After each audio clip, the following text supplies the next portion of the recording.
Try this. Check 1, 2, 3, 4.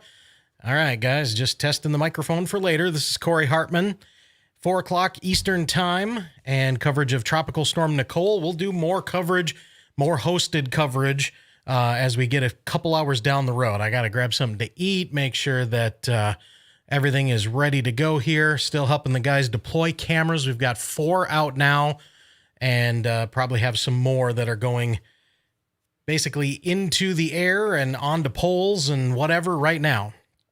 So still helping Jordan and John with that, but for now we'll leave you with the radars here. Got the Twitter feed going in the corner over there.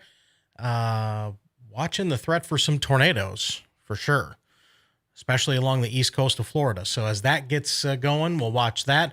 Watch for land spouts, other marine warnings, and hurricane warning in effect. Landfall probably late tonight.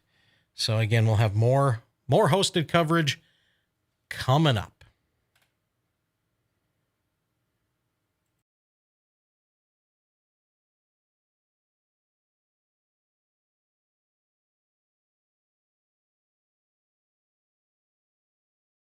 I don't know where the audio from our other cams went now that I plugged in the microphone. Let's try this.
All right, a quick update here on SevereStudios.com. Kory Hartman with you. It is 5:07 Eastern Time, and we're still watching Tropical Storm Nicole, and she is still a tropical storm.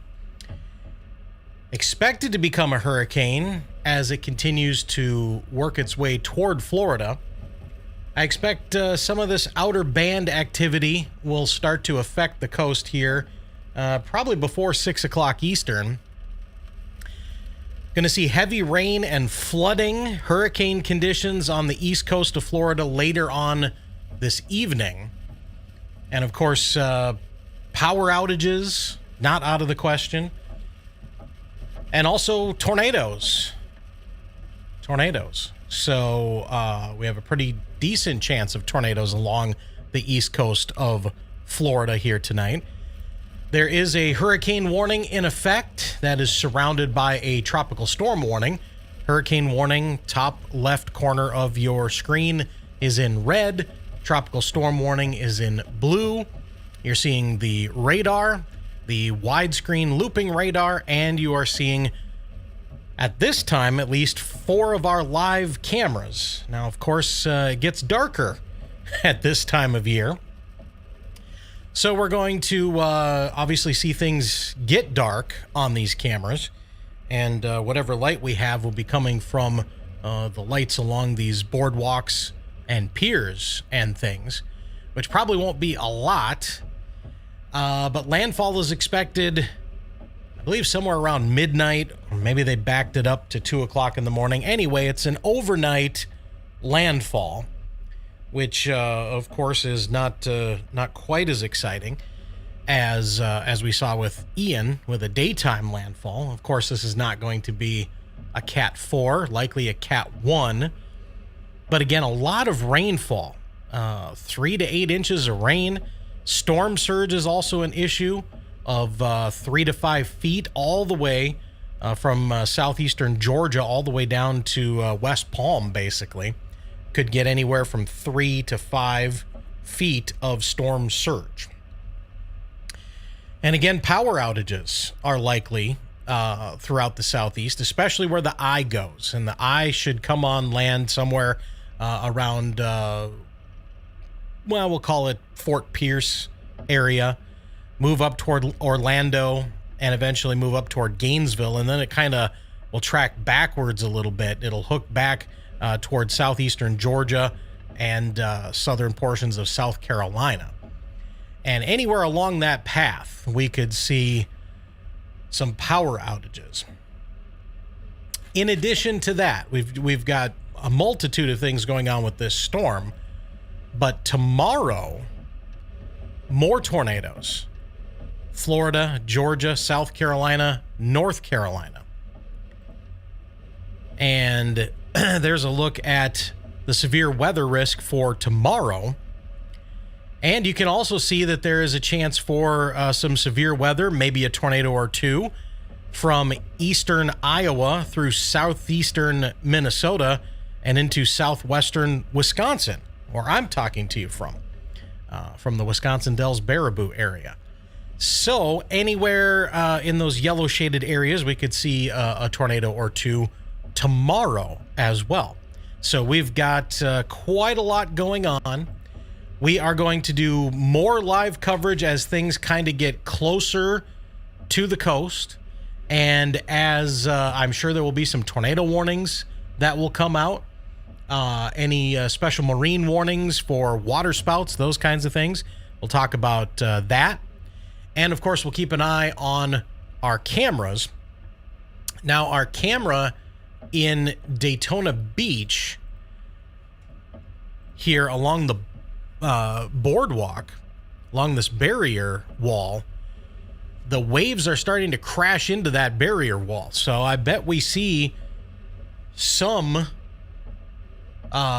really interesting video here of the waves doing that thing where they smash into the border wall and then kind of jump up in the air. I think we're going to see that as these waves get bigger and bigger and bigger as the core of Nicole gets closer and closer to the shore. We also have what already looks like debris from the high tide earlier today. And this shot here from Daytona Beach, one of the inlets to the beach here. And there's a lot of debris kind of in that driveway or that street there heading toward the beach. And I think that's from high tide earlier today. And some of the fire department and other officials from Daytona Beach down to Cocoa Beach have said that earlier today with high tide, all of this was underwater already because of some of the push from Nicole as it heads toward the shore. So again, a lot of stuff going on. Also, if that wasn't enough for you, we have a blizzard that's going to be going on in the Dakotas and portions of western Minnesota. And we're talking a foot of snow and 55-mile-per-hour winds. For Bismarck, over toward Grand Forks and down to Pierre, South Dakota.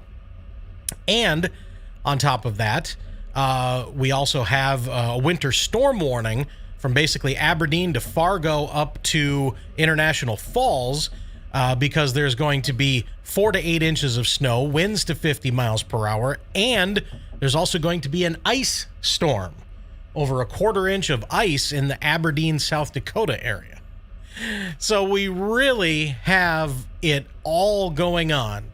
Hurricane, tornado, flooding, coastal erosion, power outages, flooding, storm surge, blizzards, tornadoes maybe in the upper Midwest tomorrow, and more tornadoes in the Carolinas tomorrow from the remnants of Nicole.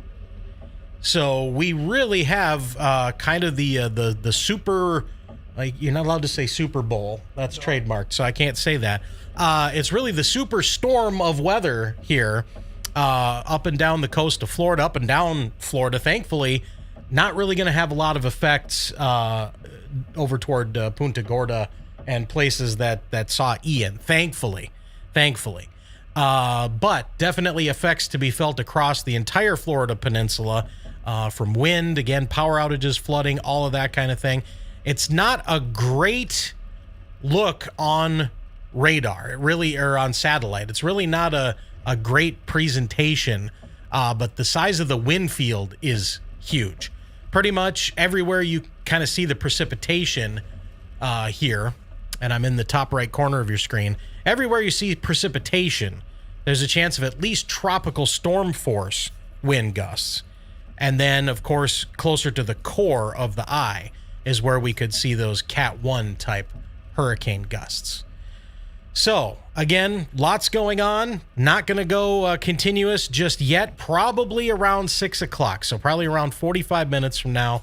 And again, that all depends on if these bands get closer to the shore and if we start to see some tornado warnings or some gusts pop up on the reports. Right now, we haven't really had any reports, although Jordan Hall did report about 15 minutes ago that a huge transformer exploded from power lines slapping together, and he said that was in India Atlantic.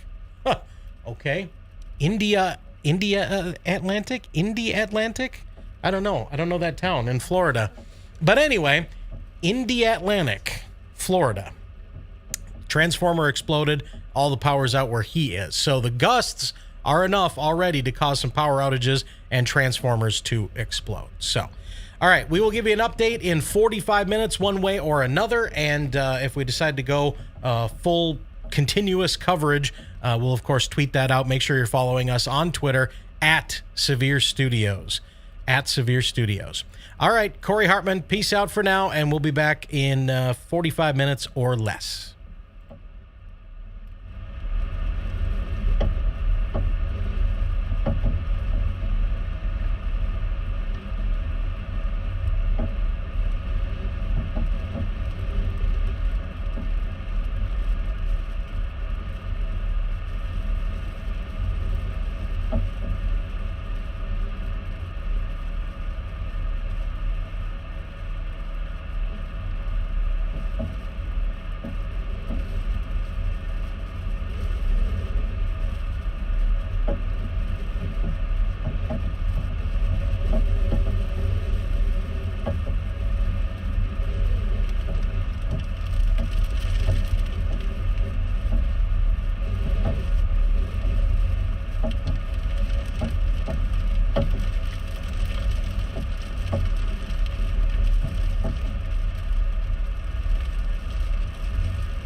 All right, it looks like we got a little bit of a squall coming in near Daytona Beach. And we're starting to see those palm trees really whip around here at Daytona Beach. So let's go to the... First of all, let's turn up the audio from Daytona Beach. Is there any audio from Daytona Beach? Huh. That's interesting. All right, let's do this once. I'm going to stop and restart Daytona Beach.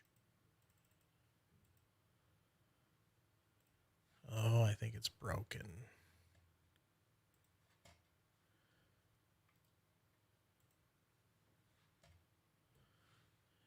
I think it's broken. So that could be why there's no audio from Cam 4. There it is.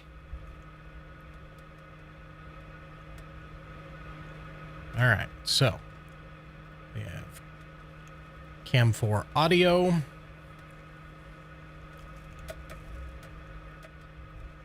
And again, it looks like some sort of a squall coming in. There's also some dark clouds kind of behind there. All right, let's go over to the radar. And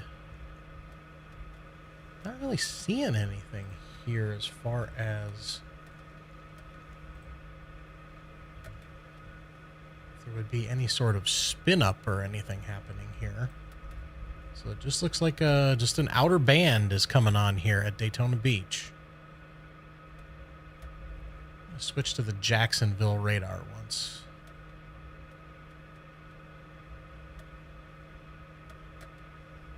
Yep, just a little squall coming in, but there's some pretty good wind in there. Not seeing any rotation, so the dark, scary clouds in the background are just that, dark, scary clouds.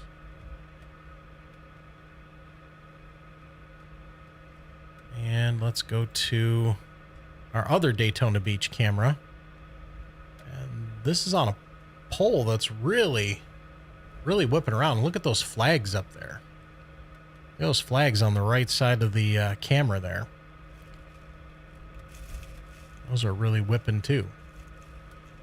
Unfortunately, it is just about 6 o'clock Eastern time, and it is getting dark real fast. And sadly, we are not going to see a whole lot, because it's going to get dark. All right, thanks to everyone who's in the chat room on Severe Studios YouTube. Joel, Christopher, Fighting Spirit, Drew, JT, Mark, Clear Ninja, and Evan. JT says, late at night, I go down there and poop on the beach. Well, that seems like that could be an issue. All right, so here is a look at all of our cameras. And again, getting quite dark. At least 3 and 4 from Daytona Beach have some good lights. And as long as the power stays on, I think we'll be doing okay. And then we look at Cocoa Beach, and there's some light there. And you can still see the people on the beach as the big waves roll in. There is a state of emergency in effect across a good chunk of the state of Florida as Tropical Storm Nicole comes in. Still a tropical storm. We have not gotten an upgrade to a hurricane yet. We may get that in about an hour. So stay tuned for that.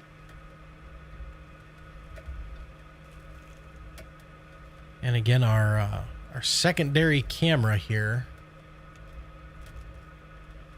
Cam 3 from Daytona Beach, is really whipping around. And I'm starting to see some some spray go flying by the camera every once in a while. So we are getting some of the effects here now. At least the outer bands of Tropical Storm Nicole. And it looks like the main band is about, where am I looking here? About 20 miles off the coast still from Fort Pierce. We do have other cameras out there. We put some in Vero Beach. I think we put one in Juneau. Up and down the Space Coast, and what else do they call this? The Gold Coast? Do I have that right? I think so.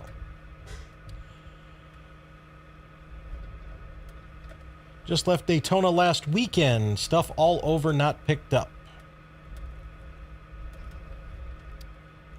Assuming you speak of NASCAR? Or was it just garbage in general all over the place? All right, Kory Hartman here. It is, again, just about 6 o'clock Eastern time as we watch some of the foam and the spray here at Daytona Beach. Watching people on the beach. Here's some people heading toward the beach right now as this tropical system comes on shore. And again, Daytona Beach, way up here. Way up here. So just some of these outer bands. I think things are going to get a little bit gnarly in here near Melbourne. We do have a Melbourne cam. I haven't looked at that in a while to see what it is seeing.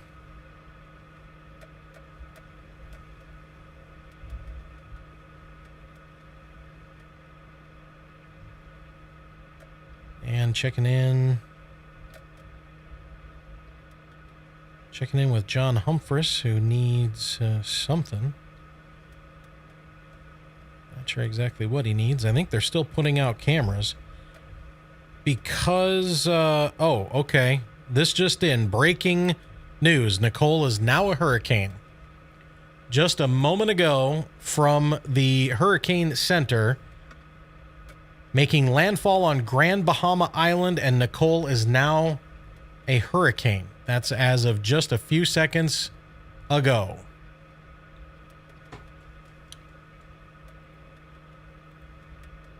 So, let's get that tweeted out at severestudios.com, at Severe Studios on Twitter.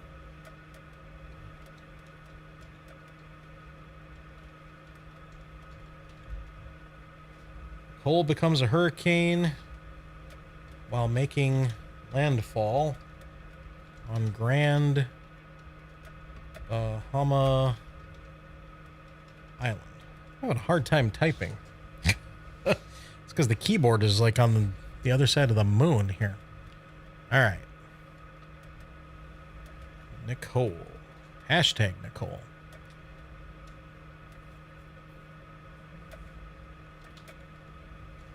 And that's according to the National Hurricane Center.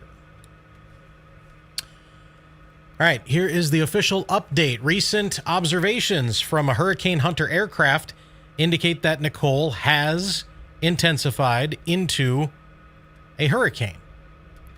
And I'll go ahead and show you the advisory and we'll read it together here. So here it is at about 105 miles east of West Palm Beach, Florida. Now that's the eye, that's the center of Nicole, is 100 miles east of West Palm Beach. It is still moving straight west at 12 miles per hour. Pressure down to 980, and again, the estimated maximum winds are now 75 miles per hour, and Nicole is now a hurricane. Nicole now officially a hurricane with winds of 75 miles per hour.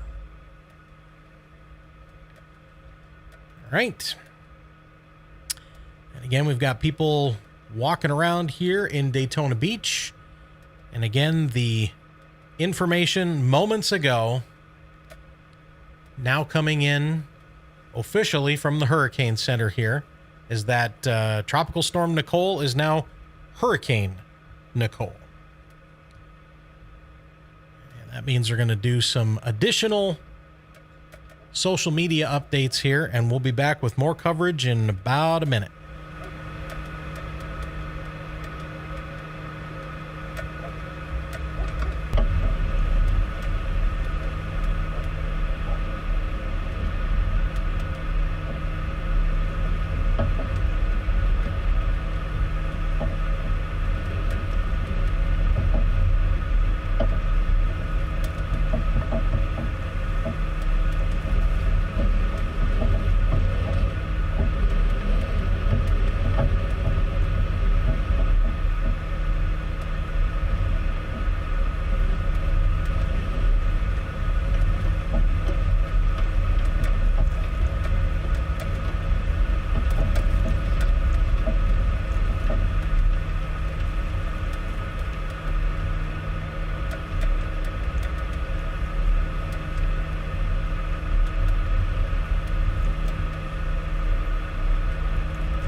All right, 6:25 p.m. here with Kory Hartman at Severe Studios headquarters, and this is coverage of Hurricane Nicole. Again, Nicole has become a hurricane in about the last half hour or so.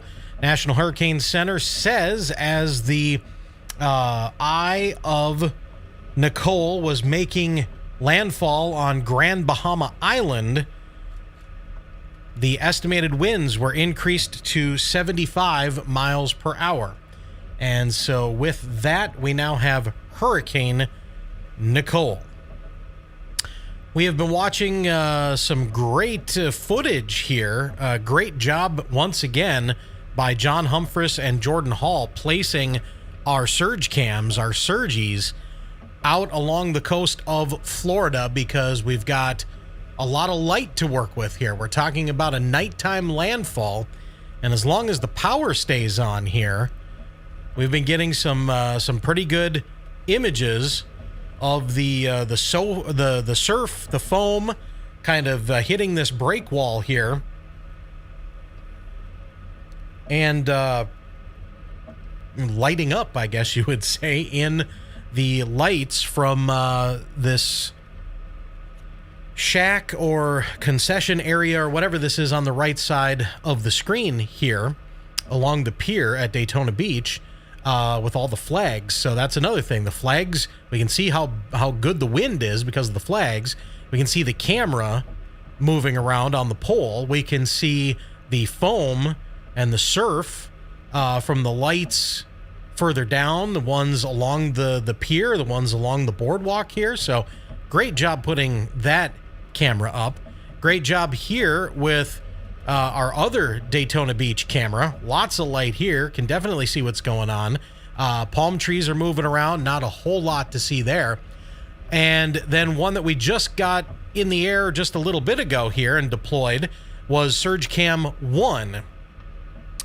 And here's a look at Surge Cam 1 here from Fort Pierce, Florida, where you can see on radar the outer bands of Nicole are starting to come on shore. So Fort Pierce is right there, and there's a pretty good outer band coming in and a little storm, a little squall coming on shore right there at Fort Pierce. And our camera's actually out here on the barrier island, on the barrier wall. And so every once in a while you can see the waves crash and break in kind of behind that pavilion thing there. And when the wind was really blowing about 5 or 10 minutes ago, you could see that we had just sheets of rain whipping down the street here. So again, lots of light on these cameras. We'll be able to use them all night long as the power stays on. So that's the good news there. Again, 75 mile per hour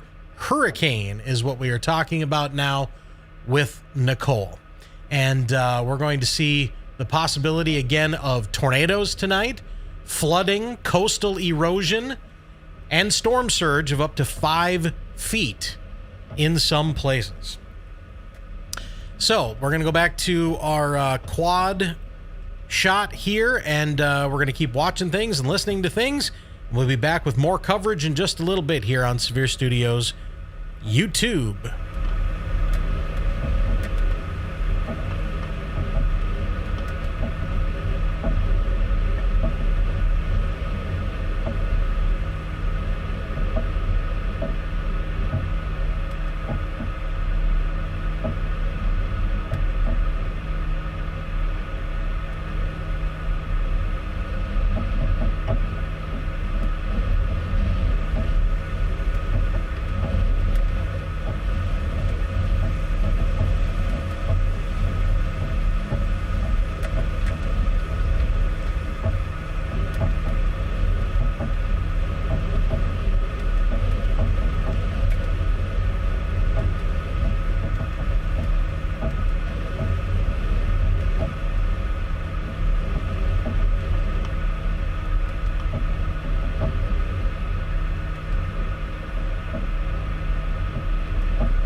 potentially Hurricane Nicole, and the winds are ripping up here, gusting at almost 50 miles an hour.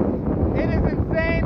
Storm surge has already made its presence known on the sidewalks and crashing over out here as Nicole continues to move westward.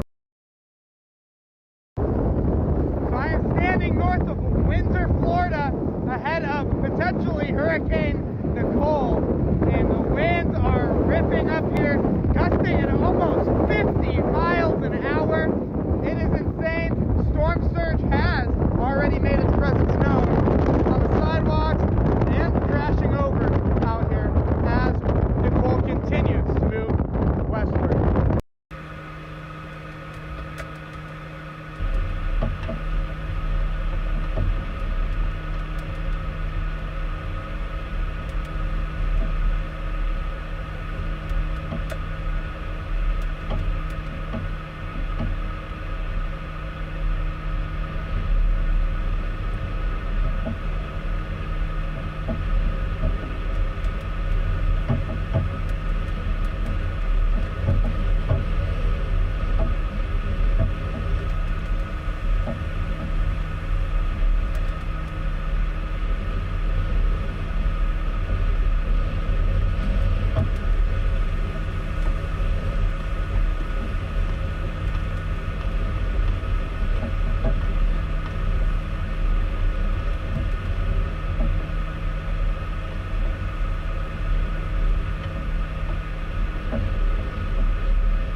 Welcome to live coverage from SevereStudios.com. Kory Hartman with you. It is 7:02 Eastern Time, and we are covering Hurricane Nicole. That's right, about an hour ago, Nicole became a hurricane, and we have the latest update now from the National Hurricane Center, and here is that advisory. As of 7 o'clock Eastern Time, winds are at 75 miles per hour. Storm moving straight west at 13 miles per hour. Pressure is 980 millibars. That's 28.94 inches of mercury. Hurricane warning continues from Boca Raton to the Flagler-Volusia County line in Florida. And there are tropical storm warnings surrounding that. And you can see that on our map here as we zoom out a little bit. We'll take the radar off just for a second. Look at the warnings here. Hurricane warning in red. Again, basically from West Palm Beach, Port St. Lucie, Vero Beach, Sebastian, Palm Bay, Titusville, Space Coast, all the way up to Daytona Beach. So that is where the hurricane warning is.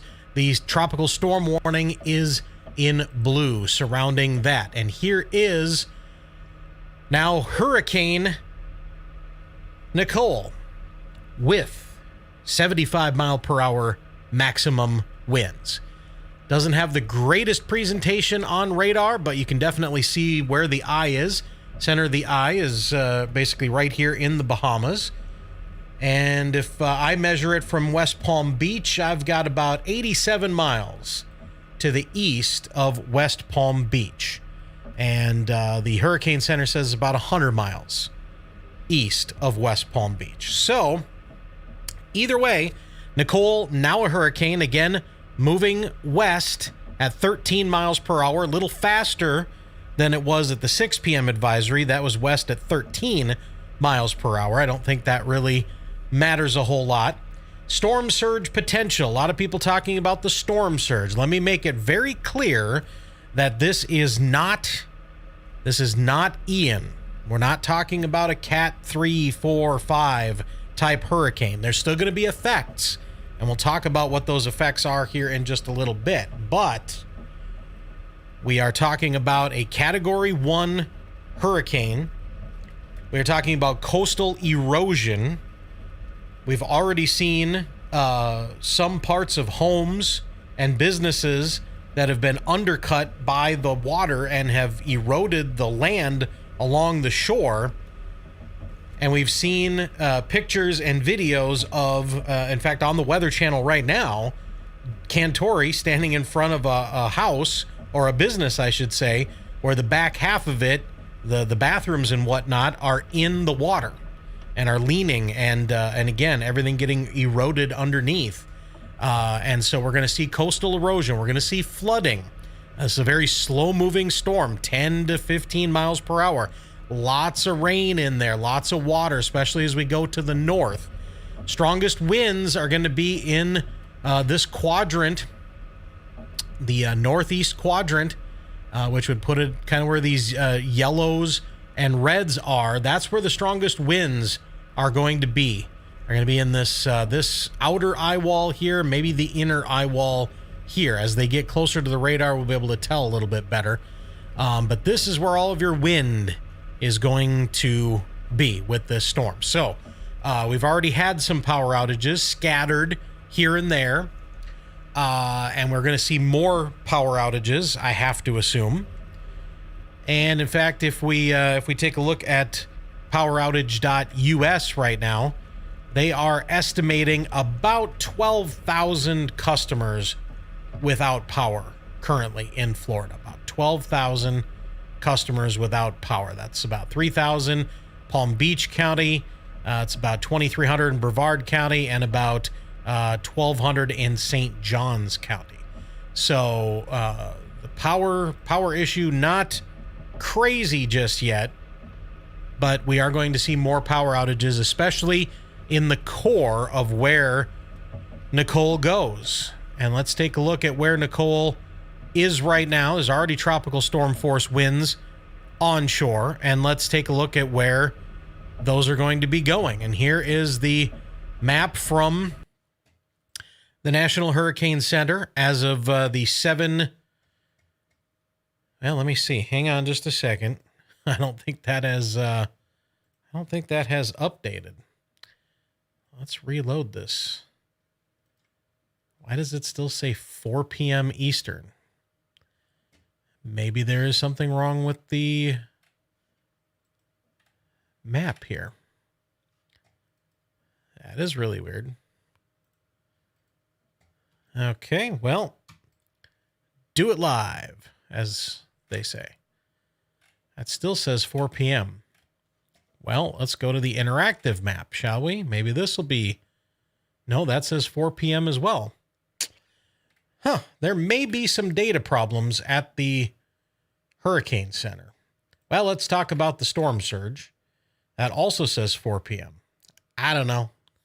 I give up, I guess. But here's the storm surge, 3 to 5 feet of storm surge along the coast of Florida here. And then 2 to 4 as we get into portions of the Georgia coast and the South Carolina coast here. So 3 to 5, 2 to 4, anywhere along here. That's not crazy. That's not 15. That's not 20 like we saw with Ian, but that is definitely concerning as far as we continue to talk about the coastal erosion. And again, flash flooding is possible. We are going to see the potential of 5 to 8 inches of rain, maybe more than that, from the Space Coast up to Orlando, up to Jacksonville. And so we will keep our eye on the flash flooding potential. There is a tornado potential going on with this. And as we take a look at the current Storm Prediction Center outlook, maybe we can get that to be current, at least. Here we go. All right, so you can see along the coast of Florida, east coast of the Florida Peninsula, got a slight risk for severe weather and a definite tornado threat. So as we take a look at the actual tornado threat here, we're at a 5%, basically, anywhere here from the Palm Beach area, maybe Jupiter, all the way up to Jacksonville along the coast, and a 2% surrounding that. So that's your tornado risk for tonight. In the plains, there is a marginal risk of some severe weather into portions of Nebraska. And if all of that wasn't enough here this evening, we also have a blizzard that is on the way tonight. What? Yes. There is a blizzard on the way for portions of North Dakota. North Dakota, Minnesota, down into parts of South Dakota. And I'm going to try to get this on the screen. Here we go. So this is from Max Miller, and he's showing the blizzard warning here from Roseau, Minnesota, down through Grand Forks, Devil's Lake, Jamestown, Bismarck, and it does stretch all the way down to Pierce, South Dakota as well. And this courtesy of KVRR television.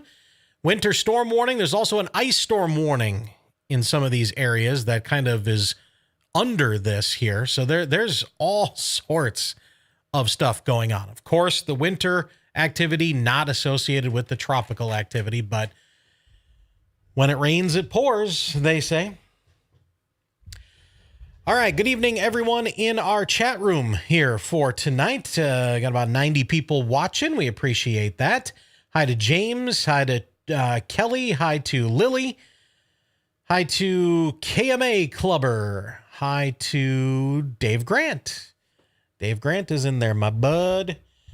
Thanks for being in there. Thanks for being a moderator as well here tonight. So again, the impacts with this storm, obviously the wind impacts, power outages, some tree branches down, that sort of thing. Rain, that's the other impact. Flooding, flash flooding. Got the coastal erosion. And the wind is going to be the power outage situation. Wind, rain, surf. That's basically what we've got going on with this. And the wind field of the storm is very large.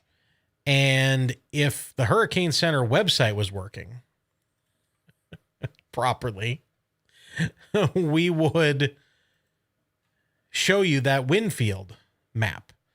And for some reason, it is stuck on 4 o'clock. Is it stuck on 4 o'clock for anybody else? Is it just me?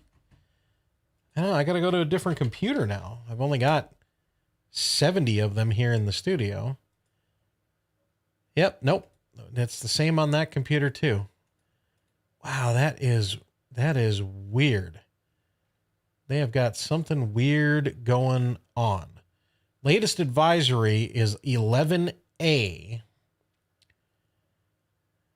11A. And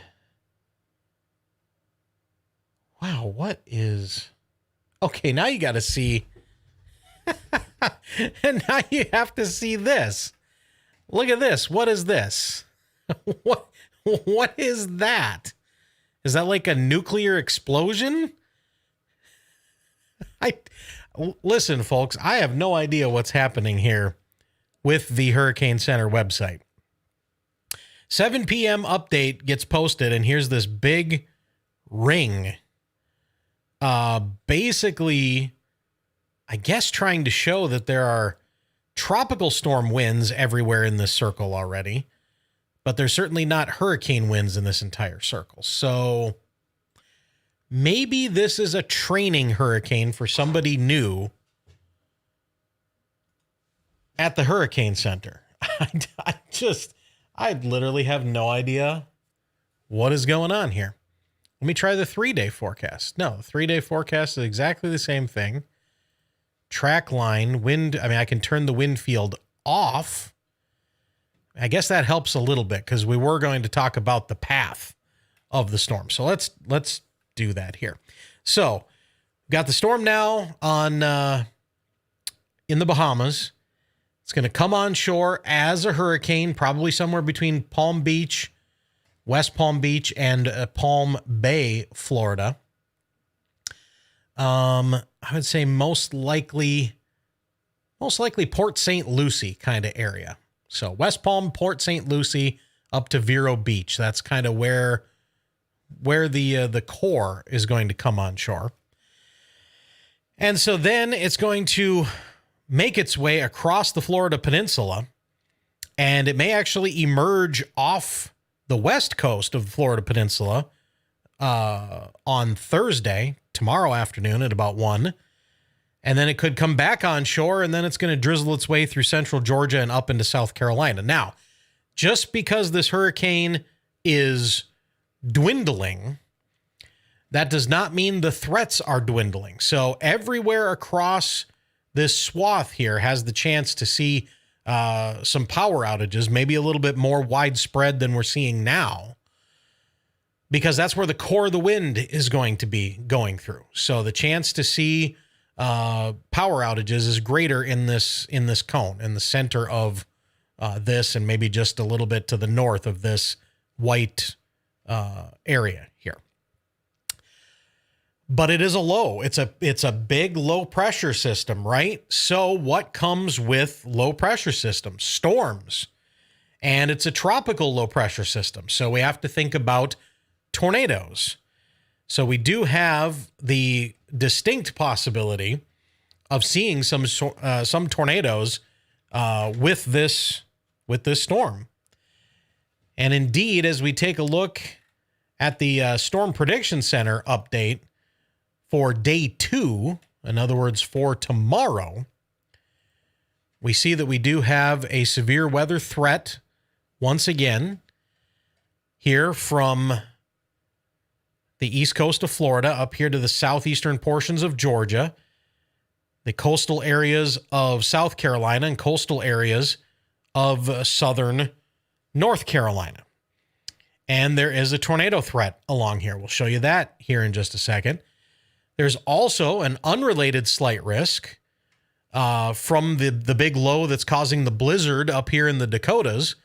And that could kick out some severe weather here from extreme northern portions of Missouri through eastern Iowa into far southeastern Minnesota and western and southwestern Wisconsin, where I'm talking to you from right now, which is Baraboo, Wisconsin, near the Wisconsin Dells vacation area. That's home for me, Kory Hartman from Severe Studios headquarters. I own and operate a radio and TV station here in the city of Baraboo. And we've run Severe Studios for 15 years, and this is where our headquarters is here. All right, I hear the wind coming up. Let's let you listen to this for a second. I hear the wind coming up on a couple of our cameras here. And again, this is Daytona Beach. And let's see what's going on in Daytona Beach, shall we? So it looks like there's another band coming on here. Another band, another squall. So every once in a while, the wind really, really cranks up. If there is any surge, it's basically, again, going to be here from about Jupiter up to Daytona Beach. That's where the worst surge should be, because all of this is rotating inward. And so it's going to be pushing water onshore here. All right, so we'll keep an ear on what's going on with these bands rotating onshore and the squalls as they come onshore. But anyway, let's go back to the Storm Prediction Center here.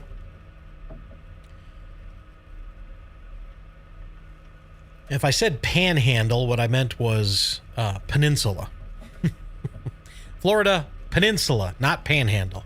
We're always doing stuff up in the panhandle, and my brain is still shot from COVID, so I apologize if I said panhandle. I meant peninsula. Okay? Thanks for keeping me honest in the chat, though. Okay, so back to the Storm Prediction Center here. Again, chance of tornadoes along the coast here. Slight chance that we could see a tornado up here into portions of Wisconsin. So let's take a look at the actual update here from the Storm Prediction Center. And then let's go to the tornado risk. Boom, there it is. Okay, you can see a big 5% area of tornado risk here. Let's see. Oh, well, I can't do that. That cuts it off. So that's as far zoomed in as I can go. And so again, this is going to be from Orlando to Jacksonville, all the way up towards Savannah, Charleston, maybe even Columbia, Wilmington, North Carolina, and maybe getting as far north as Raleigh. So especially here along the coast, chance for tornadoes is significant enough for tomorrow. A 2% is significant, and a 5% is even more. And yeah, it's not a 10 or a 15, but that could change by the time we get to tomorrow. They could up that. And I actually would not be surprised if we saw a 10% right along the coast here, especially South Carolina coast. There's going to be bands and bands and bands of rotating storms heading into the Carolinas and southeastern portion of Georgia here. So we'll watch that. But then again, here in the upper Midwest, also the chance here for a tornado somewhere in this zone. Eastern Iowa, again, southeastern Minnesota, and portions of southwest, western, and central Wisconsin. Again, where I'm talking to you from here tonight. So could be busy. Hurricane tonight, blizzard going on in the northern plains, maybe a tornado tomorrow in the Midwest. Definitely a chance for tornadoes in the southeast with Hurricane Nicole. Okay. So that is all of the information that I have at the moment. Again, you can watch our cameras here. Let's go back to our Daytona Beach boardwalk camera here and see what we've got going on. Still have people riding bikes around in Daytona Beach. Lots of people out walking around tonight in Daytona Beach. Again, wind gusts to 70, not out of the question. Maybe not the greatest idea to be wandering around riding a bike tonight, but hey, it is what it is. So I saw this person ride a bike down the Daytona Beach camera and go around the corner, and lo and behold, around the corner is our other Daytona Beach camera, and that light right in the middle of the screen is that person on a bicycle. So now you know where we've got things. You can see the the spray just got that person. and now that person is going to buzz away on their bike. And hope they had a raincoat on.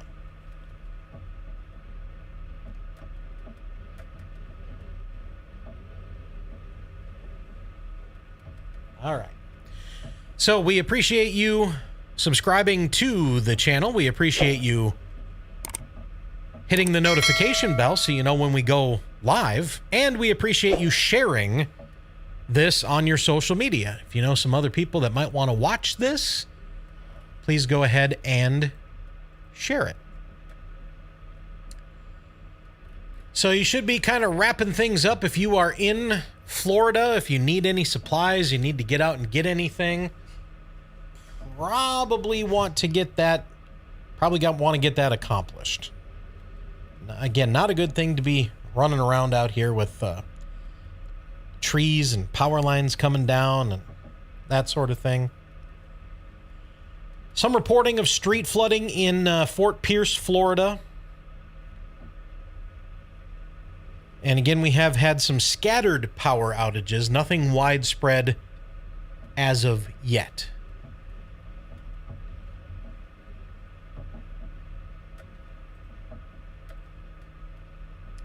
Once again, Nicole, a Category 1 hurricane, 75 mile per hour winds, moving west at 13 miles per hour, basically heading in the direction of Port St. Lucie, Florida. West Palm, Port St. Lucie up to Palm Bay, includes Jupiter, maybe as far north as Daytona Beach, Deltona, Orlando area for the strongest winds here tonight. Landfall expected to be around 1 o'clock in the morning, the last I checked.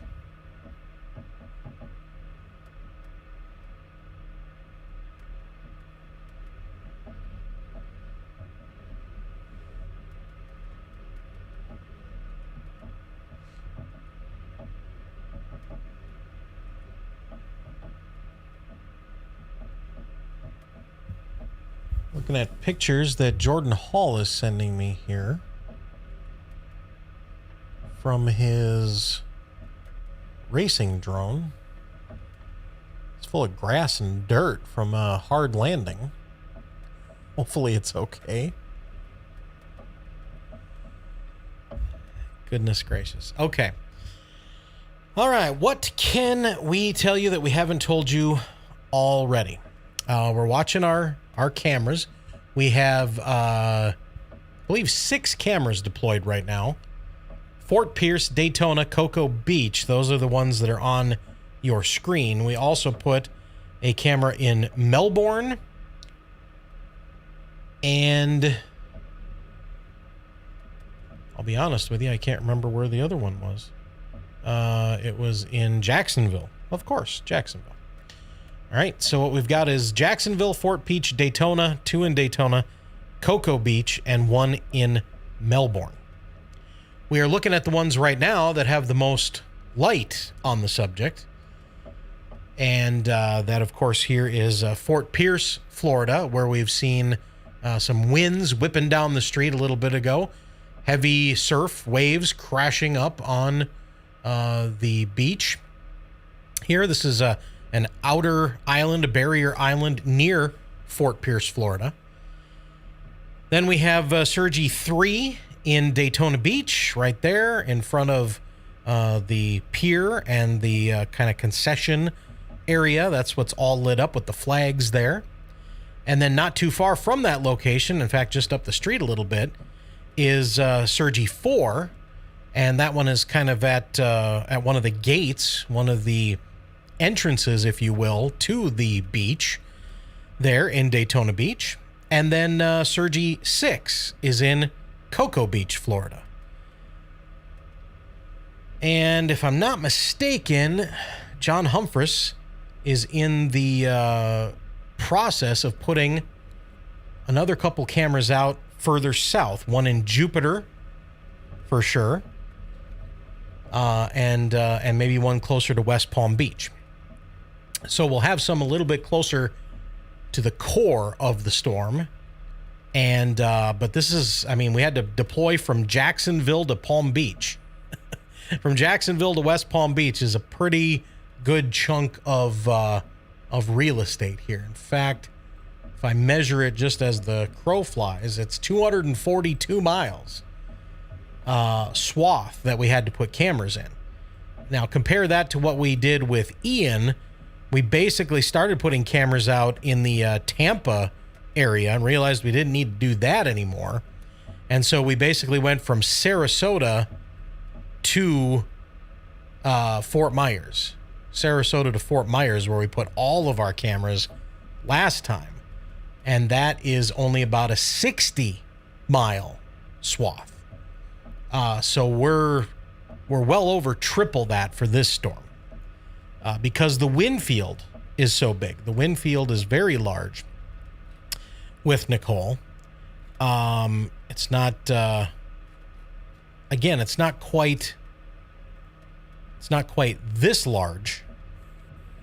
It's not quite that large, but it is pretty large. Again, this is an error on the storm prediction or the National Hurricane Center website. Not entirely sure what's going on there.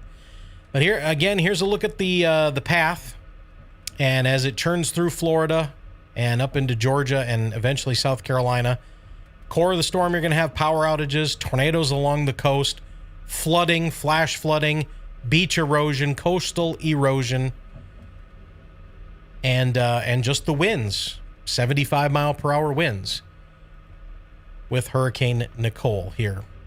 As we go through, we'll call it the next 6 or 7 hours here. So we are not going to do full wall-to-wall coverage just because there's really nothing going on right now. I mean, we do have the storm, one of the bigger chunks of precipitation starting to come onshore. Nicole has made landfall in the Bahamas once already, and as it was doing that, that is when the hurricane hunters estimated the winds had gone to 75 miles per hour, and that's when it became a hurricane. About an hour and a half ago is when Nicole transitioned from a tropical storm to a hurricane officially. So landfall overnight tonight, Category 1 hurricane, 75 mile per hour winds, moving west at 13 miles per hour, and it is basically heading in the direction of Port St. Lucie, Florida. The eye is right here. It's kind of disorganized, maybe a little hard to see. It's a little bit easier when you put it in motion that you can kind of tell where the eye is. I would put the center of the eye right about there. And from Port St. Lucie, from the coast, I'm going to call it about 98 miles. And from the coast near West Palm Beach, it's about 83 miles to the center of the eye. But of course, remember, we don't care about the center of the eye because the eye wall is where the wind is.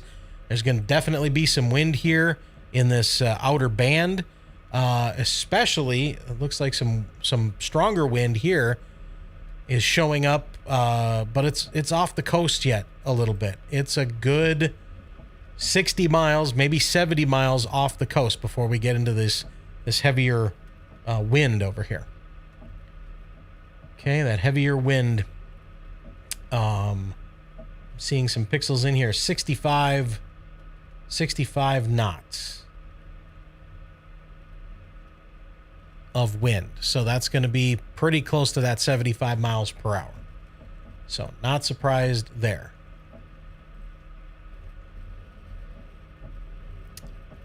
Let's see.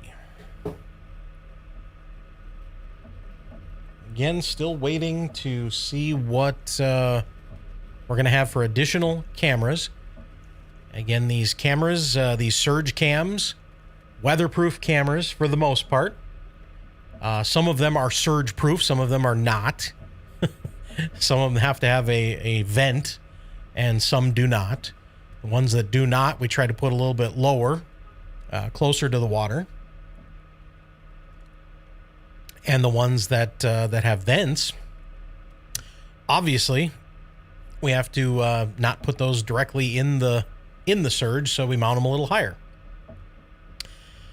Speaking of cameras, people have asked, so we'll talk about it again here a little bit. So just yesterday, we recovered Surge Cam 5 from Sanibel Island. Just yesterday, we recovered Surge Cam 5 from Sanibel Island. The road was still closed. We had to walk a ways. It was still attached to the third floor of a resort, and there was saltwater intrusion in the case. Now, again, it was a vented case, but the water was 3 stories up. The waves were smacking against the back of this resort, and the water got into our camera. The water was going up and over our camera when it was live during Hurricane Ian. And in fact, we have a video from Jordan Hall that we can probably watch here of right after he went and picked up the camera. Surge Cam 5. So I just have to find the video. Jordan tweets a lot. He tweets a lot, so I have to find the video. Scrolling.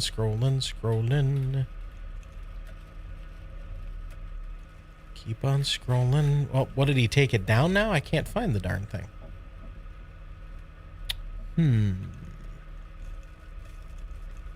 It was yesterday. Oh, there it is. Okay.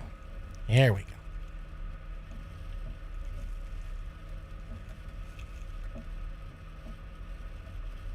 Okay. Hang on a second here. He's already talking at you. Got to mute this other stuff. And I have to turn this up and get this ready. And we're going to start it over.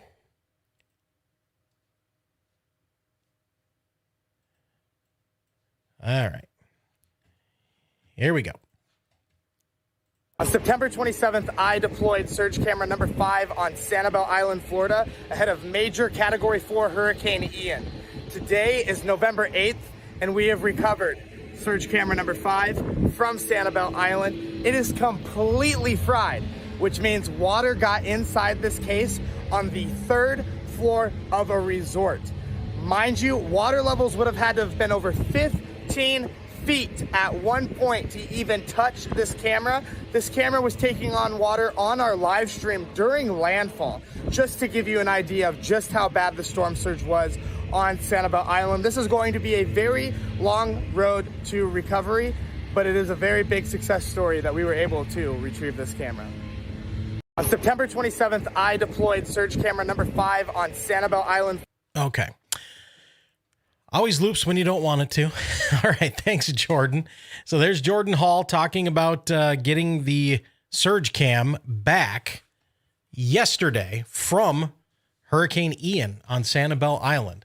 And yeah, the inside of that case was totally inundated with salt water. Everything corroded. Pretty much a total loss there. Pretty much a total loss. And we're gonna have to replace the guts of camera 5. We also have to replace the guts of camera 9, which was, of course, at wow, my brain just took a nap. Was at Fort Myers Beach. We are going to have to replace that because somebody vandalized number 9, the goat, and basically took the case. Everything else was dumped on the road a couple days later because it was all completely dry. So everything was completely dry, but the contents of the case were dumped out on the road, on the side of the road, right next to the pole that had come down, that we had mounted the camera to. And all the pieces and parts were there, but they took the Pelican case. And the dumb thing is that even though number 9 was the goat, number 9 was the MVP, the VIP of Ian coverage, it was actually our cheapest build. We had just thrown some stuff in there just to see if it would work. And work it did. But they probably, and then they only took the case. So that didn't even really make any sense. So we're not sure who did it. We don't really care why. We expect to lose a couple cameras per event. That's kind of all already factored in to what we do. But it still stinks. It still doesn't make us, super happy. But again, we kind of expect it. We kind of expect that something like that's going to happen. We're going to lose a camera. Obviously we don't want anybody to steal our cameras. Or dump the parts. I guess I don't know. Whatever. Okay. So it looks like we do have some action here on camera 4, Sergi 4 in Daytona Beach. And of course, we ask you to subscribe to the channel, if you would, please.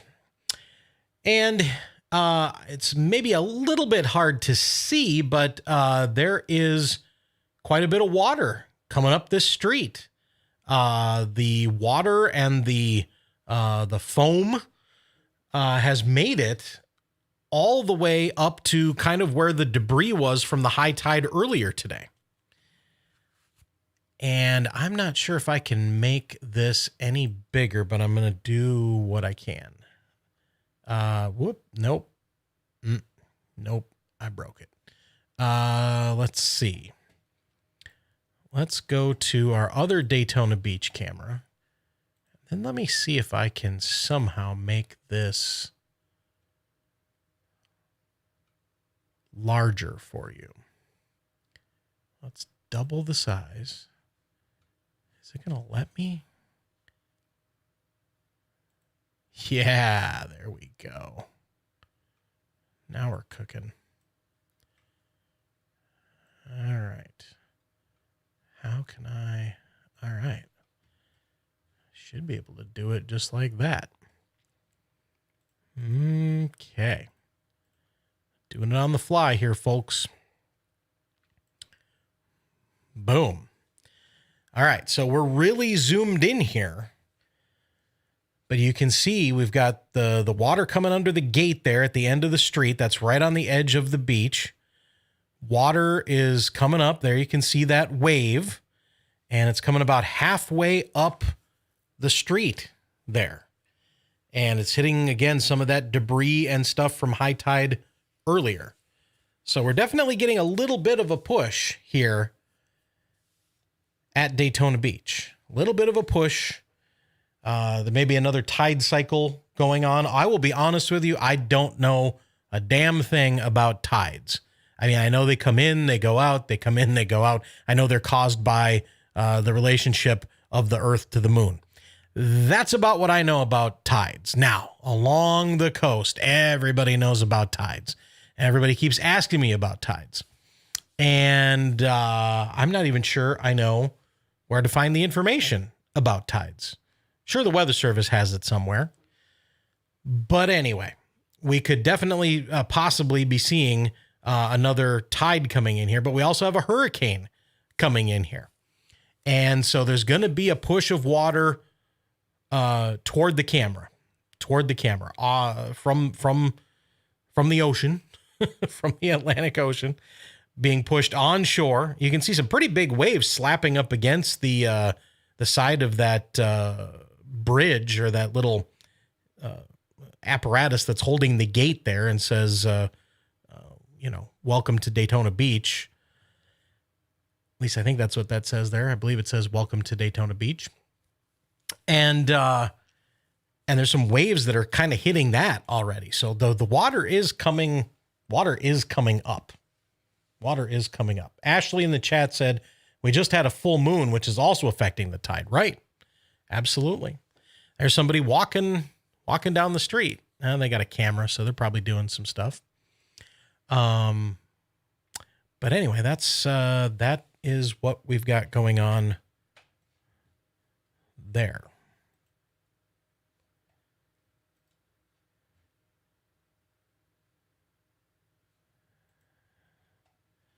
All right. I'm going to pop open something that I didn't want to pop open. All right, back to our other Daytona Beach cam. There's some spray. Yep, there was some good spray just a second ago. But I'm going to work on getting this camera back to its original size. There we go. And put it back where it belongs. And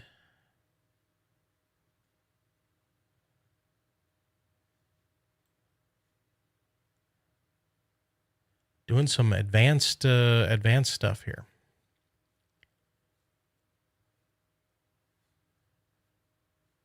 There we go. All right. Camera has been unzoomed and is back to where it belongs here. But there's definitely some water coming up there. There's definitely some good breakers happening here along this boardwalk area. And let's see here. Camera 6 is all but worthless. Let's see if camera 8 has gotten up yet. I think 8 is having problems from Melbourne.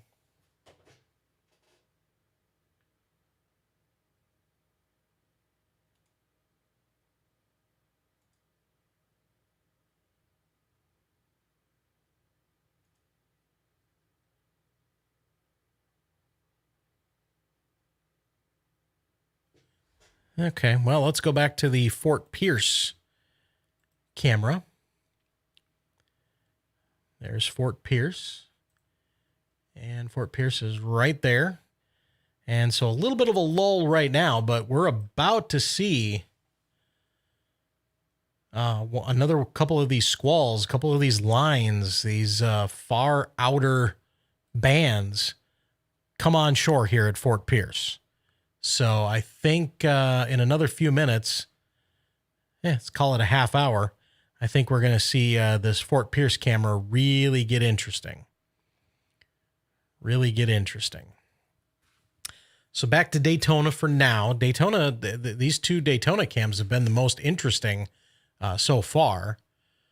I wish we could see a little bit better on our Cocoa Beach camera, but that one is just... it's just in the dark. There's not a lot of lights there on number 6.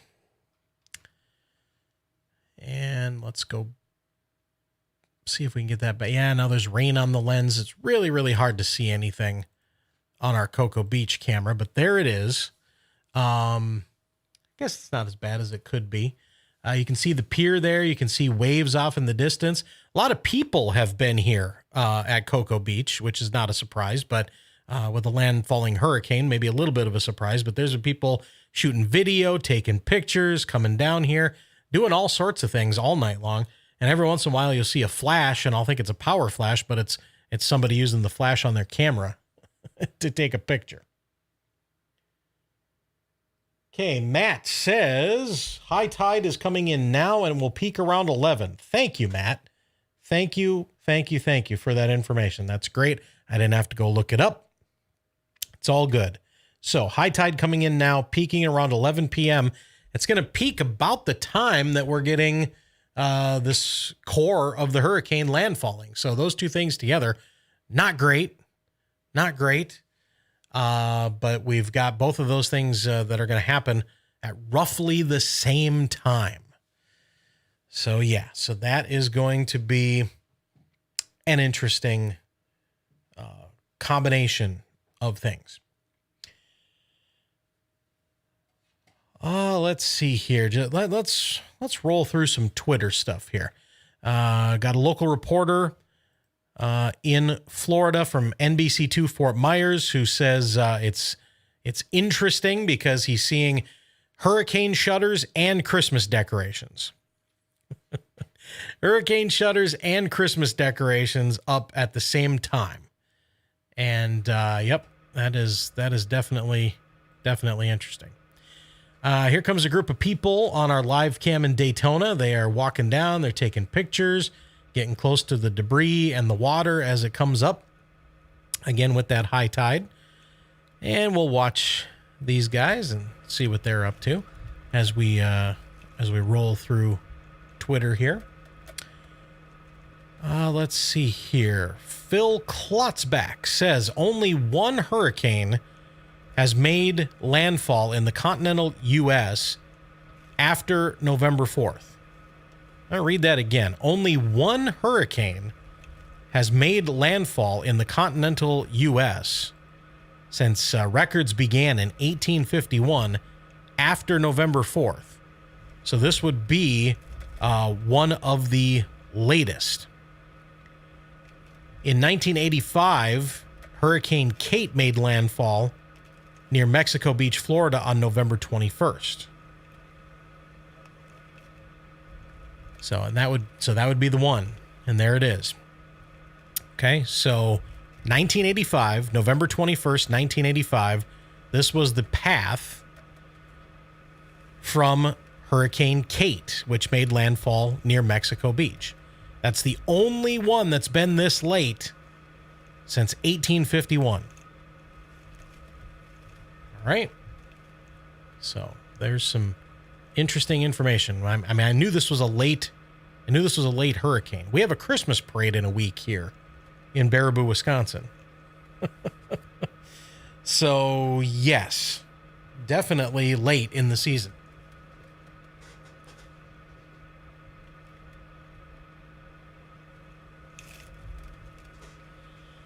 All right, let's see if we got some other interesting information here. I need to actually send something real quick. And look at a couple things behind the scenes. And send something off to somebody. Okay, so yeah, so hurricane shutters and Christmas decorations at the same time.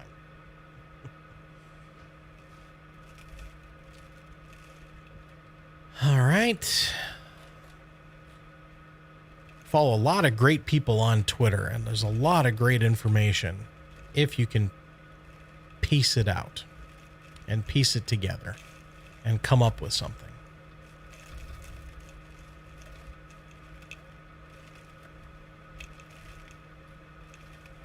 Let's see here. Let's make sure that we've got everything that we can see on the screen for you guys while I'm looking for information. I guess this is some good information. There are storm surge warnings in effect, and this is the difference here from the National Weather Service. Storm surge watch means storm surge is possible. Storm surge warning means that storm surge is expected. It's like any other watch or warning. Watch means it's possible. Warning means it's expected or happening. Okay, so storm surge is expected along the coast here of 2 to 5 feet, 3 to 5 feet in many areas. So some more important information there from our friends at the National Weather Service.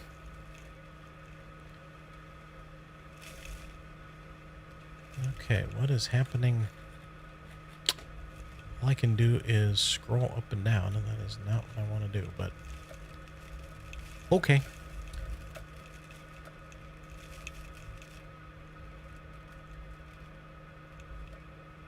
Greg Postel from the Weather Channel says that Grand Bahama Island reported sustained winds of 44 with gusts to 60.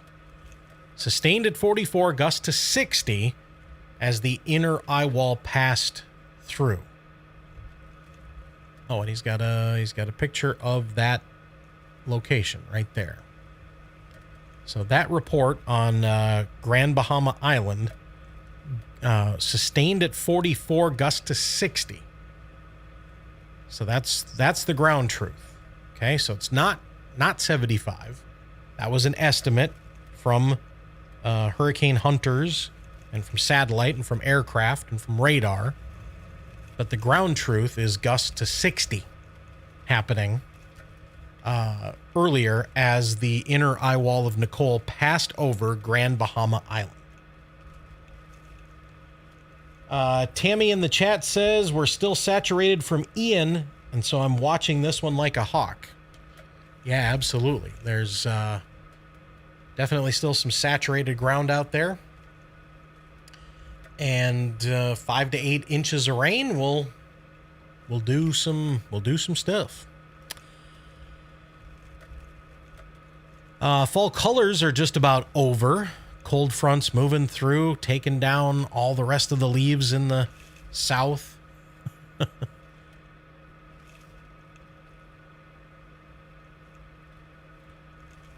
What else? Again, there's some street flooding in Fort Pierce, Florida. There has been some nice weather in some places. Mississippi, for one. Take a look at this sunset here. Wow, check that out. That's from Henry Adams. And that's a great sunset there in Mississippi. Earlier this evening, in the Hamilton, Mississippi area. So that's pretty nice. Here's a good graphic from my buddy Jeff Baradelli at FLA and Tampa, talking about power outages, widespread on the east side, numerous from Jupiter up to Okeechobee, Lake Wales, Orlando, and some scattered power outages possible all the way over to Tampa and the west side of Florida. So again, we've been talking about those power outages, and indeed, we're going to see some. All right, what else can we tell you here?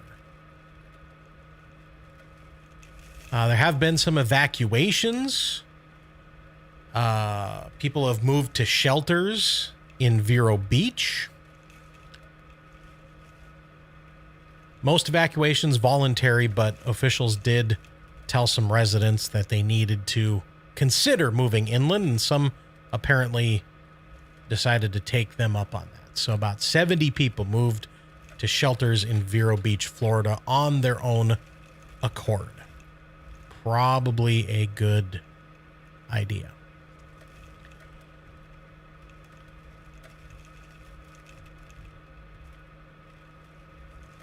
So again, the coastal effects include rain, wind, coastal erosion, and the landfall is expected at some point this evening or overnight, really.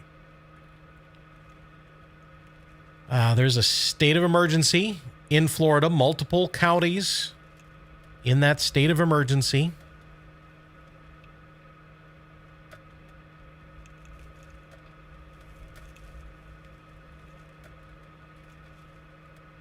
Maybe we should talk about the blizzard.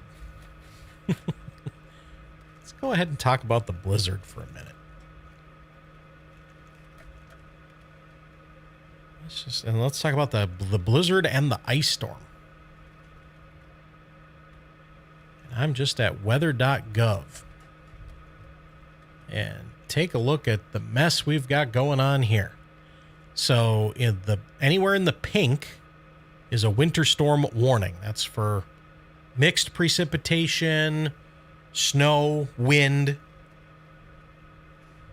And then for a lot of snow and a lot of wind in the red here, that's your blizzard warning. Again, from Pierre, South Dakota, up to, we'll say, Selby, and we'll say Bismarck and Jamestown, North Dakota, and up toward Grand Forks, North Dakota, and then on up into portions of Canada. So blizzard warning here from north central South Dakota through much of southern, central, and northeastern North Dakota, and also a few counties here in far northwestern Minnesota. So tomorrow, you could have blizzard conditions in northwestern Minnesota and a possibility of a tornado in far southeastern Minnesota. How about that? Not out of the question up here in the northern plains and the upper Midwest. That happens a lot, especially in the Dakotas, Minnesota. Got severe weather in one part of the state. States are bigger, obviously. And they stretch, they're, wider, especially the Dakotas and Nebraska. So you can certainly have tornadoes and severe weather on the east side of a state and snow on the west side of the state. So not unheard of anyway. All right, so then we have in the purple here, this is an ice storm warning. I'm going to zoom in a little bit and get some cities on here. All right, so we have an ice storm warning, including Aberdeen, Redfield, Miller, Pierre, Highmore. All right, so a lot of area in here with an ice storm warning. And let's just take a look. Well, you can't see that, but I just want to take a look at what it says here. So, ice accumulation up to 0.4 of an inch. Almost a ½ inch of ice accretion is expected here in the purple, depending on where you live. So up to 0.4 of an inch. That is, that's a little bit crazy. On top of that, we'll dump some snow. On top of that, we'll dump some wind. And when you've got those iced up power lines, depending on how much ice you have on there, it can be like hanging 3 fully loaded Ford or Chevy SUVs off of the line in between each pole.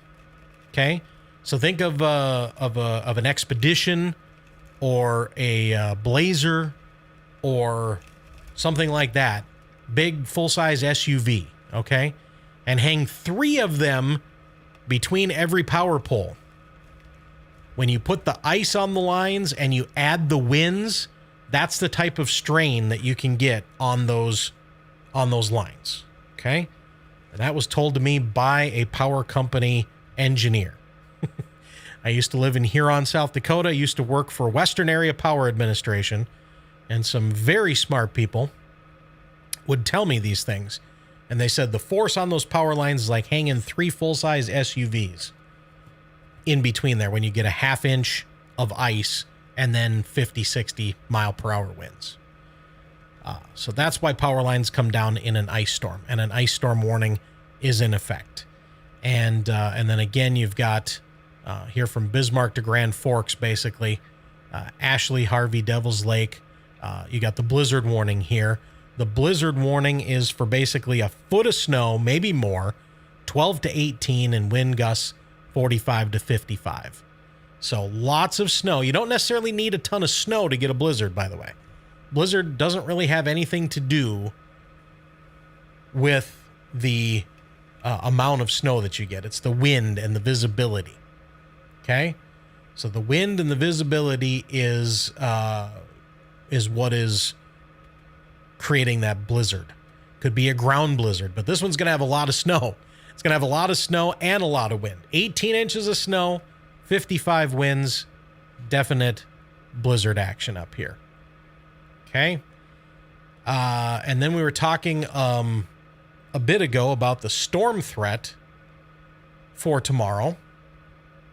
And let's see if, oops, well, gee, thanks, Windows 11. Don't you love when Windows tries to help you and it ends up being worse than if it would have just left it alone? All right. So here we go. So we've got obviously the issues here along the coast with the tornado threat from the Carolinas down to Florida, but also a threat here. Again, we were talking about southeastern Minnesota, slight chance of a tornado here. Really anywhere from north central Missouri on up to eastern portions of Iowa City, maybe Manchester, Dubuque, and then here in Wisconsin, we'll say just west of Madison, maybe up here toward Baraboo, Wisconsin Dells, where I'm at, maybe up to Wausau, back to Rice Lake, La Crosse, and Eau Claire. Anywhere in here, possibility of a tornado tomorrow with this big storm system here. So big low pressure causing all sorts of problems in the northern portion of the United States, and a big low pressure, big hurricane, but only a category 1 hurricane, but definitely some tropical tornadoes possible here in the southeastern portion of the United States. So that's what we've got going on across this entire area, across the entire country. And we're going to continue to watch it. Again, we've got multiple cameras up and down the coast of Florida, and we're going to let you listen to the sounds of the storm for a while. And I'm going to take a little break. Again, landfall, which is the center of the storm, center of the eye, crossing over land, not expected till about 1 o'clock in the morning. But these outer bands are coming on shore right now, and we're going to continue to see the impacts from those. So it's just a little bit after 8 o'clock Eastern time. I'm Kory Hartman. Thanks for watching, and we'll be back in just a little bit with more hosted coverage.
All right, good evening. It is just after 9 p.m. Eastern Time. Kory Hartman on Severe Studios. And thanks for being with us here this evening on YouTube, on SevereStudios.com.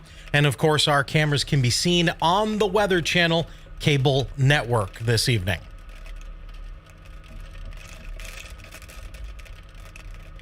This is live coverage of Hurricane Nicole. And Nicole became a hurricane a couple hours ago. Winds of 75 miles per hour.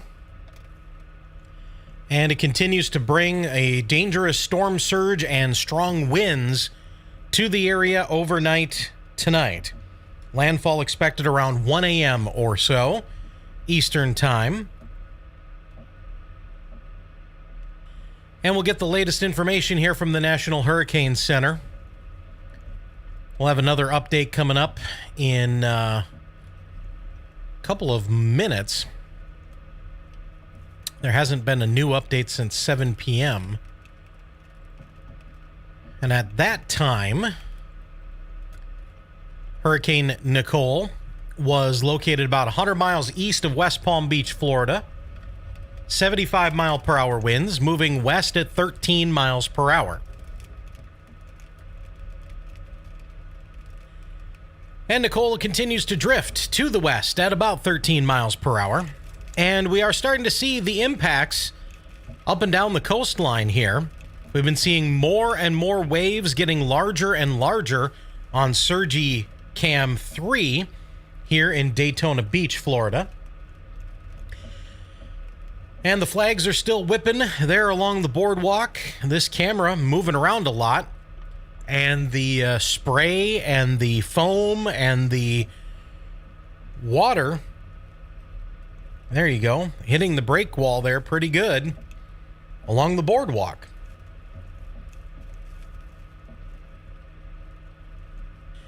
There have been a couple of reports this evening of condos being evacuated in some places, including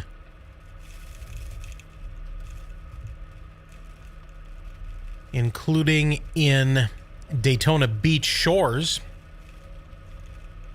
That was reported. And the winds are picking up along the coastline. Some impacts being felt. Some storm reports starting to come in. Let's start all the way down to the south here and work our way up. At the Card Sound Bridge, a gust of 39 miles per hour. 39 miles per hour down here. This is well south of Miami, so we wouldn't expect very much for wind down here. So south of Miami, Card Sound Bridge, 39 miles per hour. In Miami, a gust to 40 miles per hour. But that was at an elevation of 75 feet, so not quite at the ground level. But about 40 miles per hour in Miami. A report of storm surge flooding in Hollandale in Broward County. And that's right here, Hollandale Beach, east of Hollywood, Florida. Storm surge all the way down there. Reported. That was reported, let's see, about a half hour ago or so. And that was from a social media video. Flooding coming off the beach and flowing through Oceanside. A little bit further up to the north near Delray Beach, a reporting station there reported 40 mile per hour winds. West Palm Beach, a report there of 40 mile per hour winds. Juno Beach, 59 miles per hour. So a little bit stronger up to the north here. In that right front quadrant of the storm. Not really. I guess not. Kind of just on the left side of the storm here. But one of these outer bands came through. And a wind gust of 59 miles per hour. Some storm surge in Port St. Lucie area.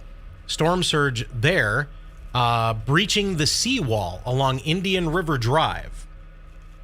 Yeah, St. Lucie Sheriff, that's the county there, St. Lucie County. And the sheriff there posted on Twitter that the storm surge had breached the sea wall along Indian River Drive.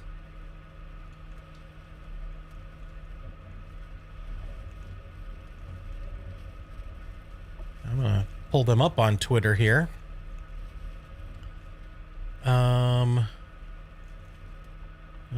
Okay. Not seeing anything on Twitter from them. But apparently the information was out there somewhere. A flash flood happening. Street flooding on Seaway Drive in Fort Pierce. Seaway Drive in Fort Pierce. We have a camera in Fort Pierce. Whoa. There was a good wave breaking there in Daytona Beach. Here's our other camera from Daytona Beach. Somebody pulling up to see how things are going, walking down there a little ways. And again, a report of flooding on Seaway Drive in Fort Pierce. So we'll go to our Fort Pierce camera. And you can see some water there at the very bottom of the screen. So some street flooding definitely happening there. And the beach is just on the other side of that little hut, that little gazebo or whatever that is right there. And the water is coming up more and more and more. I've been watching it all night. Certainly not super fast, but we've definitely been watching it come up there. And then of course it's just raining hard. So you got fresh water, you got salt water surge, you got everything coming in there. Once again, the waves are getting pretty large here in Daytona Beach. Just over the top of that vehicle is the beach, kind of back there, and you can see the big waves are coming all the way up to that sign. And then right here along the beach, we have been seeing some big waves crashing and breaking.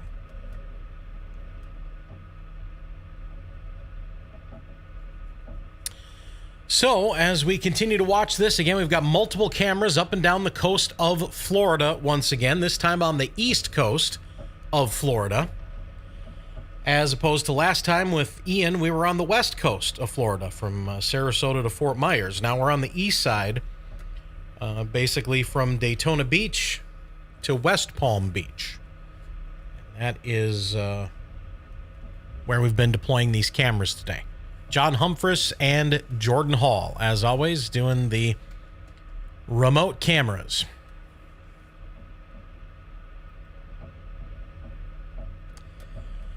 Let's see here. Another report from about 10 minutes ago in West Melbourne, Florida. A 200-pound basketball hoop fell over into driveway. So, basketball hoop blown over. Those tend to blow over, those temporary ones. The portable ones. And multiple branches down on the roadway. A couple fences are reported down as well. And basketball hoop down. Other flooding, Chamberlain Boulevard, reporting of some street flooding in St. Lucie. So St. Lucie flooding, Fort Pierce flooding. Up here toward Palm Bay. Oh, that was where that basketball hoop fell over, near the Melbourne vicinity. A couple reports up here at Port Canaveral. A gust of 66 miles per hour. Gust of 66, Port Canaveral. And a gust of 62. So a couple different sensors here along the coast. Northeast of Cape Canaveral, Port Canaveral. And those sensors were about 50 feet off the ground. I assume used for the rocket launches that happen here. And even at 50 feet above the ground, you've got 62 and 66 mile per hour wind gusts. So, not light.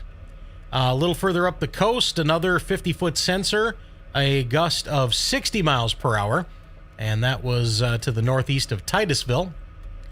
New Smyrna Beach, a weather flow site there, 60-mile-per-hour winds, and Daytona Beach, a gust of 50 miles per hour. There's been some surge up here in Palm Coast.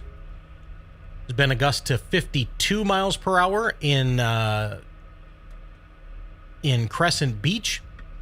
Closer to St. Augustine, just a report that a tropical storm force gust had come on, and significant undermining of a house near St. Augustine, Florida, and then near Jacksonville Beach, a gust of 50 miles per hour.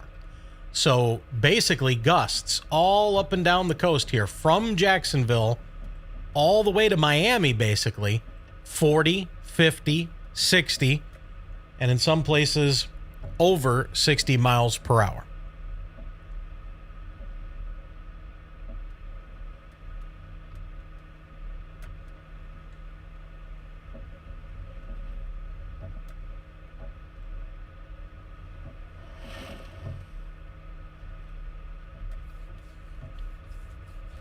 Okay.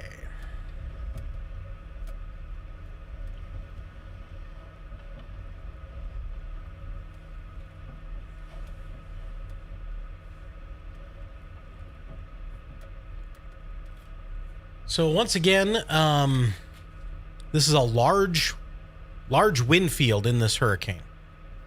Large wind field in this hurricane, and of course we are seeing that now from Jacksonville all the way to West Palm as Hurricane Nicole creeps closer. She's being felt up and down the coast here. One of these outer bands, I guess squalls, if you will.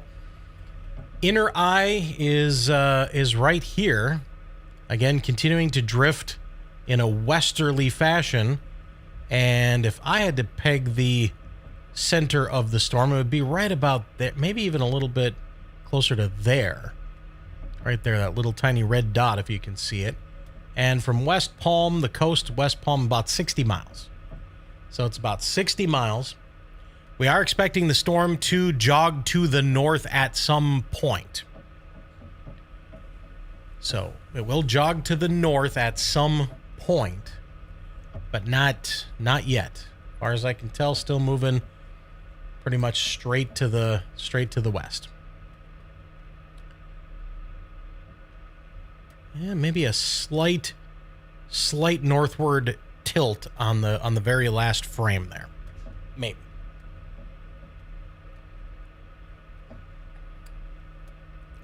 We should have another update from the National Hurricane Center, probably about a half hour to 40 minutes or so.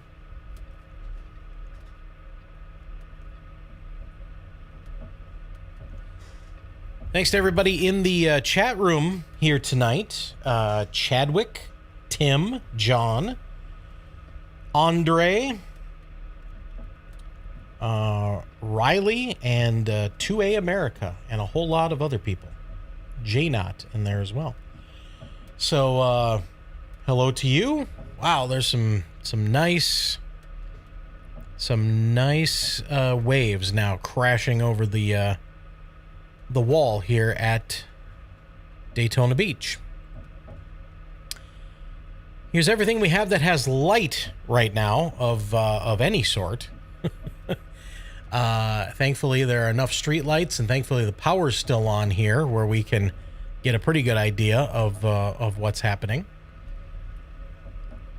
And again, the strongest winds, I don't think we've seen the strongest winds come onshore just yet. I think those are still just a little bit to the north here. It's going to be up in these bands up here.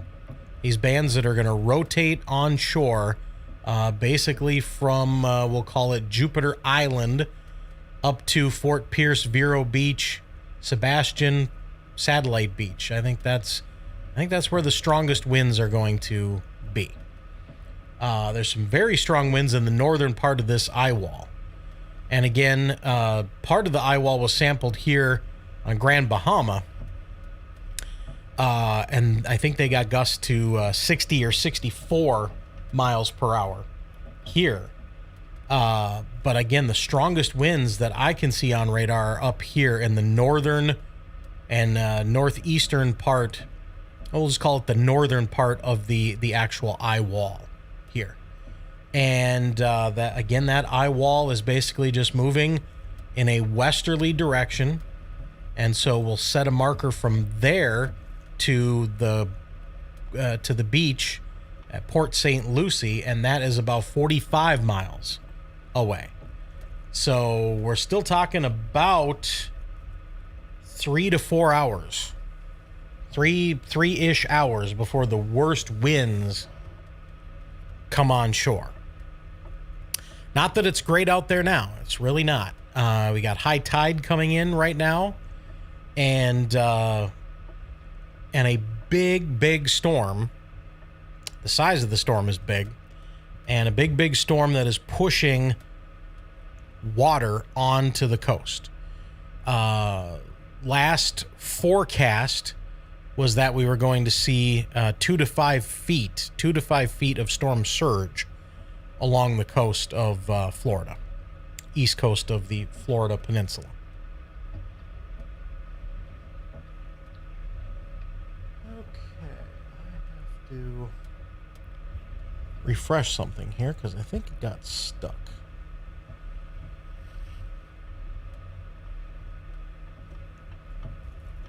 Or just nobody wants to talk in the chat room right now, which is surprising. Some of the most people that we've had in the chat room all night, check in, tell me where you're watching from. Check in, tell me where you're watching from. I am talking to you from north of Madison, Wisconsin, near Baraboo and Wisconsin Dells, Wisconsin. Kory Hartman here, and it's about 9:20 Eastern time. But again, if you're in the chat room, just tell me where you're watching here this evening. I always like to know where people are watching from. 2A is in Cocoa Beach. All right. Boca Raton. All right. West Palm. Okay, you guys are all in the zone, so thank you for tuning in here. We appreciate that. Tim's in Central Texas. Tip of the hat to Texas. Hope everything is good there this evening for you. No hurricanes in Central Texas. Tonight, anyway. Anybody up in the snow zone? Anybody up in the snow zone? Nope. Did I get my burgers delivered yet? No, I actually just went and got my own burgers. I went and got my own burgers because I was hungry and, not a lot going on here with this tonight. So I went and got my own.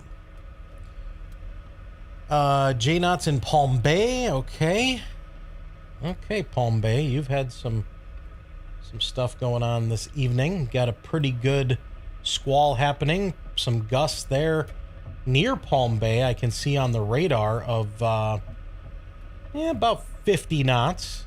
So about 55 miles per hour. Landfall is going to be before 1 a.m. I sure hope so, but it's moving really slow. And again, landfall is when the center of the eye crosses land. And again, I'm going to put the center of the eye right about there, and I'm going to say it's going to cross land right about there. That's still 66 miles away, and it's only moving at whatever it was. 15, 18, 13, something. So let's just give it the benefit of the doubt and say 15. That's still over 4 hours away yet. Okay, so again, that's why I'm estimating 1 o'clock for landfall. Connor's in Melbourne. Eyewall should be fun. Yeah, we've got a camera in Melbourne, camera 8, but it went down. It went down right away. So some sort of technical issue. And I think John Humphress is actually on his way back right now to see what's going on with that. So we'll see what's going on with that. Dave Grant says, no tacos? No, I wasn't feeling tacos today. I'm too tired and too old for tacos. It's never good the next day, if you get my drift. I did not have Culver's. I had McDonald's. I just went and got a couple double cheese and a shake, and the shake machine was actually working, if you can believe that.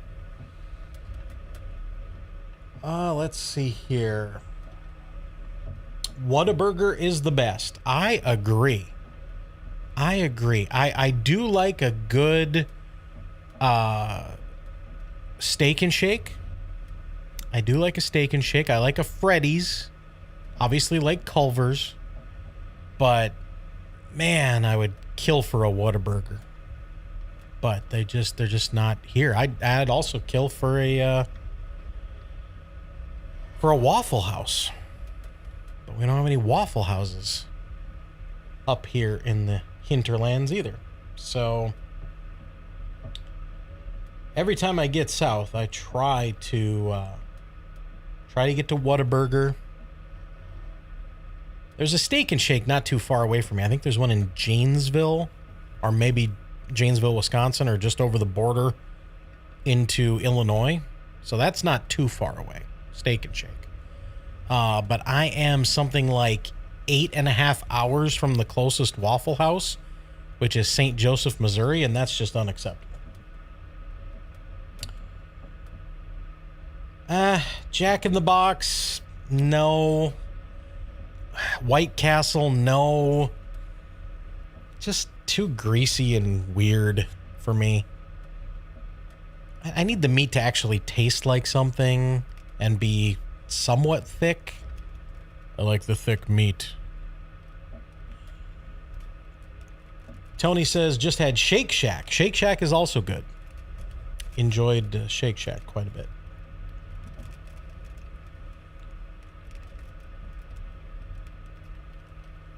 Yeah, so Wendy's is okay. They got to bring back the old fries, though. Come on, everybody agree with me that these new fries, there's no flavor. I don't like the skin on. I don't like how they cut them or cook them. They need to go back to cooking them in the grease that's been there for 3 days, and it needs to be the square, slightly thicker fries that are all about 4 inches long, and they come in the big yellow container at Wendy's. Right? Right? Okay. We need to start some sort of write-in campaign or something. I think Wendy's has sucked ever since they changed their fries. I don't know how we always get on burger talk, but we do.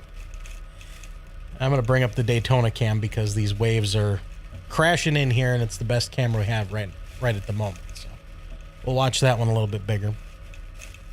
Yeah, Checkers is okay. I ate Checkers in the Twin Cities. Checkers in the Twin Cities was pretty good. Pretty good. Took a while to get through the drive-thru always, and I don't know why that was. Whataburger in Houston is good. I think I have eaten at Whataburger in Houston, so I agree. Casey's will be next. Casey's what, Dave? You lost me. If they changed the Wendy's fries, I haven't had them. Yeah, this is, oh my gosh, I don't even know. 6 years ago, maybe? 7? I don't know, but the Wendy's fry, they're just not what they used to be. They used to just be all potato, no skin. They were perfectly square, and they were about as big around as your pinky finger. But square, cut, sliced. And they were good. Oh, Casey's Pizza. Yes, absolutely. No. We're going to stay on burger chat. Now, if they had burgers and fries at Casey's, that might be okay. I don't get to Casey's on time anymore. They're always closed. I end up at Quick Trip. Eating a egg croissant at like 2 o'clock in the morning. That's what ends up happening to me.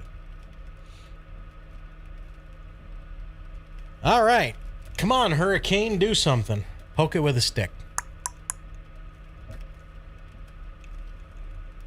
It's doing something in Daytona Beach. These waves have been progressively getting larger and larger, and it's crazy how much we can actually see here because we've got lights coming off the building. We've got a big spotlight there, big security light right in the middle of the screen.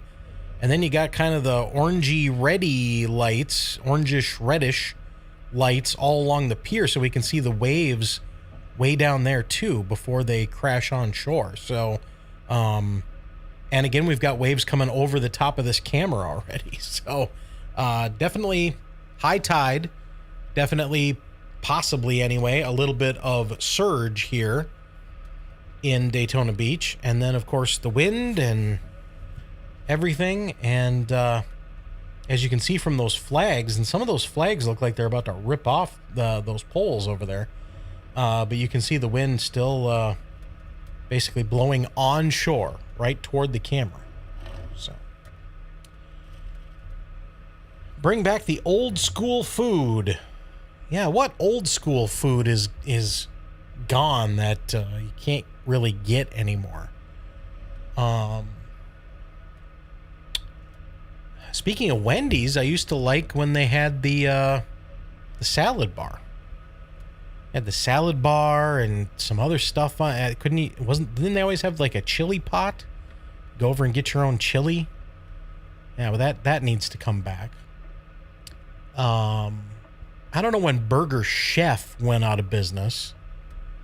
I know my dad was a manager at a Burger Chef for a while. Maybe that's where I get my love of burgers from. But that was when I was like 2 years old. So that was 42 years ago. So that needs to come back, which isn't going to happen.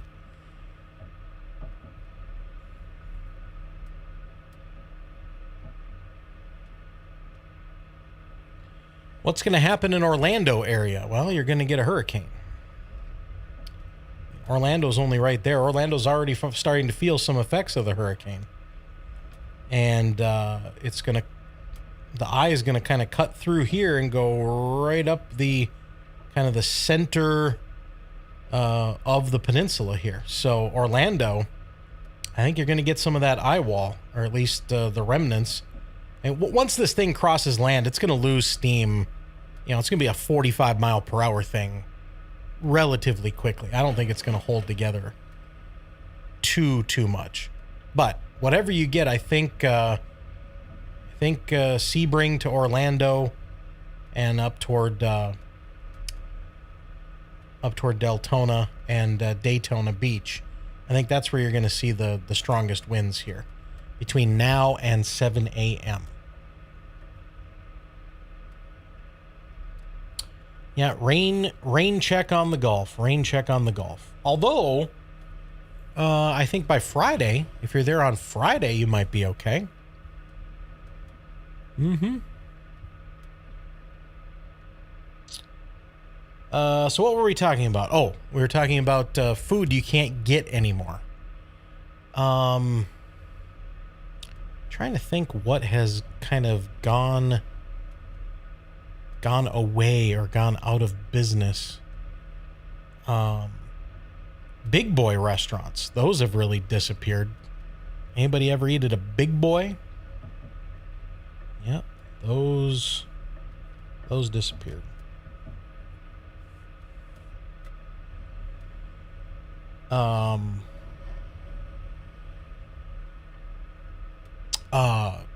Sambo's Family Restaurant.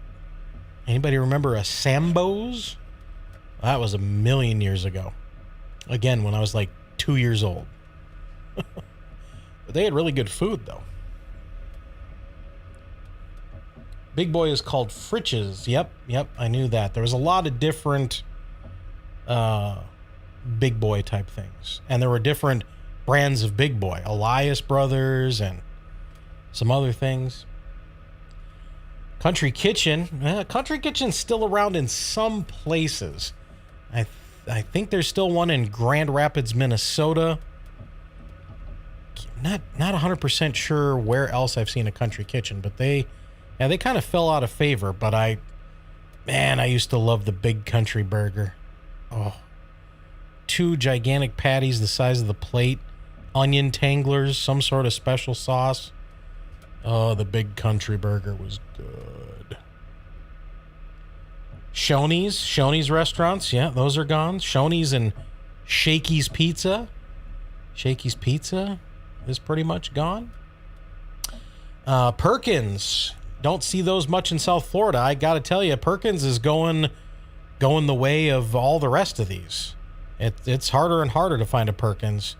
They closed my favorite one in Minneapolis, and they closed the one here in Wisconsin, Dells. And there's a bunch. You drive around the country and you see the big oval sign, and the little square underneath says open 24 hours, but the big oval is gone. So Perkins is just about gone too, at least in a lot of places. What else haven't we been able to eat for a long time?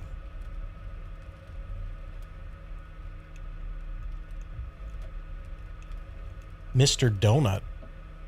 I don't think there's any Mr. Donuts left. That's an old chain. No more Mr. Donuts. Although Dunkin' is a decent replacement, it's no Mr. Donut.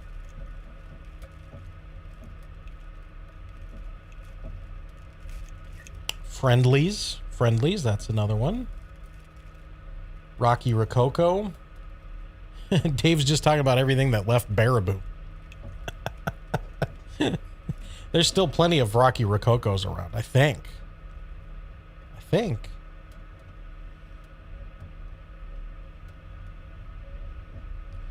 Hey, it's James Skivers. Everybody say hi, James. I don't know how long you've been in here, but thanks for joining us for Burger Chat. He knew I was talking about burgers. He came running.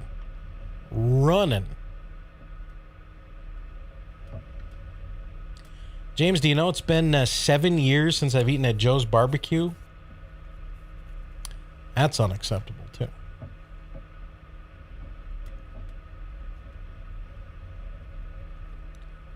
Ryan's Steakhouse. I don't know what Ryan's Steakhouse is.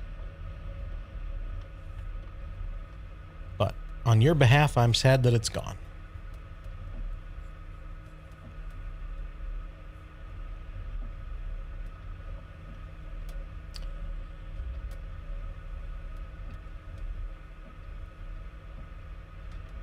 All right, so back to looking at Nicole here. Big eye. The eye is roughly 70 miles across. So a big eye. So it's kind of loosely organized, but there's definitely some wind in there. I can see some wind coming in this part of the eye wall here. This part of the eye wall here, that's where the wind is going to be. And some of that is only about 45 miles off the coast. About 45 miles. It's only moving at 15-ish miles per hour. As my microphone falls right off of the desk. Stand by.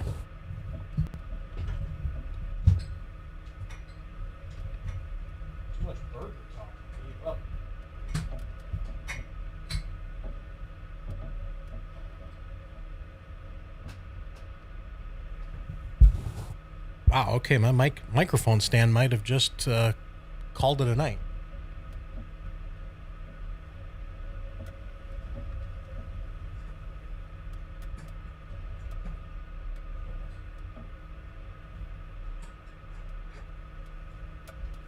All right, tighten that baby down. There, we good now? Okay. Just sitting here and all of a sudden the microphone fell in my lap.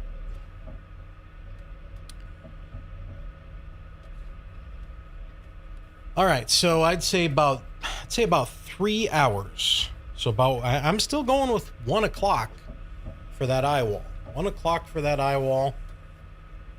Center of the eye. After that, I'm gonna say a 1 or 2 o'clock landfall is what we're looking at here. 1 or 2 o'clock. All right, back to the chat here. James says he's going to deliver me some barbecue. That's good, because I was watching the Chiefs game the other night, and they had somebody at Joe's Barbecue, and I about fell out of my chair.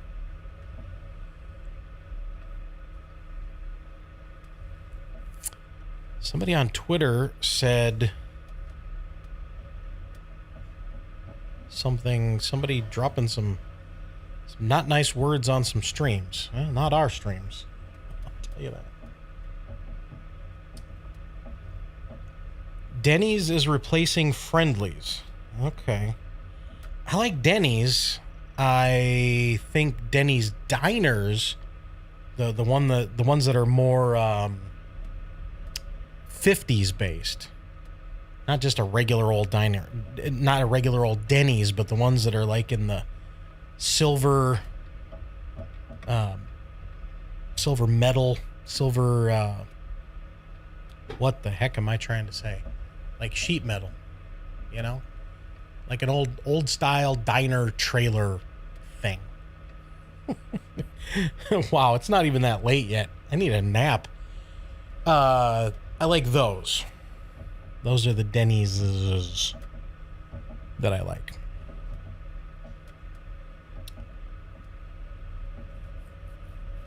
Okay.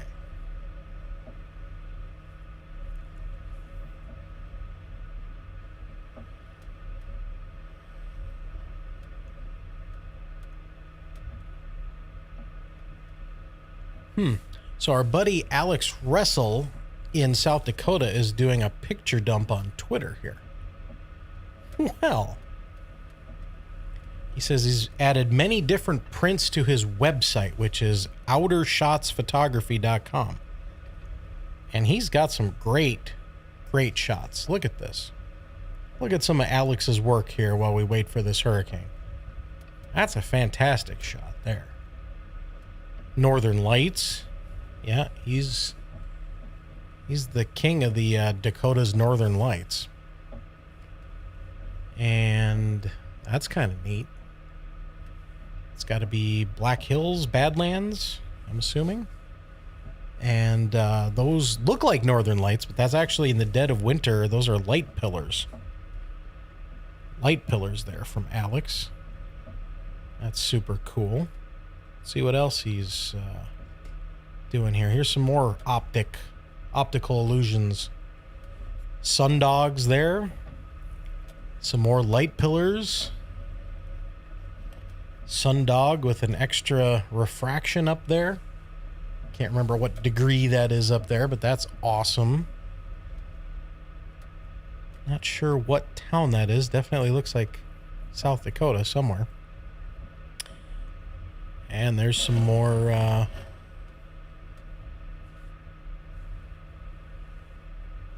can't tell if those are Northern Lights or light pillars. Those look more like light pillars.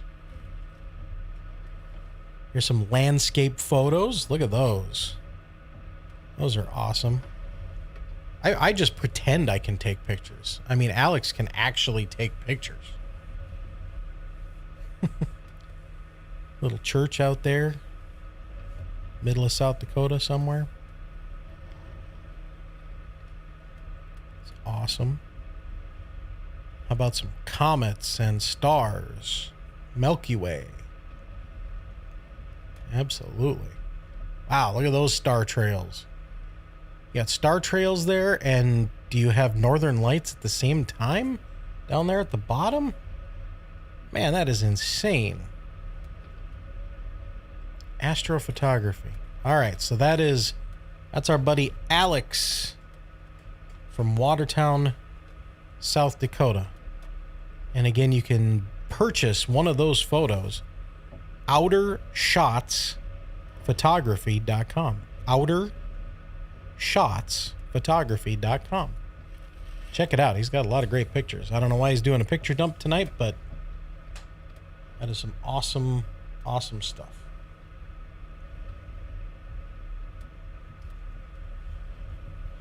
All right, waiting on a hurricane is like being stalked by a turtle. Yes. Okay. joeskc.com. Oh. Oh, you're killing me here. You can send it to me? Is it as good when I get it? Oh. All right. I have to have some of the sausage.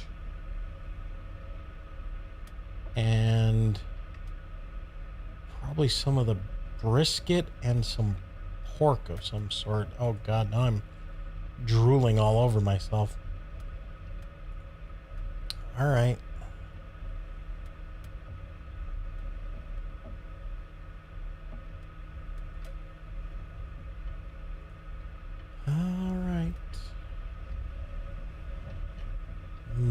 Ribs and meats.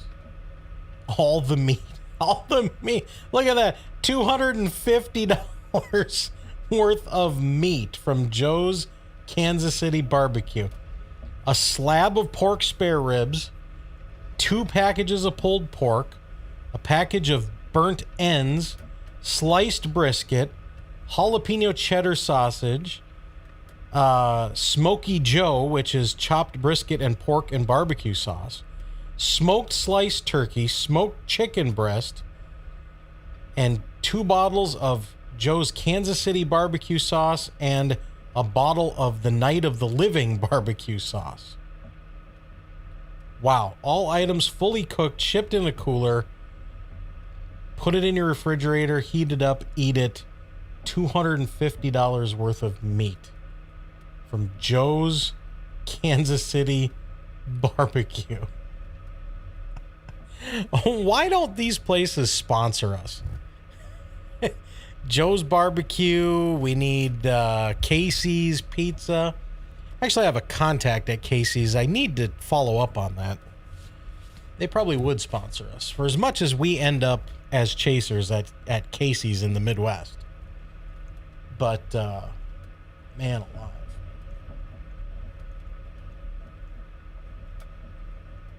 I want it fresh, though. I want it right there. I'm gonna have to swing through on vacation or something. I'll meet you there, James, in 6 weeks. 6 weeks. Put it on the calendar. Oh, all of a sudden somebody has added some lights to our camera in Fort Pierce. So somebody's parked there or something, and all of a sudden we have lights. All right, check this out. Looks like headlights or something. Now we can see all sorts of stuff here. All right, so it's windy, it's wet, and again, you can see a push of water on shore every once in a while here. And there's some pretty good street flooding there as well. I don't know exactly what street this is, but this is right on the edge, right on the barrier island here in Fort Pierce, Florida. Somebody obviously parked next to our camera. Oh, now they're leaving. Bye-bye. Bye-bye, lights. Ooh, I did just see some debris down the street go for a ride, though. I did just see a chunk of something down the street go for a ride in Fort Pierce. So, we obviously have some of these bands here coming on shore and starting to blow at least some small debris around.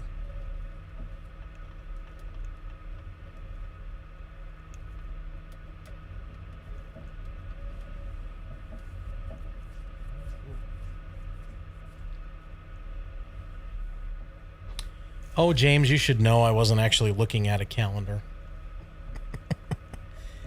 After the first of the year, buddy. Isn't that only about 6 weeks away?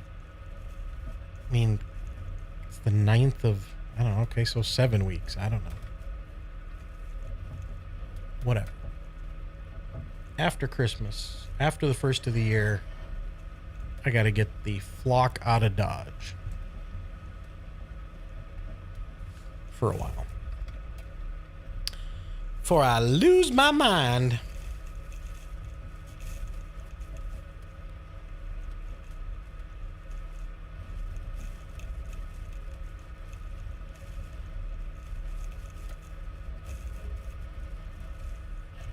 Buy me Christmas dinner. Okay. Maybe we should go to Kansas City for Christmas. On our way to somewhere else. I don't know where that would be. Somewhere warm.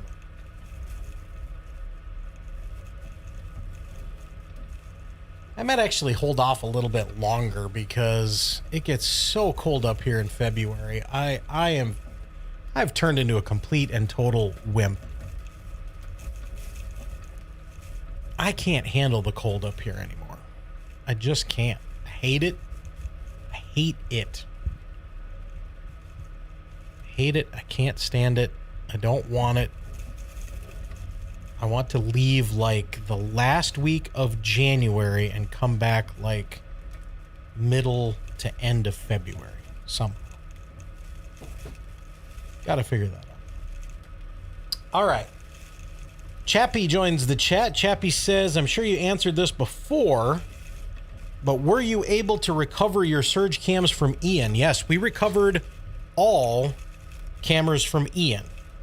However, number 9, which was on Estero Boulevard in Fort Myers Beach, did not make it because somebody found the camera while we were busy chasing in the Carolinas, second landfall. Somebody got the camera and they opened it up and they dumped all of the contents of the Pelican case out on the ground. And this would have been 2 or 3 days after. So all the pieces were completely dry. They were dirty. They were full of debris and stuff, but they had dumped everything out and they took the Pelican case. Now, why on earth you would do that, I have no idea, but they did. And so all we got back was a couple of batteries and some other miscellaneous parts. So nothing doing there. And then just yesterday, we recovered Surge Cam 5 from Sanibel Island. Yesterday. And that one was completely shot because it was a case that we had put some vents in, because sometimes things overheat. So we had a vented case and we put it up high. We put the ones with vents higher up. But this was on the 3rd floor railing at a resort, and it got water in it. Salt water. So everything inside of number 5 was completely shot because of the salt water. So all the rest we got back, and they're being used. So we had we recovered. We were able to reuse 7 of the 9, and then we added another one. We built a new one. We built number 10, Surgy 10, and so everything but 5 and 9 are being used today.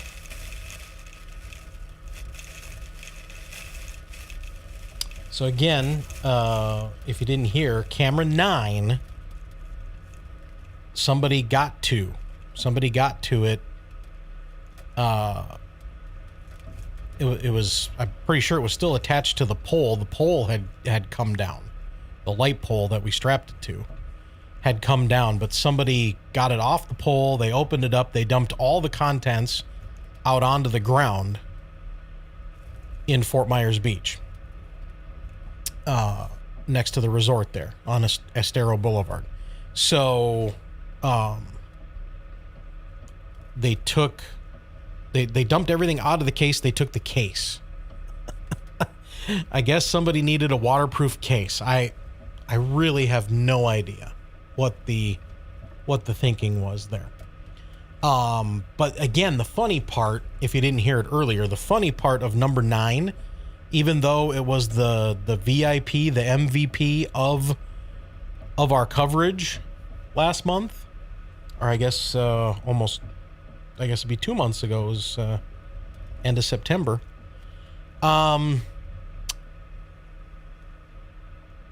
Even though it was the MVP, it was our cheapest build. We were testing out some different equipment, which obviously worked fantastic, but it was our cheapest build. So they got and messed with the cheapest one.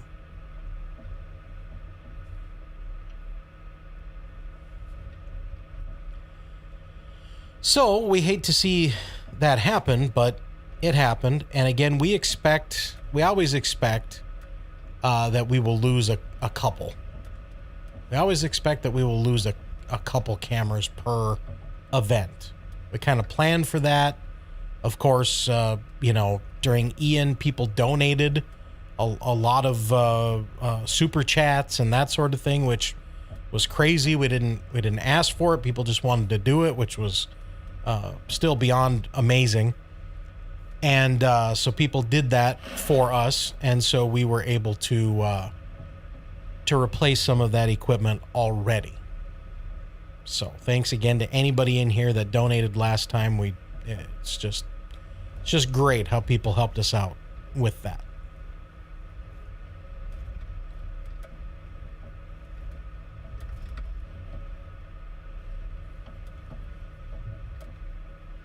Chappie says, appreciate your coverage on Nicole. I came here to see what was going on. Thank you, Chappie. Thank you for coming here first. We appreciate it. Lacey says, camera 9 was the best. Glad it made it through. Again, it made it through until somebody got a hold of it. But it was still there. Is that Jeannie or Janine? I'm so far away from the monitor. And I am getting so old. And it could just be Jean. Anyway, Jeannie says, if you are ever in Baldwin, Missouri, stop by Uncle Bill's Pancake House. All right. Love pancakes. Oh. Some people in this chat room call me Hotcakes Hartman. But that's a whole different topic. Lacey says, I watched every minute of Hurricane Ian from New York.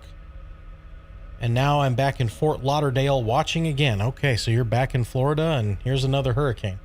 I really thought we were done. We actually started, John Humphress started taking apart some of the surges to fix stuff and upgrade stuff. And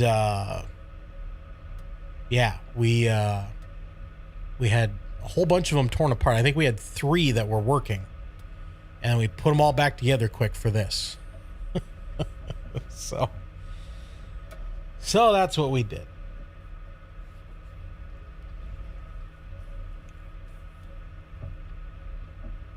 But thank you guys. Thanks everyone who tuned in tonight. Thanks everybody that tuned in during Ian.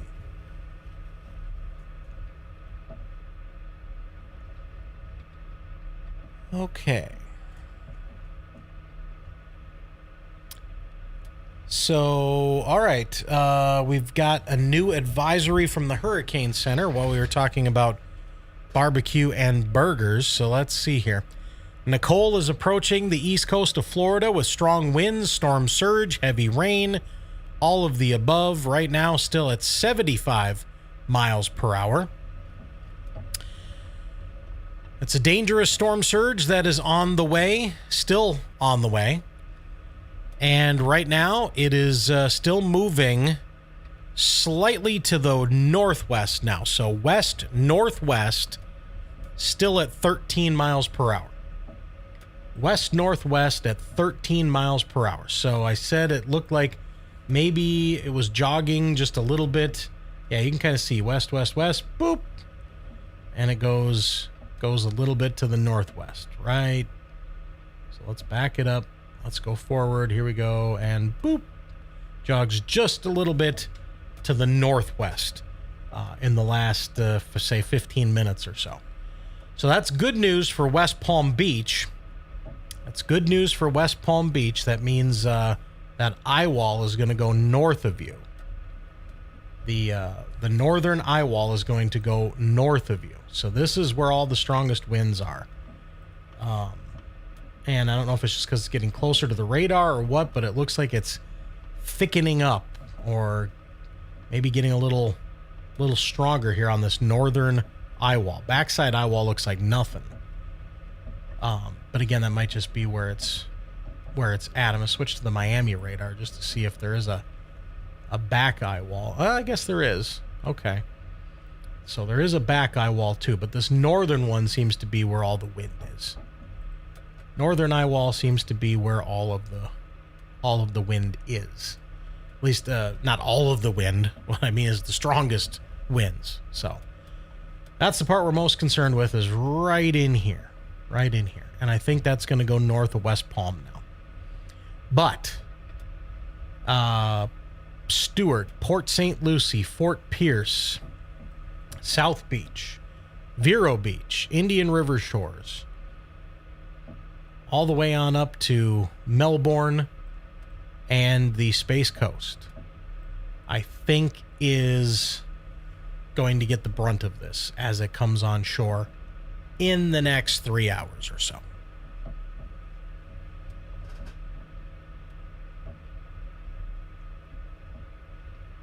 Do we have a surge cam at Daytona Beach shores where the condos were ordered evacuated, but they're staying? So we have two cameras at Daytona Beach, and I'm assuming, okay, so Daytona Beach shores is not that far down. Not 100% sure exactly where our cameras are, but they're very, very close.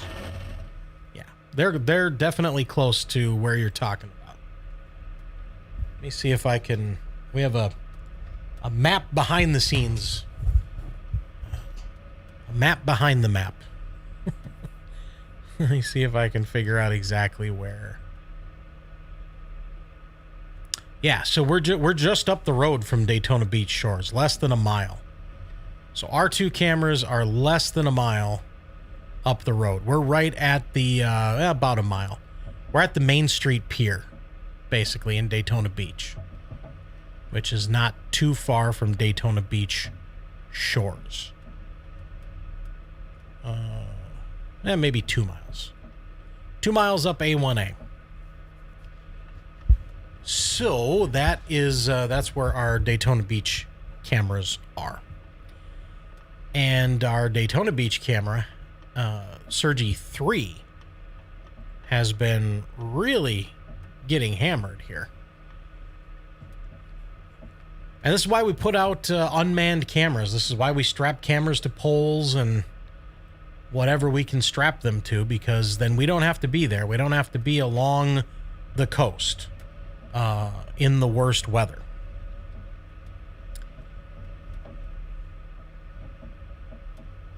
And again, we've got a camera in Melbourne, but it crashed on us. It went down. I don't know exactly what the deal is there, but I think John Humphress is on his way there to fix camera 8 in Melbourne. So we'll get that back. Let's see. So again, it is moving west-northwest now. West-northwest at 13 miles per hour. Still 75 mile per hour sustained winds. Of course, those are estimates. And we've been seeing 66, 62. Nothing quite to 70 yet. I haven't seen anything quite to 70 yet.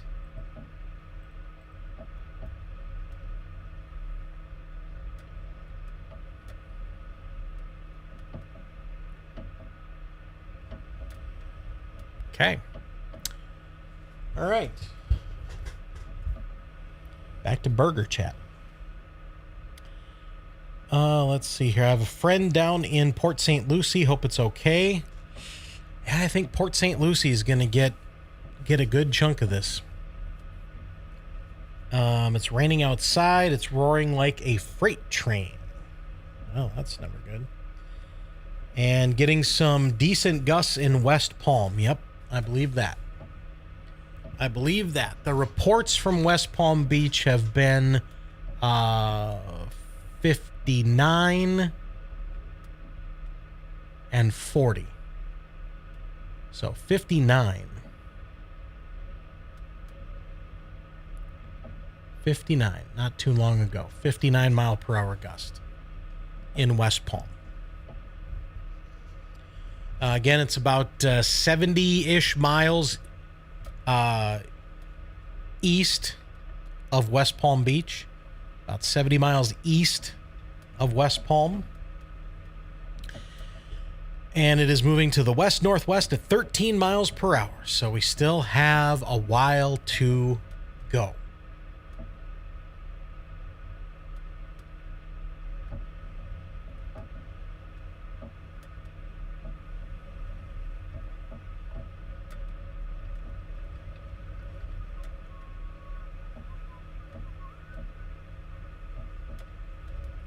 All right. Cool. So again, thanks for tuning in. It's just a little bit after 9 o'clock Central Time, just after 10 o'clock Eastern Time. And we're just watching our cams here and waiting for a very slow-moving Hurricane Nicole.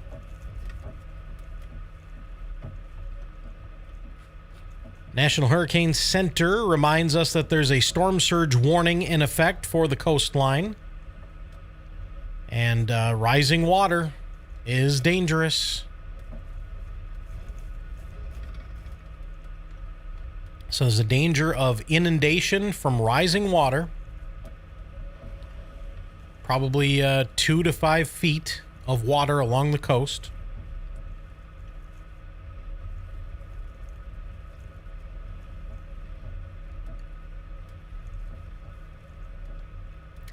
Here's what the Hurricane Center says. Nicole is moving toward the northwest at about 13 miles per hour.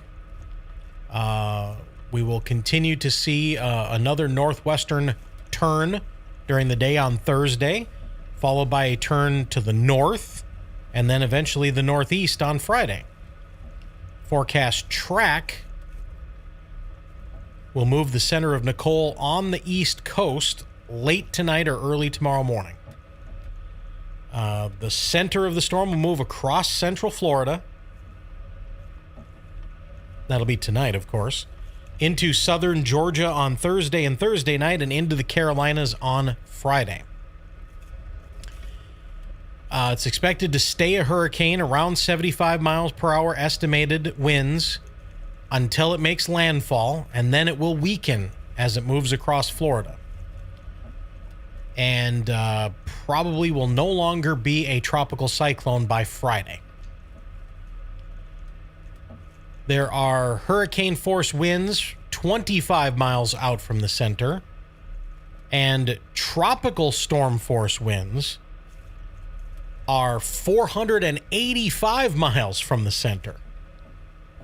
How about that? Tropical storm force winds are over 480 miles from the center, especially to the north of the center. A gust of 55 was reported at the Juno Beach Pier, and 55 miles per hour on Grand Bahama Island. Just a couple of recent reports of 55 mile per hour gusts.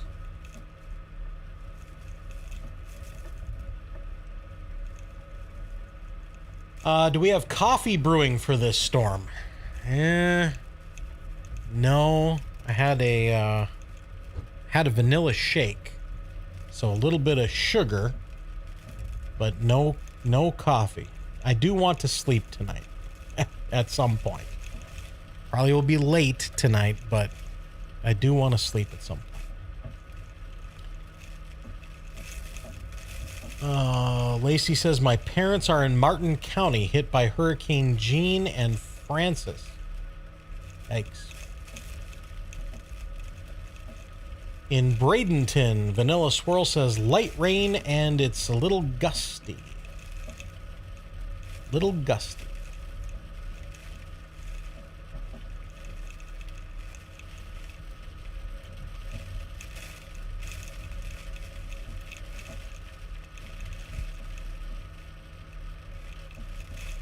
Uh, 60-mile-per-hour gust in Port St. Lucie just a minute ago. Jensen Beach area.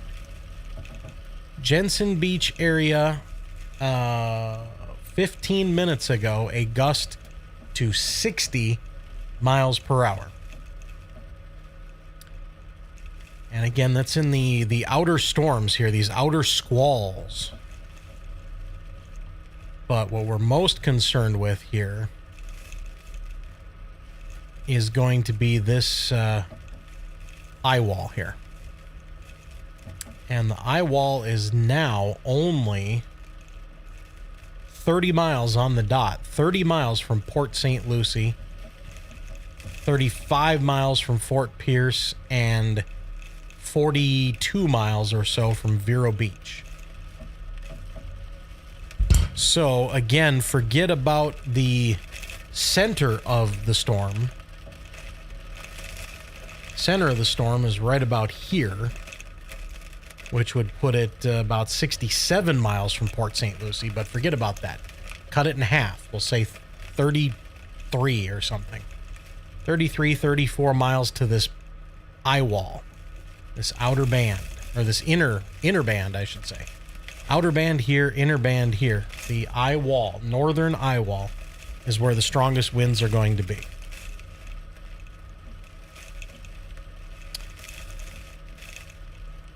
Let's see here. Daytona getting some surge.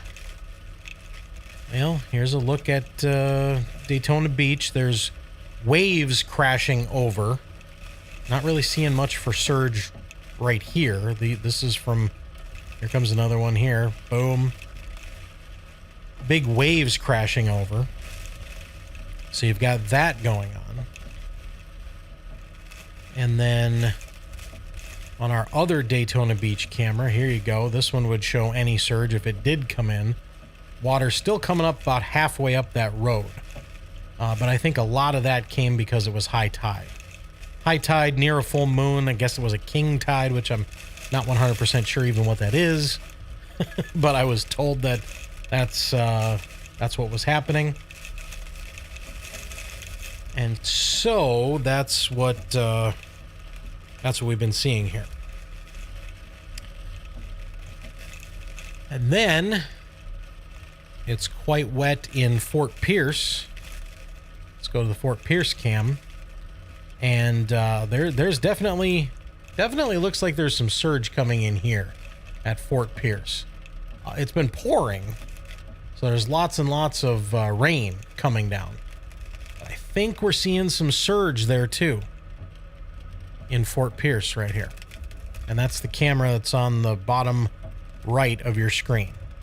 Wind is definitely whipping in there. There's water covering the road now. There's it looks like we're getting waves up to that tree in the middle of the shot. So we're getting some surge, or at least some waves, some water, whether it's just breaking waves or part of the surge. And that looks like surge to me. That's coming in. It's coming in a lot further than it was an hour ago, I'll tell you that. So the waves are coming right up to the backside of that tree now, in the center of the shot. So, and I think this is just the beginning. Just the beginning here. It's a long, drawn out process, I know. Long drawn out process. We'd rather just get it in, get it done. And looks like the Weather Channel has our stream up right now too. Weather Channel on cable, and they're talking about the fact that the water is coming up to that tree. So I don't know who's doing the analysis right now, whether it's Mike Bettis or who. But they're talking about it too, that the water has come further on land, much further than it was. So, all right, so they're seeing it, we're showing it, we're doing it.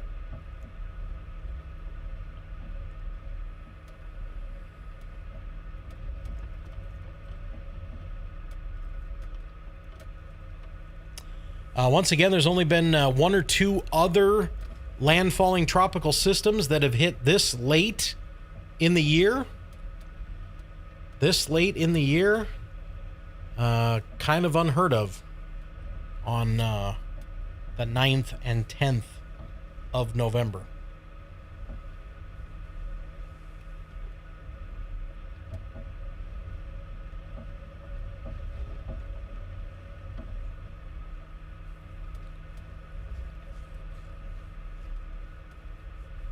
Wind seems to have switched around a little bit here in Fort Pierce, like it's coming right toward the camera now. Or at least a little bit more toward the camera than it was earlier. And we're seeing those waves come right up. There's one. There's a big wave. And again, it's coming right up to that tree now. It was not doing that before. It was not doing that before. But it definitely is now.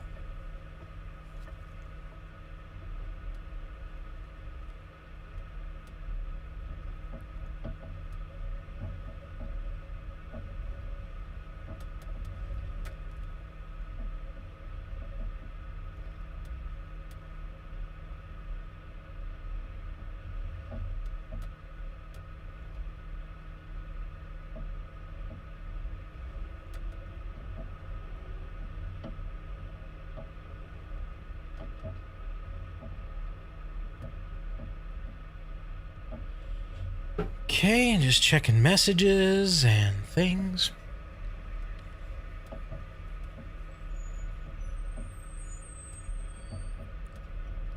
So again, I think, I don't know this for sure, but I think the water that is on the roadway,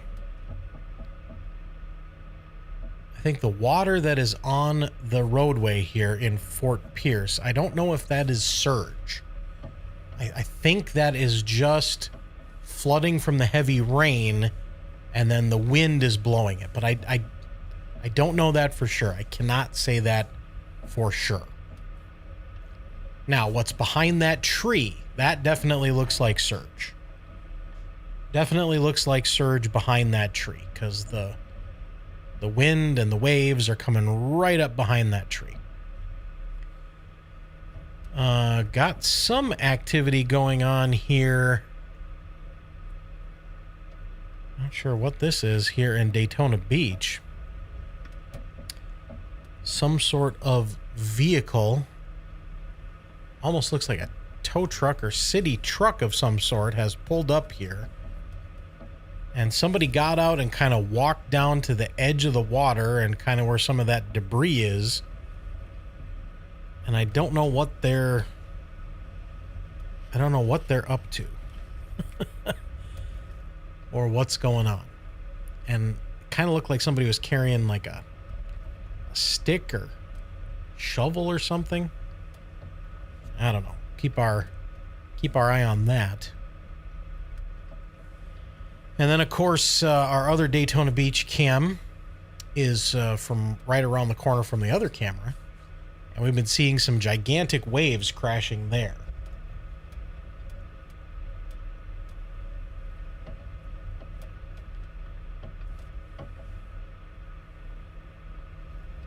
In our YouTube chat, if you go to youtube.com and follow us along there and chat with us. Someone asks if we have broadcast from other countries getting hit by storms. We have broadcast from the U.S. Virgin Islands, and we have broadcast from wow, I can't remember where we went.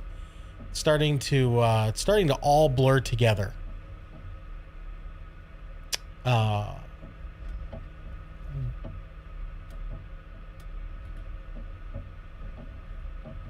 where did we? Oh, yes, that's right. Puerto Rico. So, U.S. Virgin Islands and Puerto Rico, which are not other countries, but that's where we've gone outside of the continental United States. So, not other countries yet. Not live, anyway.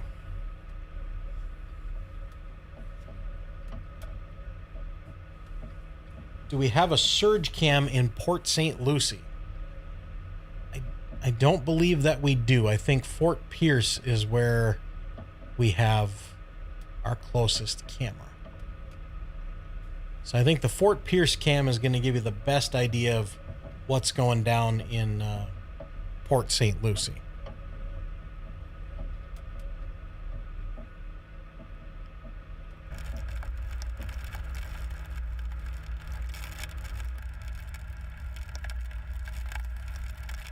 Let's bring that up full here.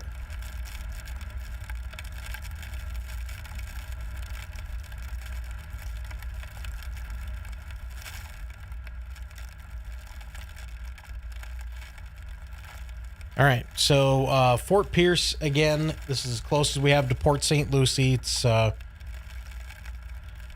that far apart, actually. It's only about 9 to 10 miles away from Port St. Lucie, so I think this is a pretty good idea of what's going on there as far as the wind and the rain is concerned.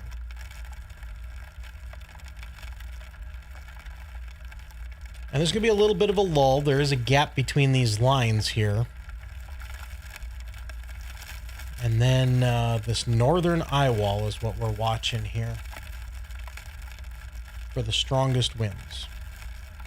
And I think that's going up toward Vero Beach, Palm Bay, Space Coast. So I think this is going to rotate up like this. So rotate up like this toward Palm Bay and toward the Space Center.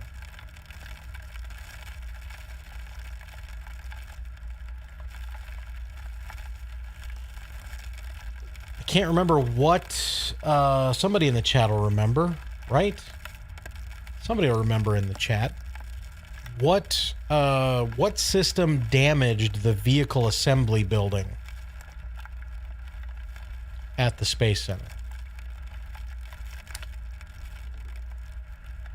See if somebody remembers. Was that Andrew?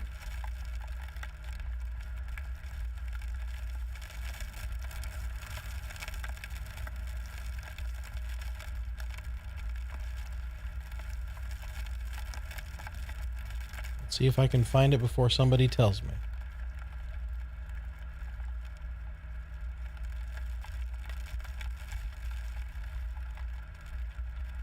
Actually, there were two. So Hurricane Francis and Hurricane Jean.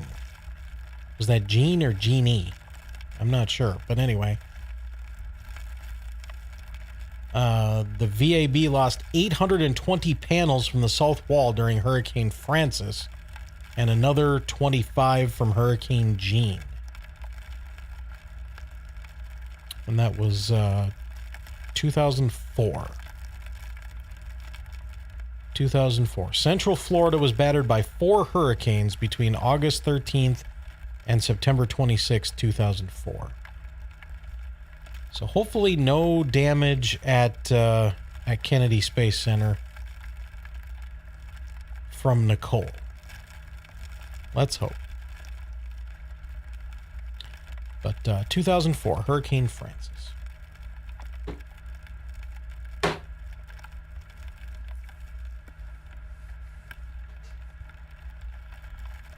Surprised I remember that. That was almost 20 years ago.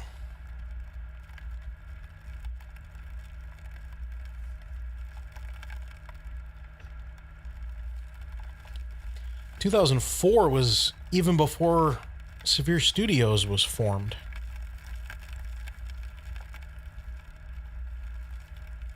We were basically just starting to get going with chasing and streaming idea in 2004.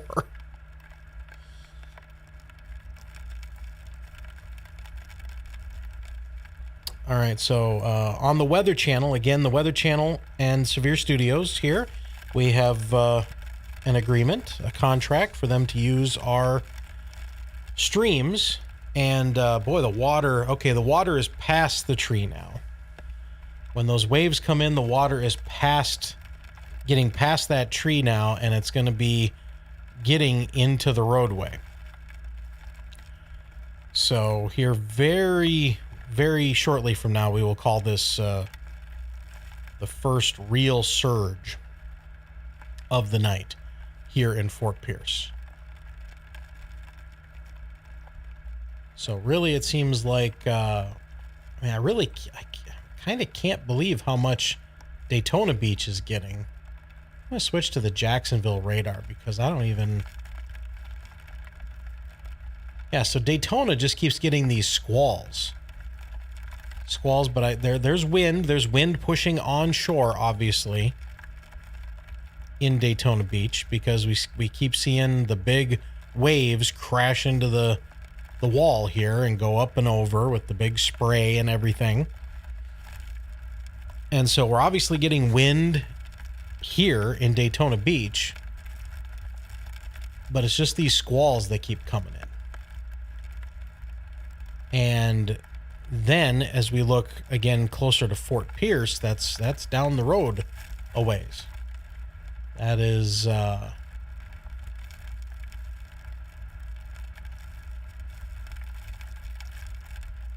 that is a good... these two cameras that we keep switching between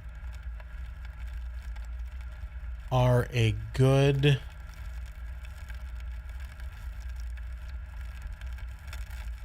110 miles between them. Okay, so 110 miles between here and getting some of the same impacts. Some of the same effects. I'm going to definitely say that we are talking about some surge here now in Fort Pierce. It's not coming up as fast as it came up for Ian. You know, that only took about 45 minutes and we had feet of surge. This is a slower moving storm. The wind is less, but definitely starting to see the surge now here at Fort Pierce.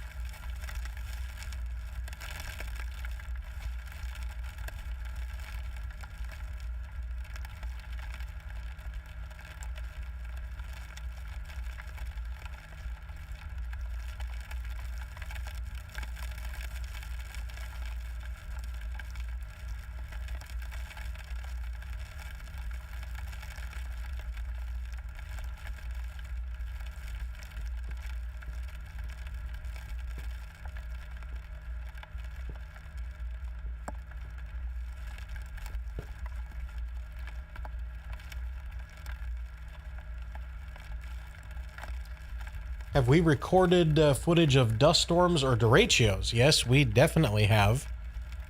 Yep. We had a couple different derechos in South Dakota this year, which of all places, I mean, you can get them there, but not two and not the size of the dirt, the dust that was being kicked up by those derechos in South Dakota this year was kind of insane.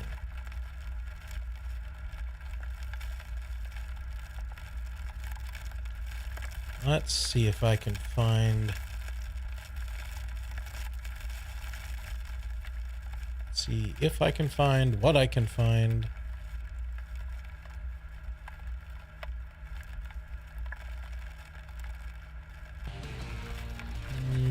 Okay.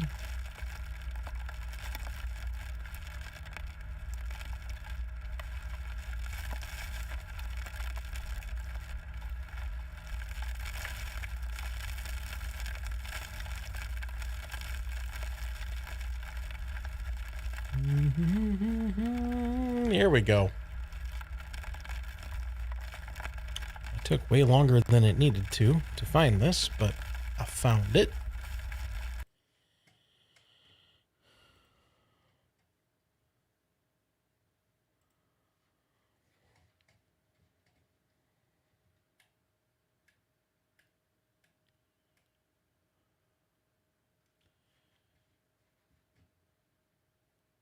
There we go. So there's your haboob. There's your dust storm. So this was from eastern South Dakota this summer. I believe this was near Brookings, South Dakota. This is over on Jordan Hall's YouTube page. Look for Jordan Hall Weather or Jordan Hall Storm Chaser. So that's where this particular video is. So yeah, so that was from South Dakota this summer. And it goes pitch black here. There you go. Look at that. It's still recording. Look at how dark it is outside. That's just crazy. All right. So, yep. So we do haboobs and derechos and hurricanes and snow and tornadoes and flooding and pretty much anything you can think of. Anything that's in the air, we do it.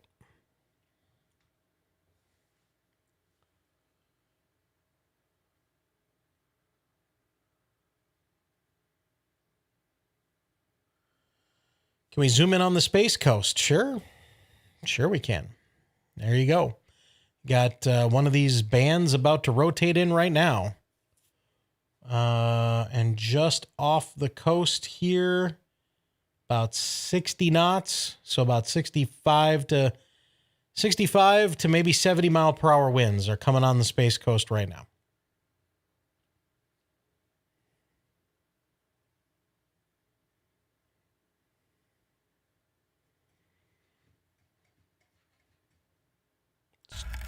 Turn our audio back on here from Fort Pierce.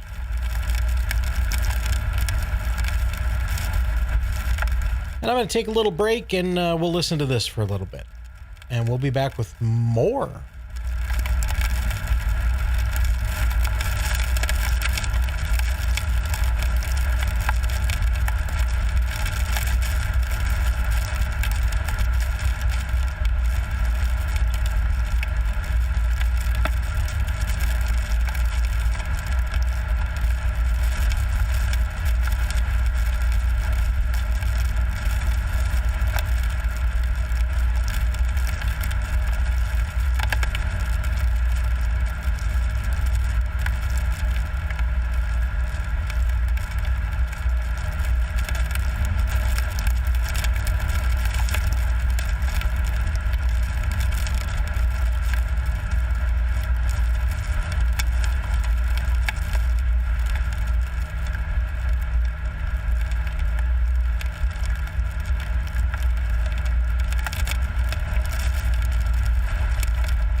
This road is tiny, bro. I don't think you realize how small this road is. What? I did too.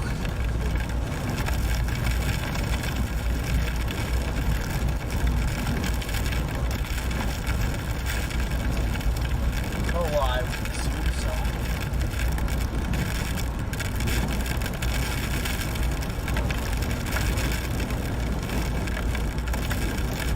Was it a lizard?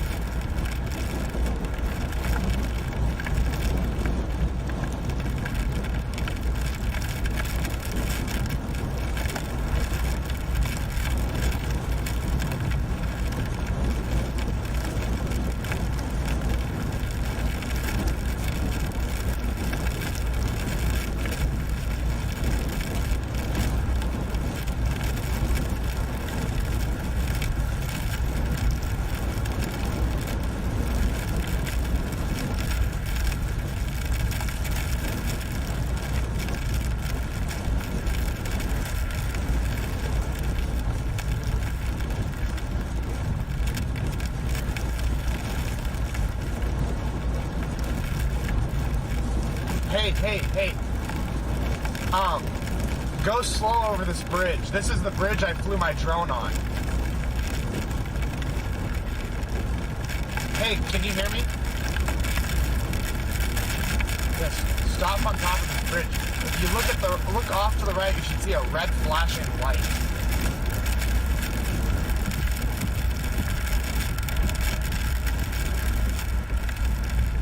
Can you still see it out there? Yeah, that's the jetty.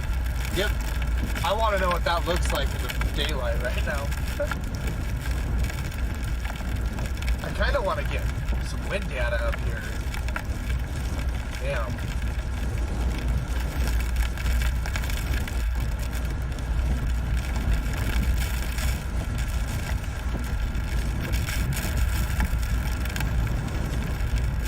That's a cop. That looks like a cop to me, if you ask me.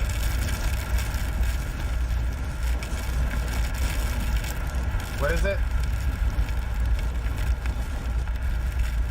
Hold on. Is it lime green?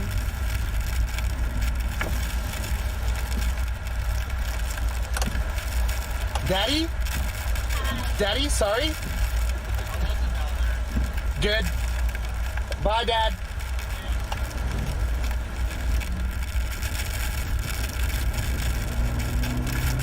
I think his wife's driving.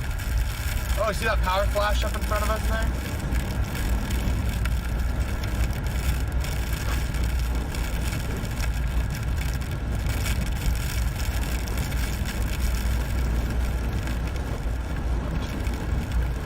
God, service is terrible. Where, can you hear me? Okay, I'm trying to catch up to you. I think he was looking at camera data. I think he's got some cams around here somewhere. Cyclone ports.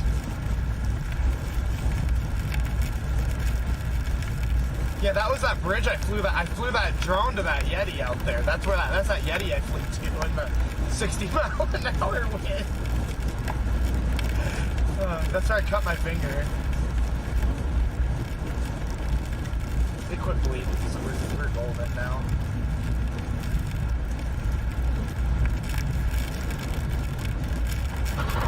Whoa, I hydroplaned pretty good right there.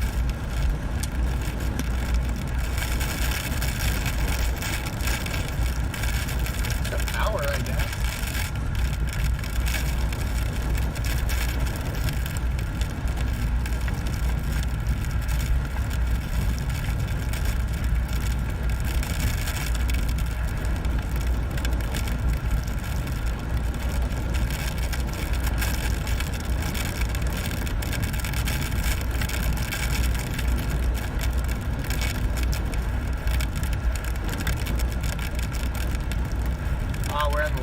Tiny clearing of storms before we get smacked with another one here in about 2 minutes. Looking at that on radar. Man, that northern eye wall might be a little fun at one point here. It's intensifying rapidly.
I'd like to see a cop get out and write me a ticket for this.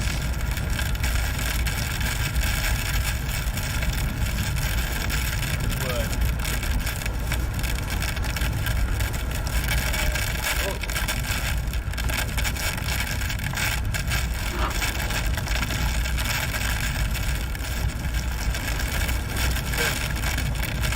Kory just said they're showing the TJ on there. There you go.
I see it.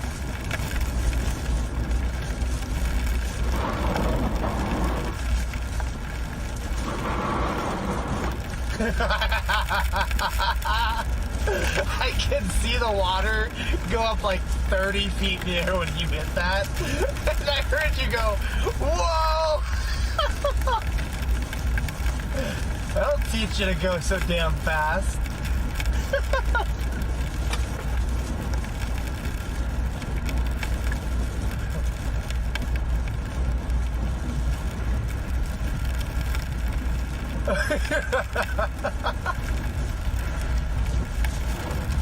I've hit some water pretty hard like that where it hurt. It's weird, and your seatbelt hurts you. There's a little flooding, strict flooding here. That gas station does not have bags on the pump. That was open. Hey, did you hear what I said? That gas station was open. That gas pumps were open.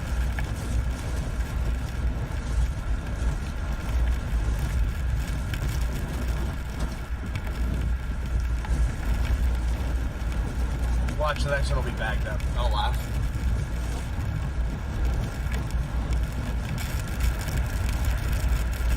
Yeah, that's fine. Nice name, North Atlantic Ocean. Thank you. Am I even streaming? No, it's not working because I have bad cell signals.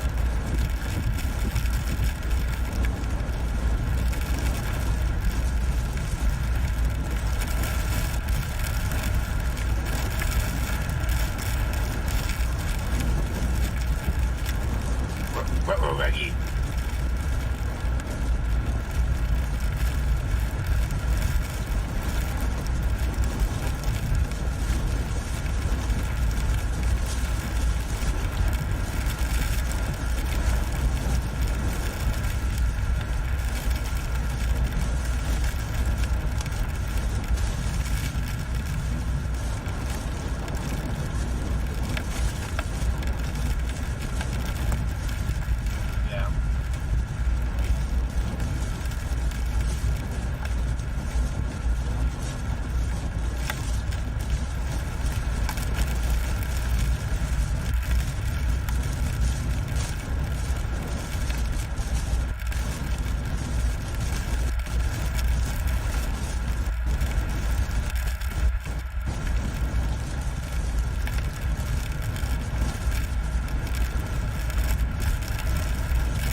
Was that huge branch in the middle of the road, or was it not there when you went through there?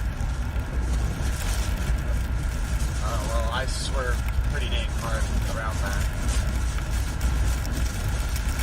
You would have swerved for it, so. Oh, that wind's picking up now.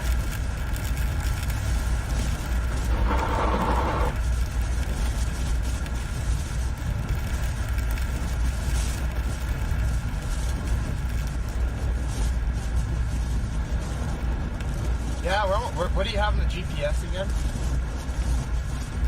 What do you have in the GPS? Oh, where 8's at? Is that where camera 8 is at? Okay, that's what I was asking. Sorry, services, dog.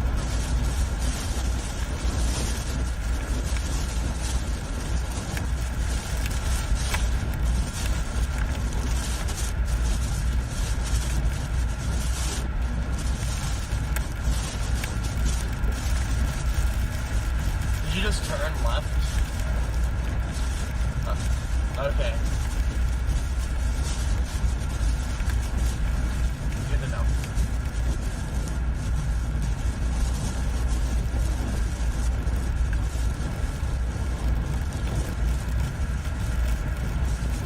I can barely see your tail light.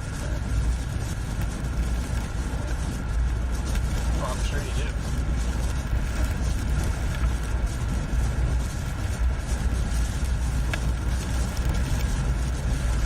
Ready to get soaking wet?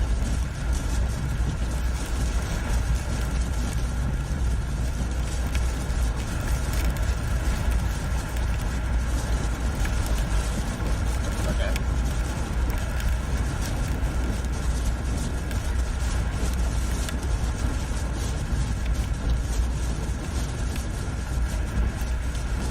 Ugh, man.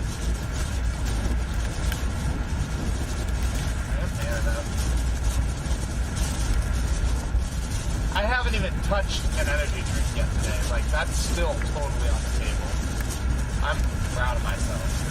The second I touch a Bang energy drink, that's an instant 5 hours of just, I'm awake, so. The second I touch a Bang energy drink, that's just an instant 5 hours of me being awake.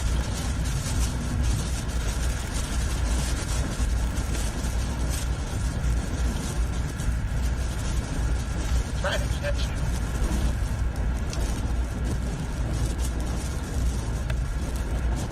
Yeah, getting lots of stuff flying around here.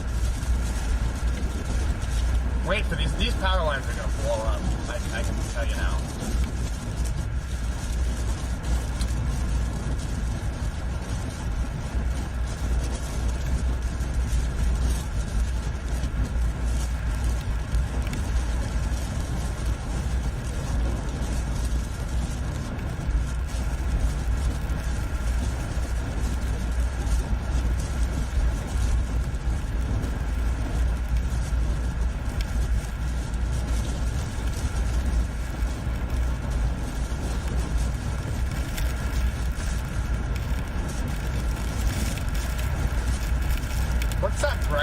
light. That guy's lights are way too bright.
Must be.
right, it's 1 a.m. Eastern Standard Time. And Kory Hartman here with you at Severe Studios on YouTube and severestudios.com. Continuing coverage here of Hurricane Nicole.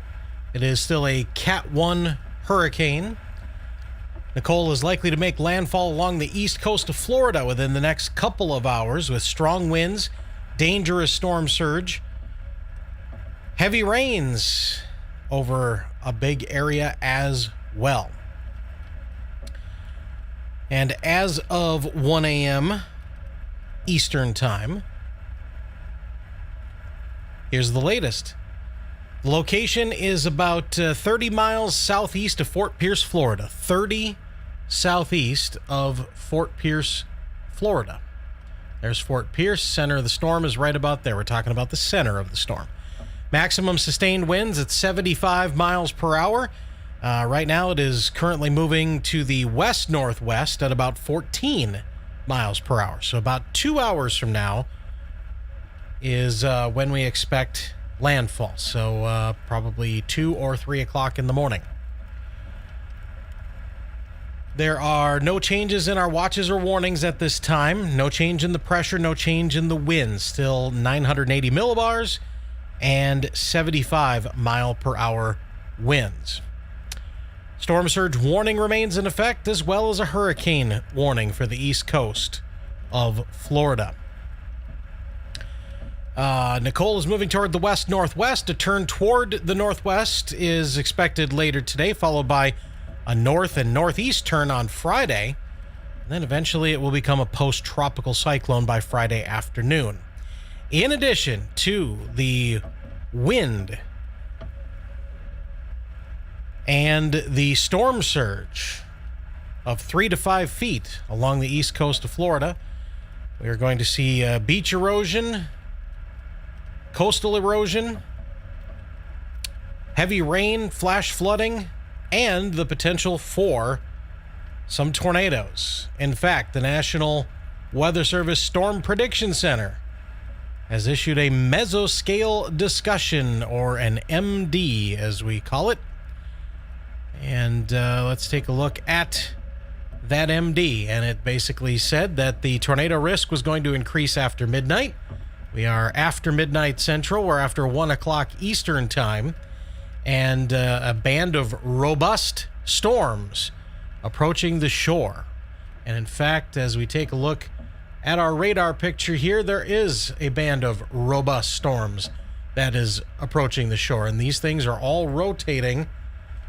They're all rotating like this. They're all rotating westerly and southwesterly. So as those bands of storms come on shore, some of those could have a tornado threat with them. We don't currently see anything that has a tornado threat, but there's some very strong winds there in these storms and in the northern eye wall here of probably over 70 miles per hour. 65 to 70 mile per hour winds, not out of the question as these storms come on shore. Basically from Vero Beach to Sebastian, Indian River Shores, Palm Bay, Melbourne. We have a Melbourne cam that is now up. There it is. It is surge cam number 8. It has a light on it as well, so we can see the precipitation fly by. So this camera is going to be looking real interesting here in about the next 20 minutes or so. Maybe less than that, because here comes that band now. That just kind of jumped forward there. So right now, in the Melbourne area, there are gusts being measured to 70 miles per hour, in fact. So in India Atlantic, a 70 mile per hour gust. India Atlantic is right there east of Melbourne, and that is, I believe, where our camera actually is located. It's right on the coast. So that's what you're seeing there on Surge Cam 8. Again, these bands of storms are rotating in Satellite Beach, Patrick Shores, Cocoa Beach, Cape Canaveral. We do have a camera at Cocoa Beach, but it's very dark. Can't really see anything on it right now. Cape Canaveral, Port Canaveral, Space Coast, Kennedy Space Center, gust to 66 miles per hour. And then we go all the way up north to the Daytona Beach area.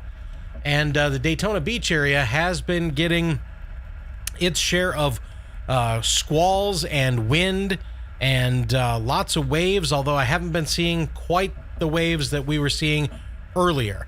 Now, the flags are still whipping there. The wind is obviously still coming in off the Atlantic onshore, and there's still some foam and surf and that sort of thing flying by the camera every once in a while, but we're not really seeing the big crashing waves that we had earlier.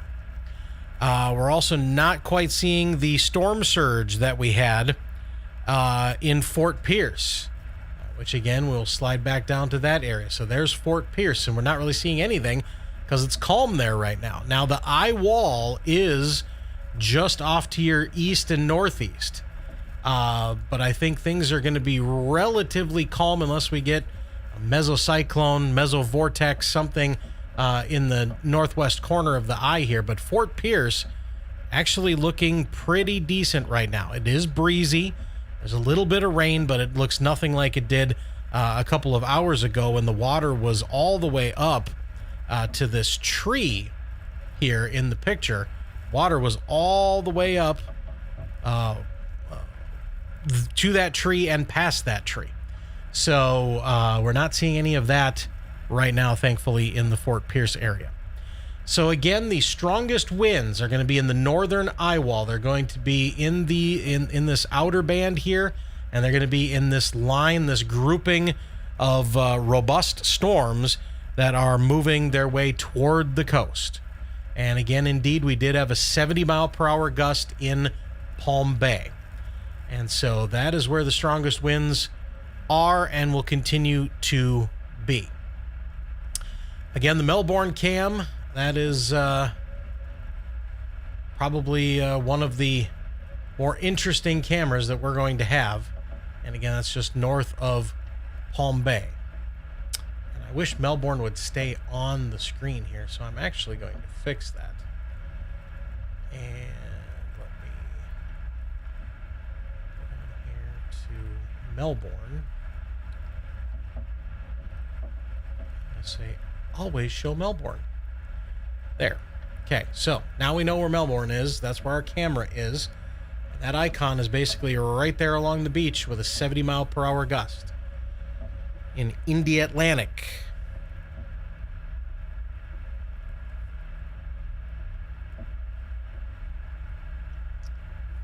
All right, so as we take a look in our chat room here tonight, 75 people hanging with us. We appreciate it. Jesse says, looks like that sucker may have made landfall. Again, landfall is when the center of the storm crosses over land. So the center of the storm, I'm going to put it right about here. Center of the storm is still about 25 miles offshore. So no landfall yet. Again, we're getting the eye wall, but no landfall. Eye wall, but no landfall. Okay, again, landfall is when the center of the storm crosses the eye. I know it's confusing. It's dumb. It doesn't make a whole lot of difference because all of the effects are already here, and it doesn't matter that the landfall hasn't happened. It's making landfall.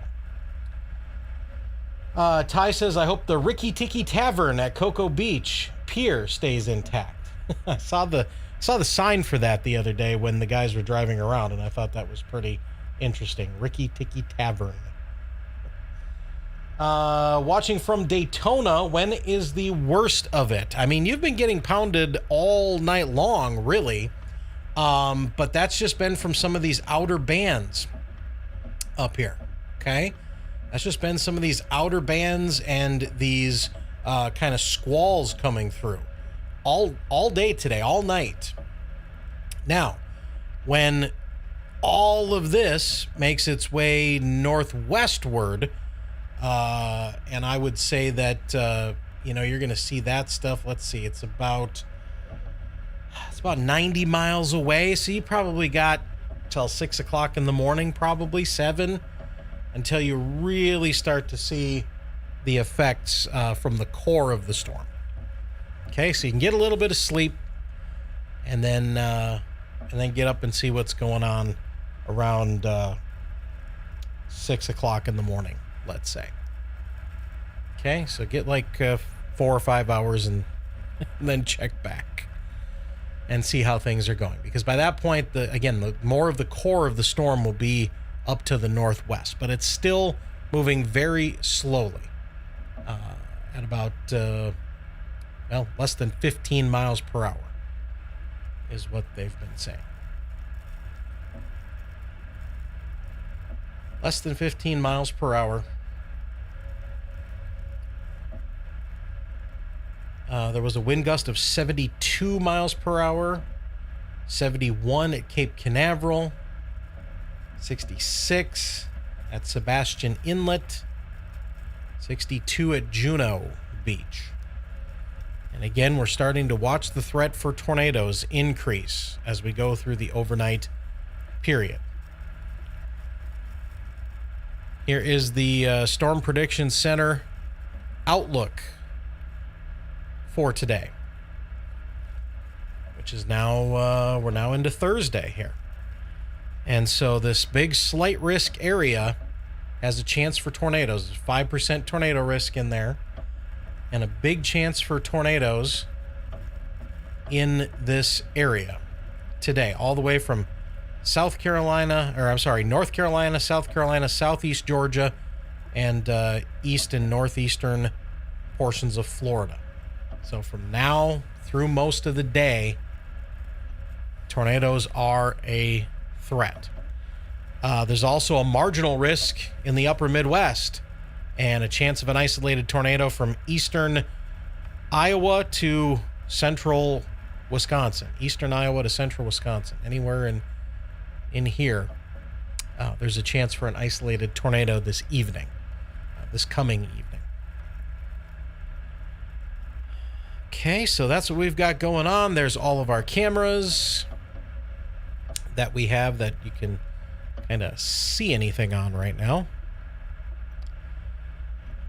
Palm trees whipping around, wind whipping around, rain whipping around.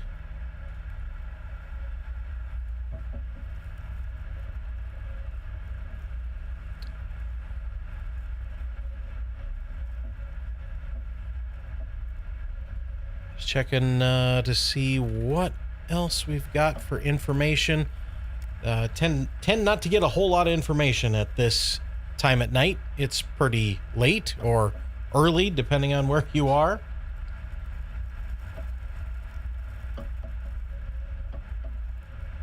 Yes, it is starting to make a slight turn to the north. It's moving west-northwest.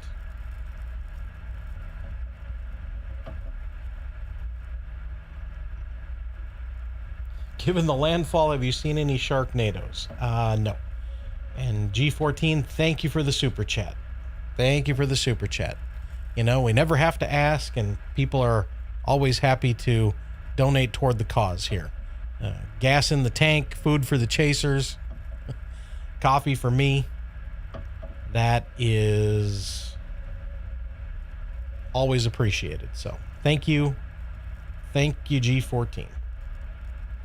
No Sharknadoes as of yet, thankfully. Someone says, this guy sounds like Dr. Sturgis from Young Sheldon. I've only watched a few minutes of Young Sheldon, but I assume that that Dr. Sturgis is a bright person. So I'll take that. It's 1:15 Eastern Time. This is Kory Hartman, owner, operator, Severe Studios, and talking to you tonight from Wisconsin. I am north of Madison, Wisconsin, near Baraboo and Wisconsin Dells. That's where I live. I own and operate a radio and TV station here, as well as Severe Studios headquarters. Of course, our corporate offices are in Sioux Falls, South Dakota, where we built this thing about 15 years ago. So yeah, we've been doing it a little while. Is the eye going to make it halfway across the state? Yeah, I think it will, actually. Let's take a look at the latest. I mean, it might not be an eye. I mean, it might not be a concentric eye as it makes its way all the way across. But I do think that there will be, storm conditions, hurricane conditions, the core of the storm, power outages, that sort of thing. I do think that will continue across. And I keep clicking the wrong thing on this map. All right, here we go. Boom. So there it is. Again, hurricane warning continues here. Storm very close to the coastline as of 1 o'clock Eastern time. And then you can see the path of where the center of the storm, the core of the storm, is going to pass. It's going to go all the way across the Florida Peninsula, go just north of Tampa, might actually go out into the Gulf of Mexico for a little bit, retaining its tropical storm characteristics. And it's going to go up into southern and central Georgia, then into portions of South Carolina and North Carolina where it will dissipate. And again, the problem here is the story by tomorrow afternoon is going to become the tornadoes. The tornadoes are going to become one of the bigger issues with this tomorrow. All along the coast here. Florida, Georgia, South Carolina, North Carolina. That is where we will see the tornado threat. Along the coast and about 40, 50 miles inland, let's say. All right, lots of new reports coming in here. 73 miles per hour at Playa Linda Beach, Brevard County. Port Canaveral, 66. Patrick Space Force Base, 63. 64 at Melbourne Airport. And 59 at Indian River Shore. Okay, I'll read those off one more time. Playa Linda Beach, 73. Starting to get gusts over 70 now. Port Canaveral, 66. Patrick Space Force Base, 63. Melbourne, 64. And Indian River Shore, 59. So we are starting to see gusts now being confirmed on the ground over 70 miles per hour.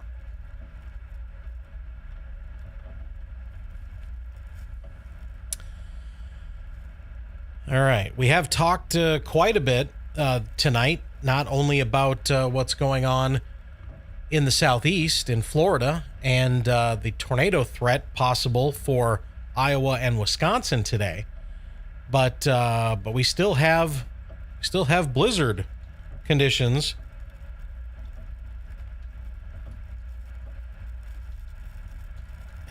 Wow, if I could type tonight. We still have blizzard warnings continuing across some decent chunks of real estate.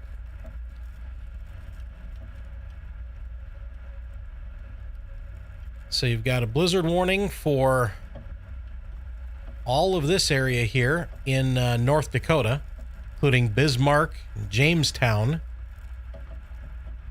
And you've got blizzard conditions here in South Dakota from basically the Pierre area northward in those counties there with blizzard conditions. And you've got blizzard warnings into northeastern North Dakota, including Devil's Lake and Grand Forks, and then into portions of northwestern Minnesota. So lots of blizzard action going on. We're talking a foot to maybe 18 inches of snow and 50 to 60 mile per hour winds. In addition to that, there's also an ice storm warning into portions of South Dakota. And here's a look at that. All right, so ice storm warning from Pier to Aberdeen. Pier to Aberdeen. Now, this is going to be before any snow comes in. This is basically now through 6 a.m. And we haven't really looked up there really to see what's going on. Let's go up here once. Oh, that is a mess. Wow. Okay. So there you go. I'm in the top right corner radar here, Barron radar. And wow, look at this icing here. North of Pier, up to Mowbridge, to Aberdeen, Ipswich. I don't know why Aberdeen keeps disappearing off the map, but there it is right there. There's Aberdeen. So you got Aberdeen, Ipswich, Eureka, Britain, on up here toward Ashley, and Oaks, and Ellendale, North Dakota, Lisbon, North Dakota, up to Fargo, Britain. So your dividing line is kind of right here from Miller to Sisseton. So and this is just radar indicated here.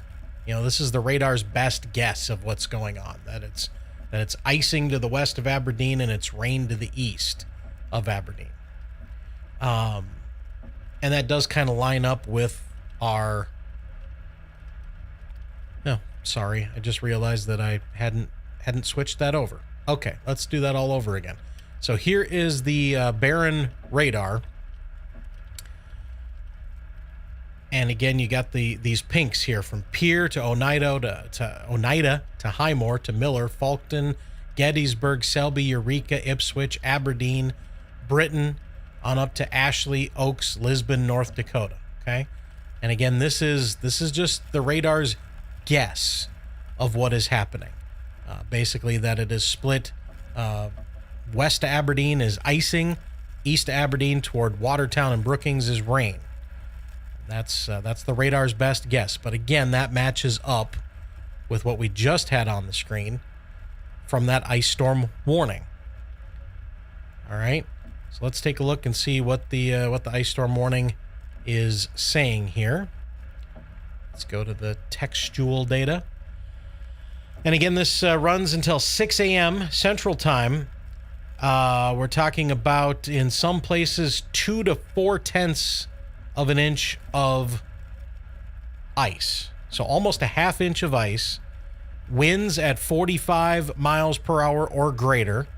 Then on top of that, you can add 3 or 4 inches of snow, and the wind's still continuing to crank.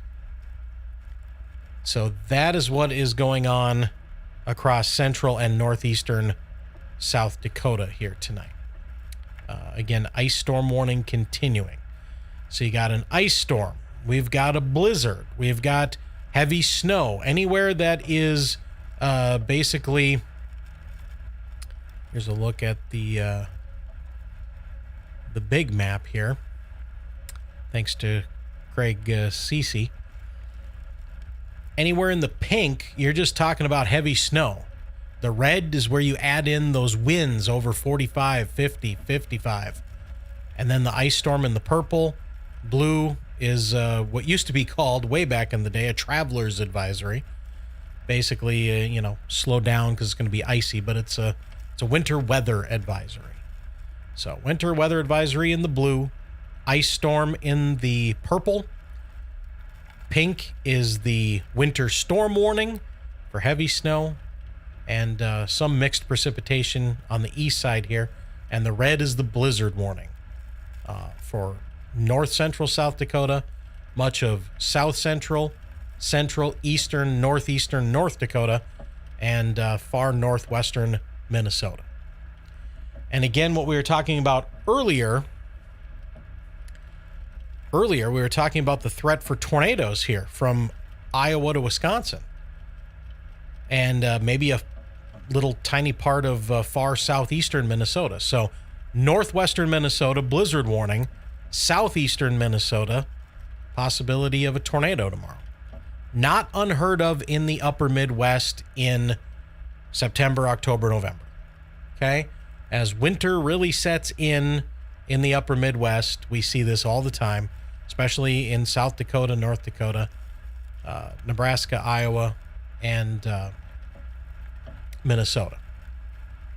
Okay, so again, you got a good chance of seeing blizzard conditions and tornadoes in different parts of Minnesota tomorrow. All right. Interesting stuff. Big storm, of course, has absolutely nothing to do with the tropical system that we have coming in, but interesting to look at nonetheless. All right. What else is going on in the world? I guess 2 days ago now was election night. We won't do politics here, but hopefully your person or people won. That's all we'll say on that. Let's see. CMA Awards? Was it CMA Awards last night? I think it was. Hopefully your people won the awards that you wanted them to win. All right.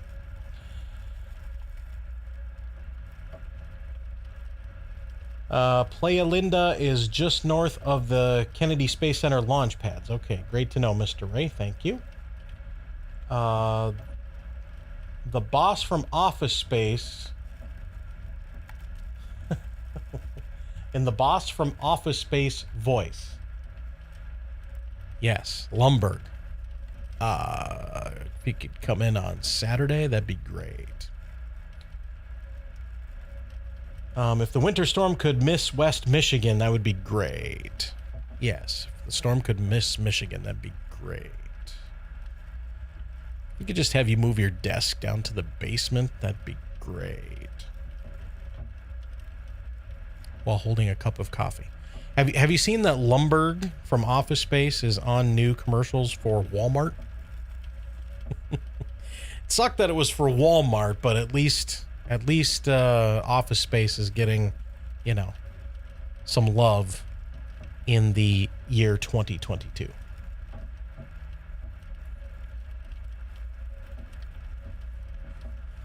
So, winter storm, if you could just go ahead and not hit Michigan, that'd be great. Gary Cole.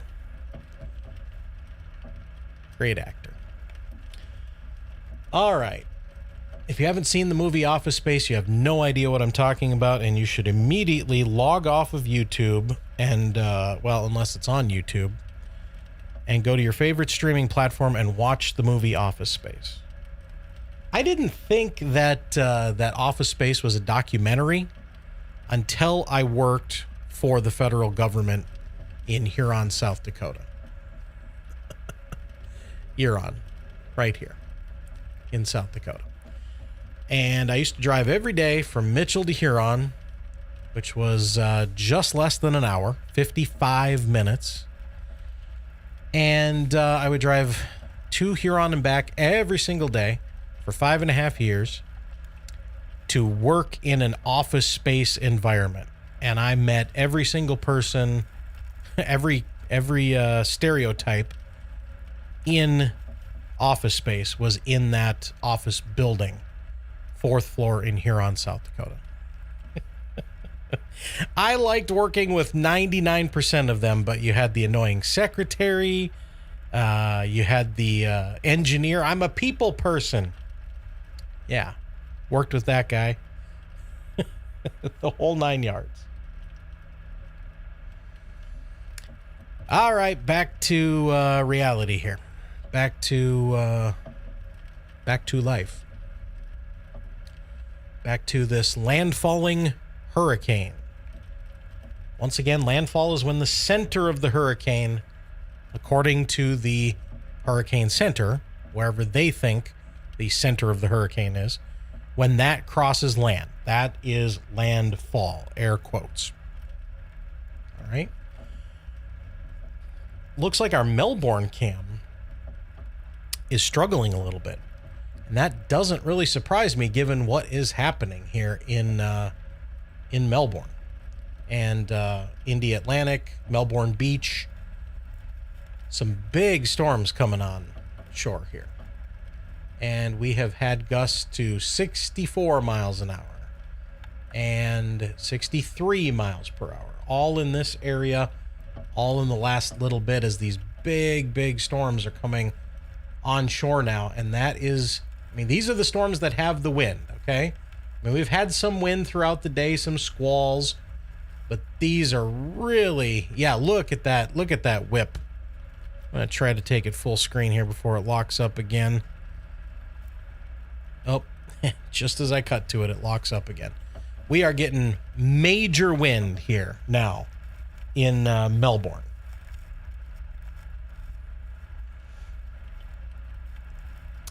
The storm could hit the UP, but stay away from West Michigan. No, we don't want it to hit the UP. That's where I grew up, Upper Peninsula of Michigan. And the UP gets enough snow. In fact, they've already gotten a ton of snow up by Marquette and stuff. They don't need any more snow in the UP. Although there is a slight drought across a lot of different places, so some of this moisture will actually be welcome, I think, both from the storm up to the north and from this, depending where it goes. So.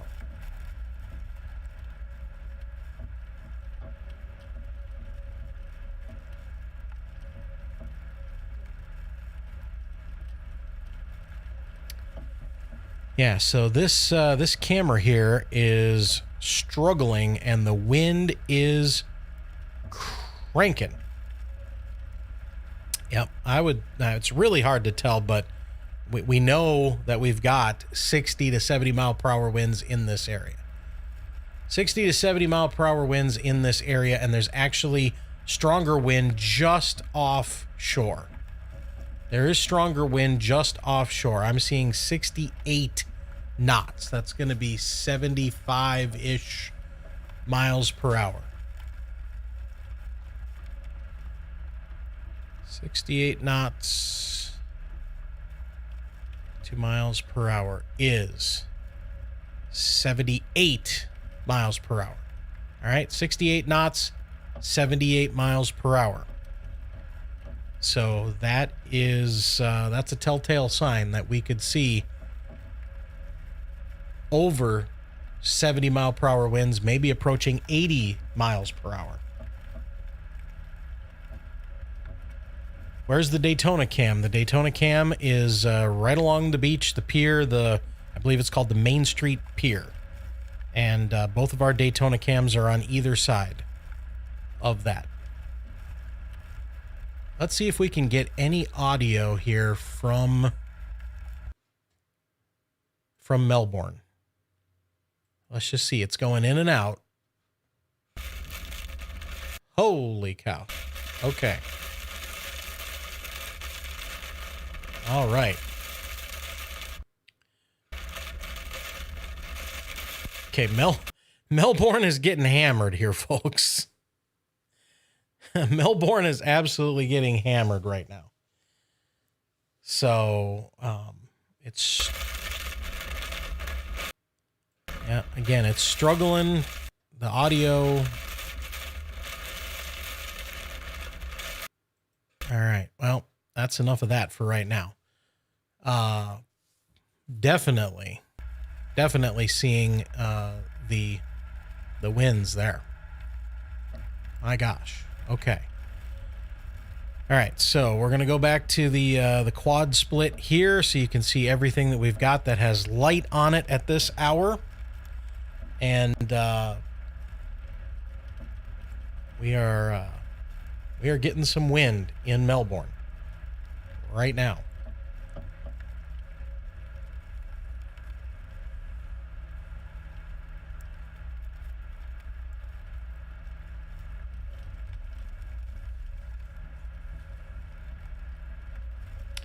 I lost my phone and I lost everything that I need here. What is this?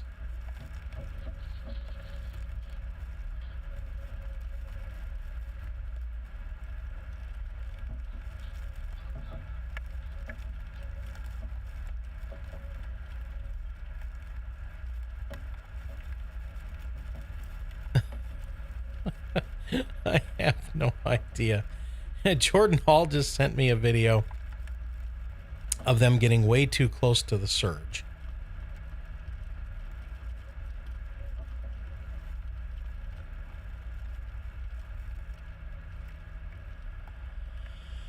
All right. Okay, Melbourne Cam calming down for a second. Calming down just for a second. It's really struggling, though. I'm pretty sure that the various cellular connections we're using are probably going up and down, up and down.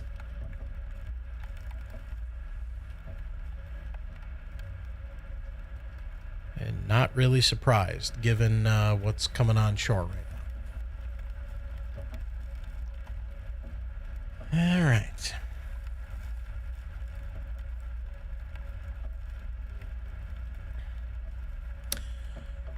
So landfall happening now. Strong winds, storm surge, waves, heavy rain, wind, tornado threat increasing across the area. There has been some damage in some places. There's obviously going to be piers and things that are out that stick out into the ocean that are going to have some damage. Always happens. Let's see. Where is this happening?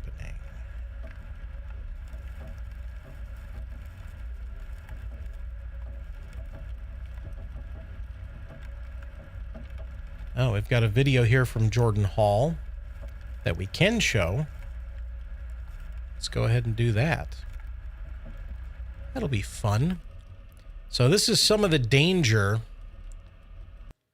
that happens when you are out covering these storms. So here's some debris that went flying by Jordan.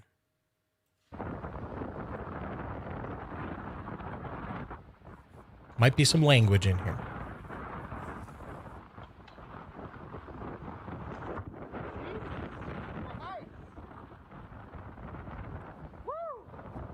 That just hit me in the face. There it goes. Holy hell. All right, let's watch that one more time. Of course, when I want it to loop, it doesn't.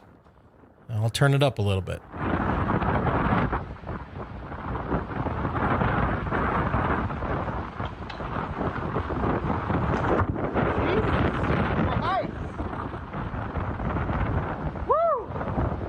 Just hit me in the face. There it goes.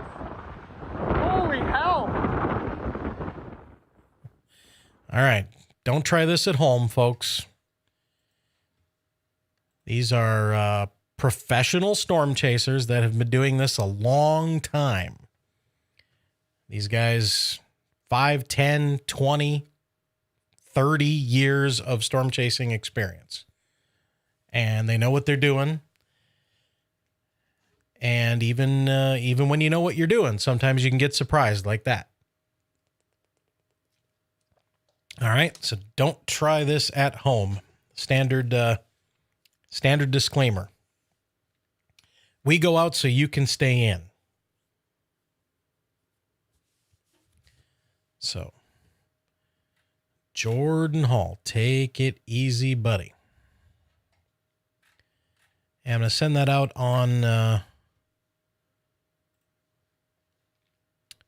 Severe Studios on Twitter. At Severe Studios on Twitter. SEVERE Studios. Severe Studios. Okay? Follow us on Twitter, please, and Facebook and Instagram, although we're horrible about posting anything on Insta. We really need to get better at that. Okay, more reports coming in here. Vero Beach, 59. Okay. Large tree fell onto the roof of a home in Melbourne Village.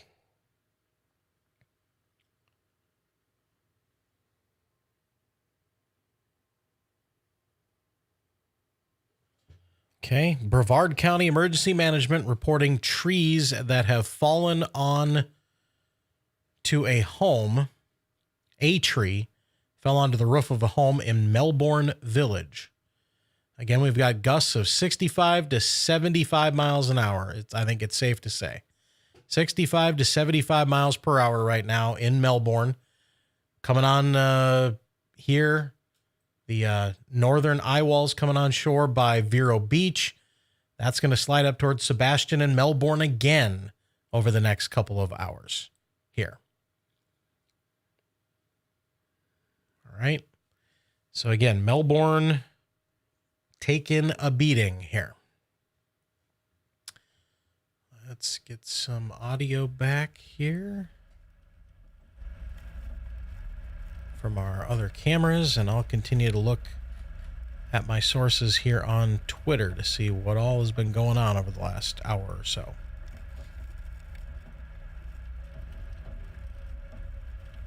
Again, we're going to get lots of rain out of this.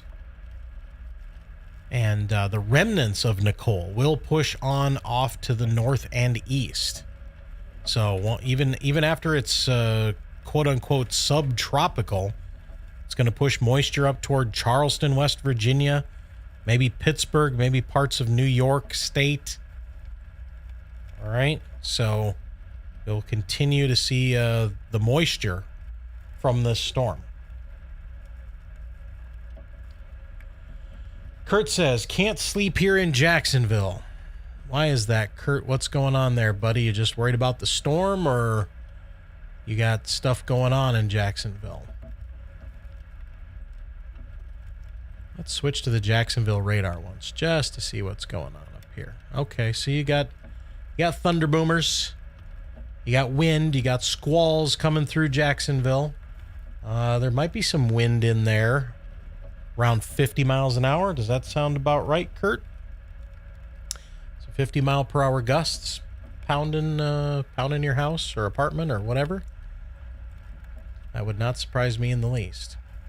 Squalls here by Palm Coast, again by Daytona, and then here near Titusville, Space Coast, Cape Canaveral, obviously, and Melbourne, where our camera has been getting hammered. Again, 73 at Cape Canaveral, basically. 63 Patrick Space Force Base. 64 at Melbourne. Tree down in Melbourne Village on a house. And 59 miles per hour in Indian River Shore. There's the eye. Okay, center of the eye. It's kind of getting lopsided already. I'm going to say the center is right about there. That's not quite right. Say the center. Say the center is there. And from Vero Beach, it's about 24 miles. Okay, from Vero Beach, about 24 miles to the center. But again, the center only matters for the word landfall, because landfall is when the center of the storm crosses land. Otherwise, doesn't mean a hill of beans, because all of the effects are up here in these big storms by Melbourne, in the eye wall, northern side of the eye. Okay, that's where I'm seeing some dark colors in there for wind. 60, there are some 68, there's some pockets in here, like in this dark red here, that is going to come on shore, Satellite Beach area. There are some pockets in there of 68 knots. That's 78 miles per hour. Okay, 68 knots, 78 miles per hour in this band of storms. And this band is going to rotate on. Now it's actually going to rotate on at Cocoa Beach and Cape Canaveral. So at Cocoa Beach and Cape Canaveral, that is where we are looking at the possibility. South Patrick Shores, Cocoa Beach, Cape Canaveral, wherever this kind of rotates in. I'm going to say it's basically on a beeline for Cocoa Beach.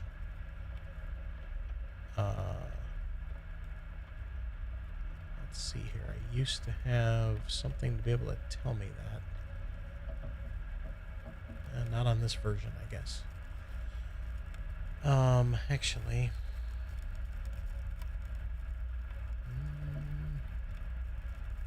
Nope. Okay. Anyway, this is going to rotate in toward Cape Canaveral and Cocoa Beach. Possibility of 70 mile per hour winds, maybe more, maybe up to 78 miles per hour. All right. Kurt says 20 to 30 sustained, gust to 40. Okay, Kurt, that makes a whole lot of sense. T. Chris says, what's going on in Altamont and Orlando? Well, let's take a look. Not a lot right now. Not a lot right now. Some light rain, not a lot of wind. Okay. From Orlando, I know there's a lot of people watching and worrying in Orlando. From the outer eye wall here. From the outer eye wall here is still 65 miles away. Okay? Or I shouldn't say outer eye wall. It's the eye. Okay? It's the eye wall, 65 miles away. Some of these heavier storms, and again, I'm going to take it from where the wind is the greatest to Orlando, is about 45 miles away. Okay? And everything's moving kind of west-northwest. So it's heading toward Kissimmee, basically. So Orlando, you're going to be on the north side. And unfortunately, the north side of the storm is usually where the heaviest winds are, the most effects. Okay, so you're not out of the woods in Orlando, but, I mean, you can probably, I don't know, get an hour nap. And then you'll have to be vigilant here. The other thing we have to start worrying about is the possibility of tornadoes. And the Storm Prediction Center earlier put out a mesoscale discussion. I'm going to see if I can get it to, for some reason I can only back up that far, which is weird. Okay, come on. Back up and let me see if I can have that. I'm running the radar backwards right now, but for whatever reason, it won't let me. It's probably because I switched radars a little while ago, so I lost all of that archive data. So I'm trying to get it to go backwards here, and of course it's never fast enough. Even though I got gigabit fiber, still can't pull in the data fast enough. Okay, well, it's just not going to go back far enough or fast enough. But the Storm Prediction Center had an outlook for tornadoes. And it was basically from Melbourne to the north. Melbourne up to Jacksonville, kind of. I could probably pull it up over here again. Yeah, Melbourne to, well, further south than that, actually. Basically from the eye up to Jacksonville. Show that to you here. Okay. There that is. Tornado risk increasing in this red area here. So basically from the eye of the hurricane all the way up the coast, up toward the Jacksonville area. The threat for tornadoes is increasing, and the robust storms approaching the shore are the ones that may have the tornado threat. And again, we're watching some of these that look pretty strong here. Okay, when you start getting the reds and dark oranges and things, and then there's wind in there. Okay, look at the wind profile. There could possibly be some rotation in here. In fact, let me try. Yep, there's just a little bit of rotation in here, so we're gonna have to watch. We're gonna have to watch this as it comes on shore. Okay, this is where the heaviest winds are. They're coming towards Satellite Beach, South Patrick shores, Cocoa Beach, Cape Canaveral. Okay, that's where these are about to rotate into. So we're going to watch those real carefully. There's no marine warnings or anything just yet. No tornado warnings. but we could see that change here. Did NASA launch a new weather satellite yet? I guess I wasn't sure that they were. At least I don't think I heard about that. I may have just that may have just been something I missed.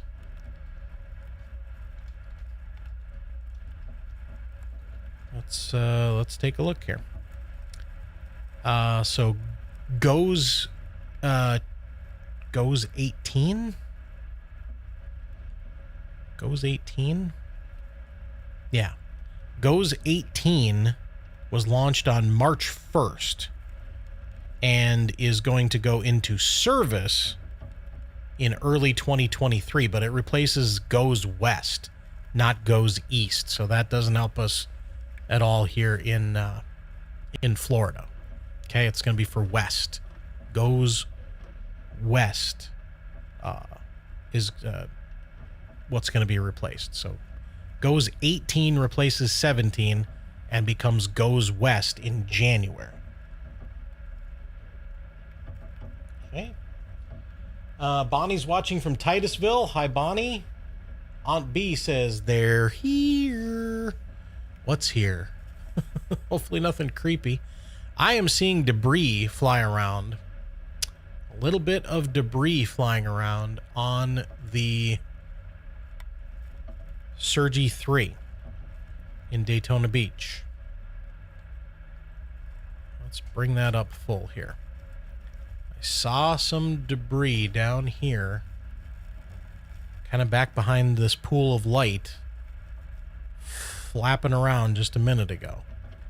It may have finally been one of these chunks that finally blew off of this building here, because there's been stuff kind of dangling and swinging. I don't know if that's a chunk of something or a sign or a flag or something, but there used to be two of them. I remember that, and I think maybe one just kind of blew away and is back here in the dark now, but I saw something blow a minute ago. Rain has really receded, or I should say the storm surge, the ocean has really receded on this camera. We had the water during high tide right up here into the middle of the street, and now it looks like it's way back behind this gate now, back where it belongs. So that's good. And then Fort Pierce, this is a lot calmer than we saw earlier. The waves, you can see the waves back here. That's where they're supposed to be. Waves earlier tonight were right up here, and you can see where the debris line kind of is. So the waves are way back here where they belong, but the water had pushed all the way up to this tree and even past this tree a little bit. And sometimes the waves would come out and crash over the sidewalk onto the road. So that was happening at one point. And then we have our Melbourne cam, which is here from time to time. It's struggling a little bit, and I just simply think it's because of all the wind, all these big storms that are coming on shore here in Melbourne. Gusts over 70, not out of the question. And the Melbourne area, again, our cam is going to be more toward Indy Atlantic. And so these storms are coming on shore, and they are fierce. These are fierce storms. They're strong. They pack a punch. And so that camera kind of going in and out a little bit here this morning. Reed Timmer is streaming in Florida. What town is he in? I don't know. Wasn't my turn to watch him. But let's see if I have any idea where he might be.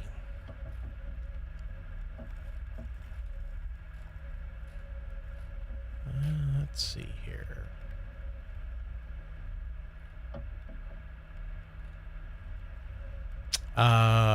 He is near Melbourne Beach.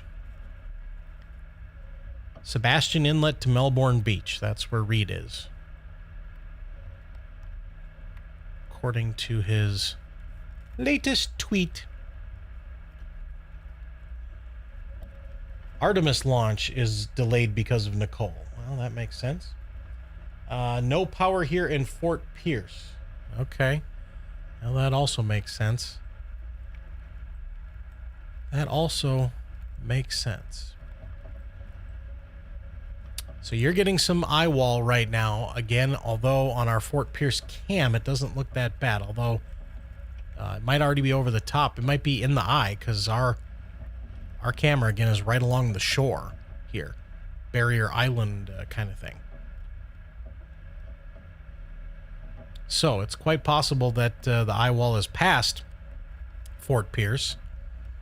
And while it looks a little bit windy, it's not too bad because I think you're in the eye now. So things are going to start to get better here from Fort Pierce down to Ocean Breeze and Stewart. Okay, just for a little bit. Then you're going to get the backside of the eye wall. But well, I can tell you the surge is over. Surge is over for Jupiter and West Palm because everything's pushing out to sea now. So if you had any surge earlier, that should be over. From Jupiter to Stewart to Ocean Breeze, Walton, Ancona, and really Fort Pierce. The surge should be over because the eye is going by to the north. Okay. Now, where we still have to worry about surge: South Beach, Vero Beach, Indian River Shores, Orchid, Sebastian, Roseland, Palm Bay, Melbourne, Satellite Beach, South Patrick Shores, Cocoa Beach, Cape Canaveral, and all the way on up to Daytona. Still the chance for surge in here, but as the center line basically of this eye moves north, your surge threat will end.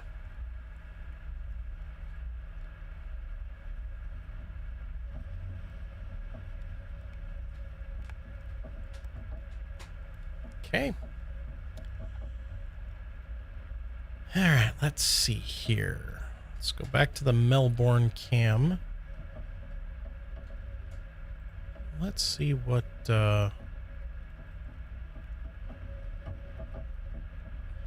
Jordan Hall and John Humphress are up to. They're kind of walking around.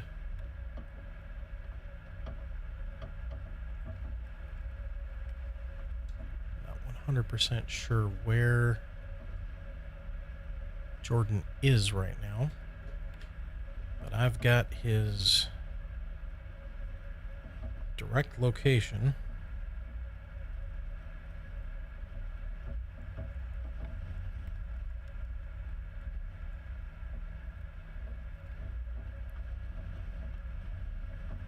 Let's see. He's in Vero Beach. We'll call it North Hutchinson Island, but Vero Beach. So, Vero Beach for Jordan Hall. I don't know what they're doing. They're outside of the car. They're walking around. They're doing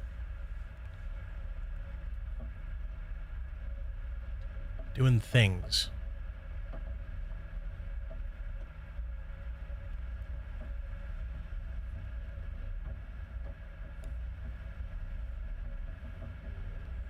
Looks like they're shooting B-roll or something there. Not 100% sure.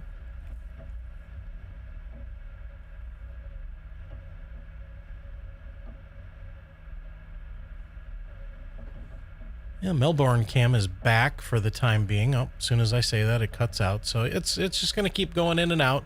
It's going to do its thing.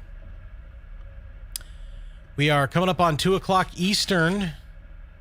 2 o'clock Eastern, so we should have another update from the Hurricane Center here in a second.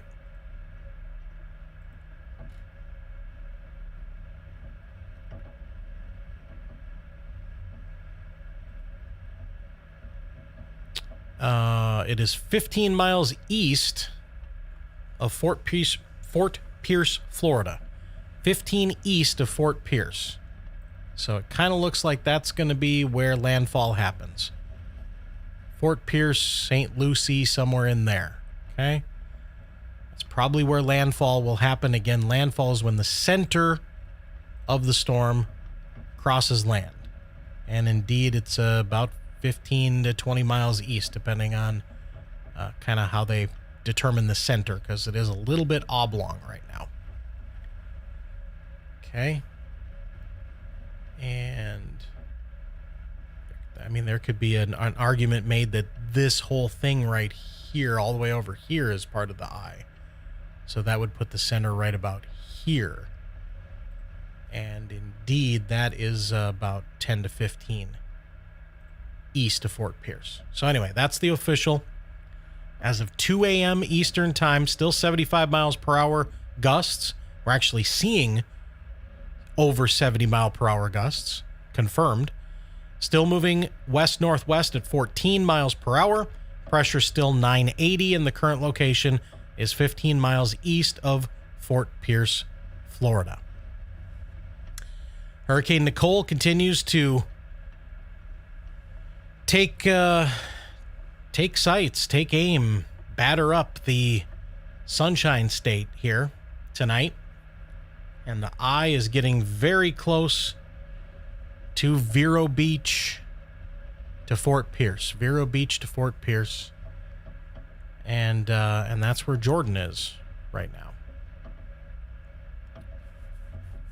Can't see a whole lot on his cam right now. Looks like there's some caution tape kind of blowing in the wind that somebody ripped down or something. I don't know. So they're hanging out there in Vero Beach, him and John Humphress. Okay, so we'll continue to watch that. We're watching the Melbourne cam because there's bands coming in up there.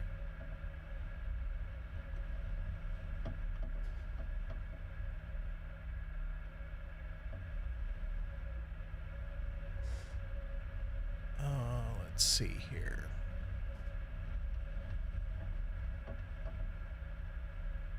Fort Pierce. We have a cam in Fort Pierce. I'm gonna do this on the fly here. Well, actually, I can't do that. Let's go back to this.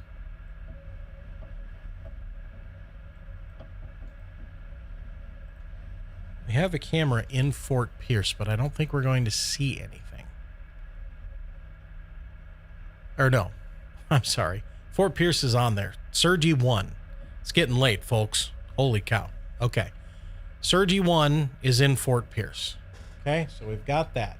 Got the Melbourne cam. Let's see here. Cocoa Beach is the one that I'm not sure if we can see anything. And that's Surgy 6.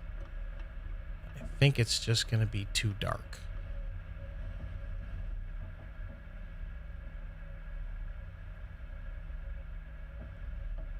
Yeah, well, I mean, we can see it moving around in Cocoa Beach.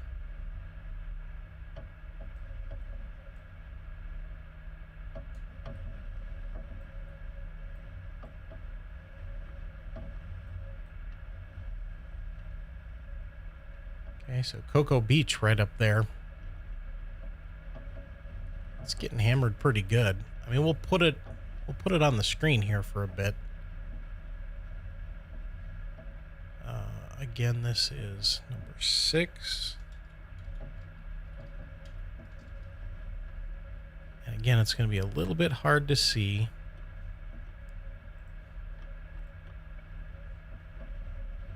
But maybe we can get a little bit of an idea. And we'll take a little bit of sound.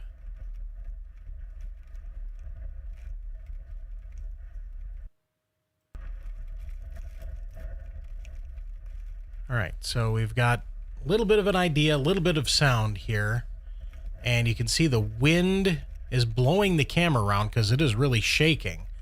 And then we're looking at the far end of the pier there under those lights. There's only a few lights there. And you can see some big waves. But I think the biggest thing here is how much this camera is shaking around.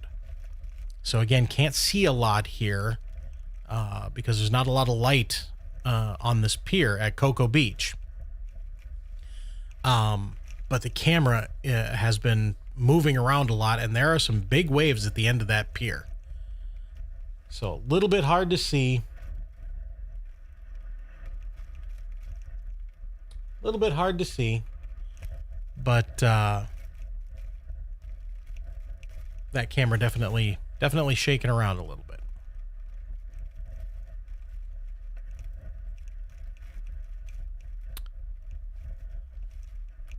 Take that back full. There's really nothing happening on Jordan's stream. I'm going to try to go back to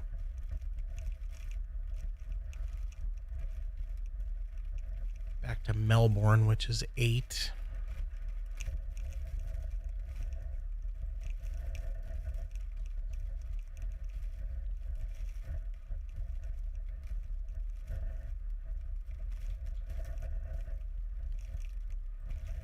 So Melbourne, whoops, I broke everything.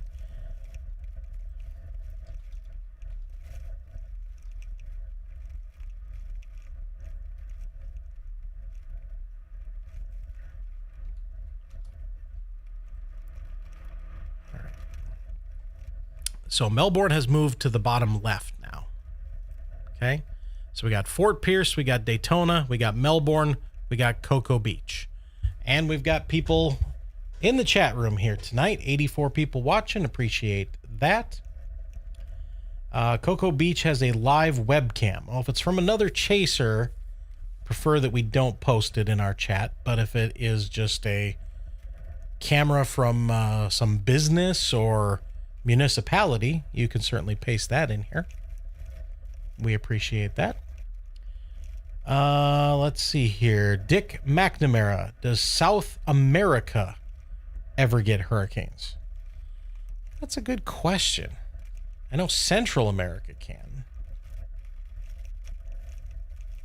I guess I don't know the answer to that. Psychotronic Danger says, hey everyone, how's it going, buddy? David Pear says, oh look, thunderstorms. Maybe I can make $1 from my mom's basement. Well, I am in the basement, but I'm in my studio. But thanks. Thanks for being here.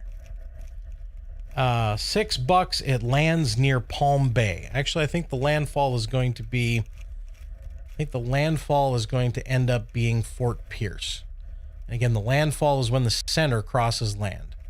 And I think it's kind of taken right here, Fort Pierce, St. Lucie, Viking. I believe that is where we are going to see it make landfall. And again, that's when the center crosses. But, you know, we don't care much here about the center because all of this up here is the business part of the storm. Okay, from Vero Beach, all this stuff that's rotating onshore, Melbourne, Rockledge, up the Space Coast. Okay, that's where we care about. We don't really care about the center of the storm. That's a technicality to me. Okay? Center of the eye is nothing. It's just air, bugs, birds, sometimes stars or blue sky. Okay? What we care about is these eye walls, these bands, these storms, and the 70 to 80 mile per hour winds. Bonnie says power is blinking here a little. Well, Bonnie, I hope your power stays on. Dick says, dude, you owe him a super chat. I don't know who we're talking about, and we don't beg for super chats. But if you want to put one in there, that'd be great. I mean, we've been broadcasting 10 hours. We've made $4.99. So obviously, we've been begging for super chats over here. All right. I should mention, though, that we did get a lot of super chats during Ian. And we donated a big chunk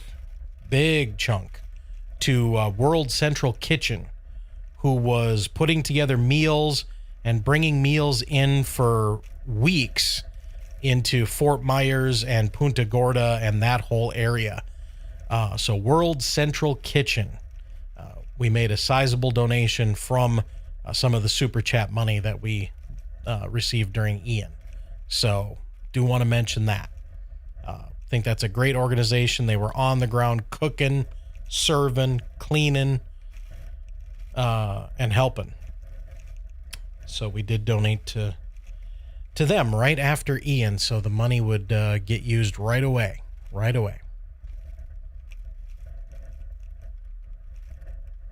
Okay, wind seems to be picking back up in Daytona Beach. I'm seeing more of the surf and the foam and stuff fly over here. Not the big breaking waves like we had earlier. Not seeing that, but the wind is definitely still whipping. Look at those flags. I mean, some of those flags look like they're getting ready to get ripped off of that building there. That store or concession or whatever that is there. I think some of the flags have taken off, honestly. And again, we're not seeing the big breaking waves on the seawall here anymore, like we were earlier. But the wind is definitely still whipping there in Daytona Beach.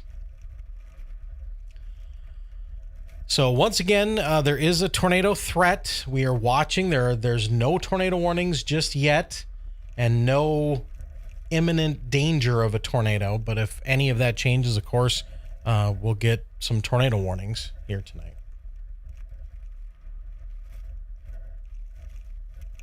Kurt says, glad I could help with Ian. Kurt, if you donated, thank you very much. Even if you just watched, we appreciate that. Aunt B gives a whole bunch of thumbs up. Thanks, Aunt B. Glad you could be here. Joe Mama says, you had two hurricanes start off the north coast of Venezuela. Yeah, but I think they were asking if there's been any hurricanes make landfall in South America. I don't know the answer to that. I'm sure Google does.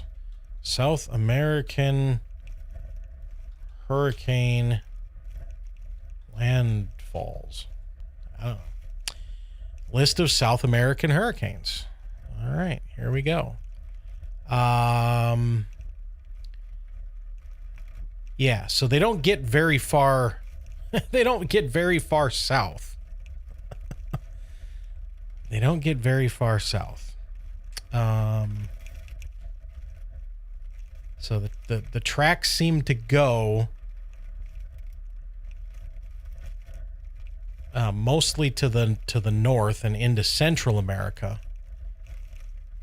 Even for the ones that do affect a small portion of the north side of South America there. So there's the tracks. So there have been a few. There's been lots of brushes with tropical storms, obviously.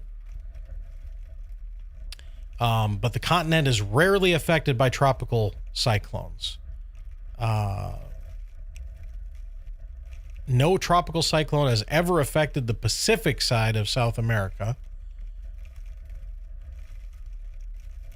And there's only about a 1 to 5% chance of a hurricane strike in Venezuela and Colombia any year.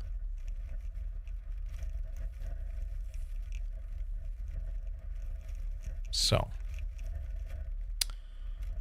let's see.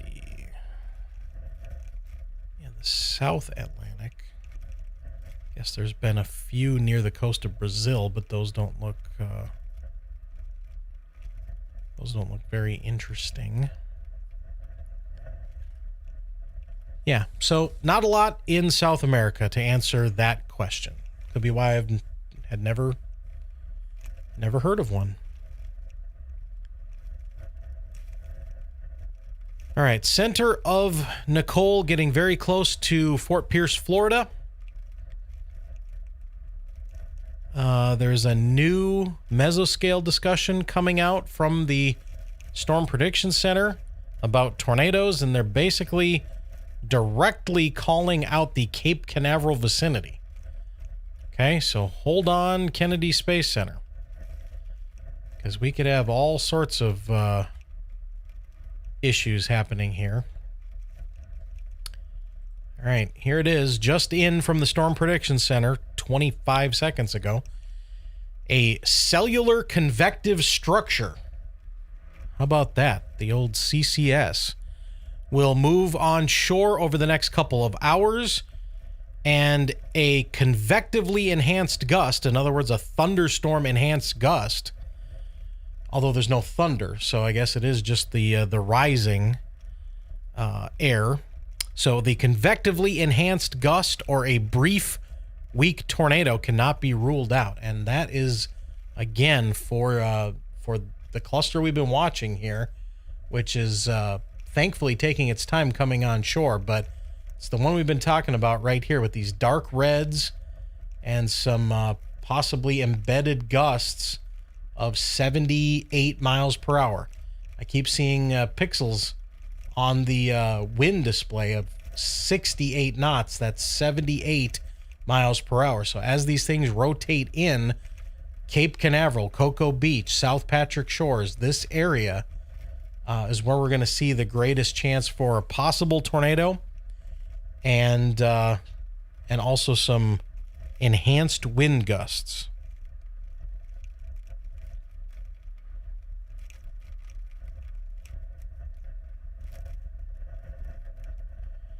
I'm sending that to the chasers so they see that.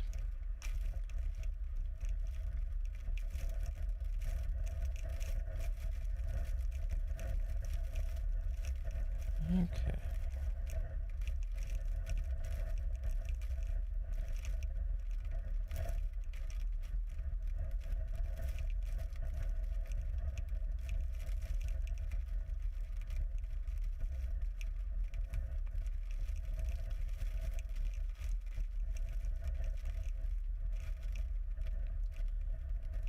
Okay.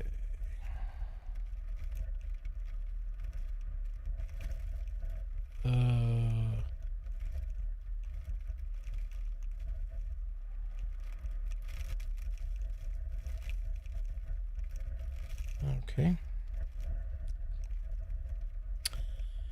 All right. Sorry. Checking stuff, and I've got like 14 monitors going here. Chasers out in the thick of it, making sure they're okay. Bring our cameras back up here. Sometimes I get lost in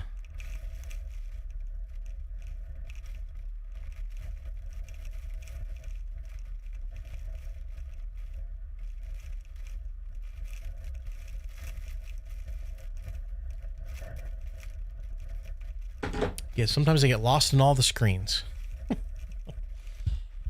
All right. Let's see. This has been a weird hurricane season, hence this one in November. Yeah, we talked about this a few hours ago, but I believe this is one of the latest, if not the latest, hurricane to ever make landfall in the United States. This might be the latest. There was one that made landfall on the, I don't know, the 5th or 8th of November back in 1985. I believe it was. Either way, this is a very, very late hurricane.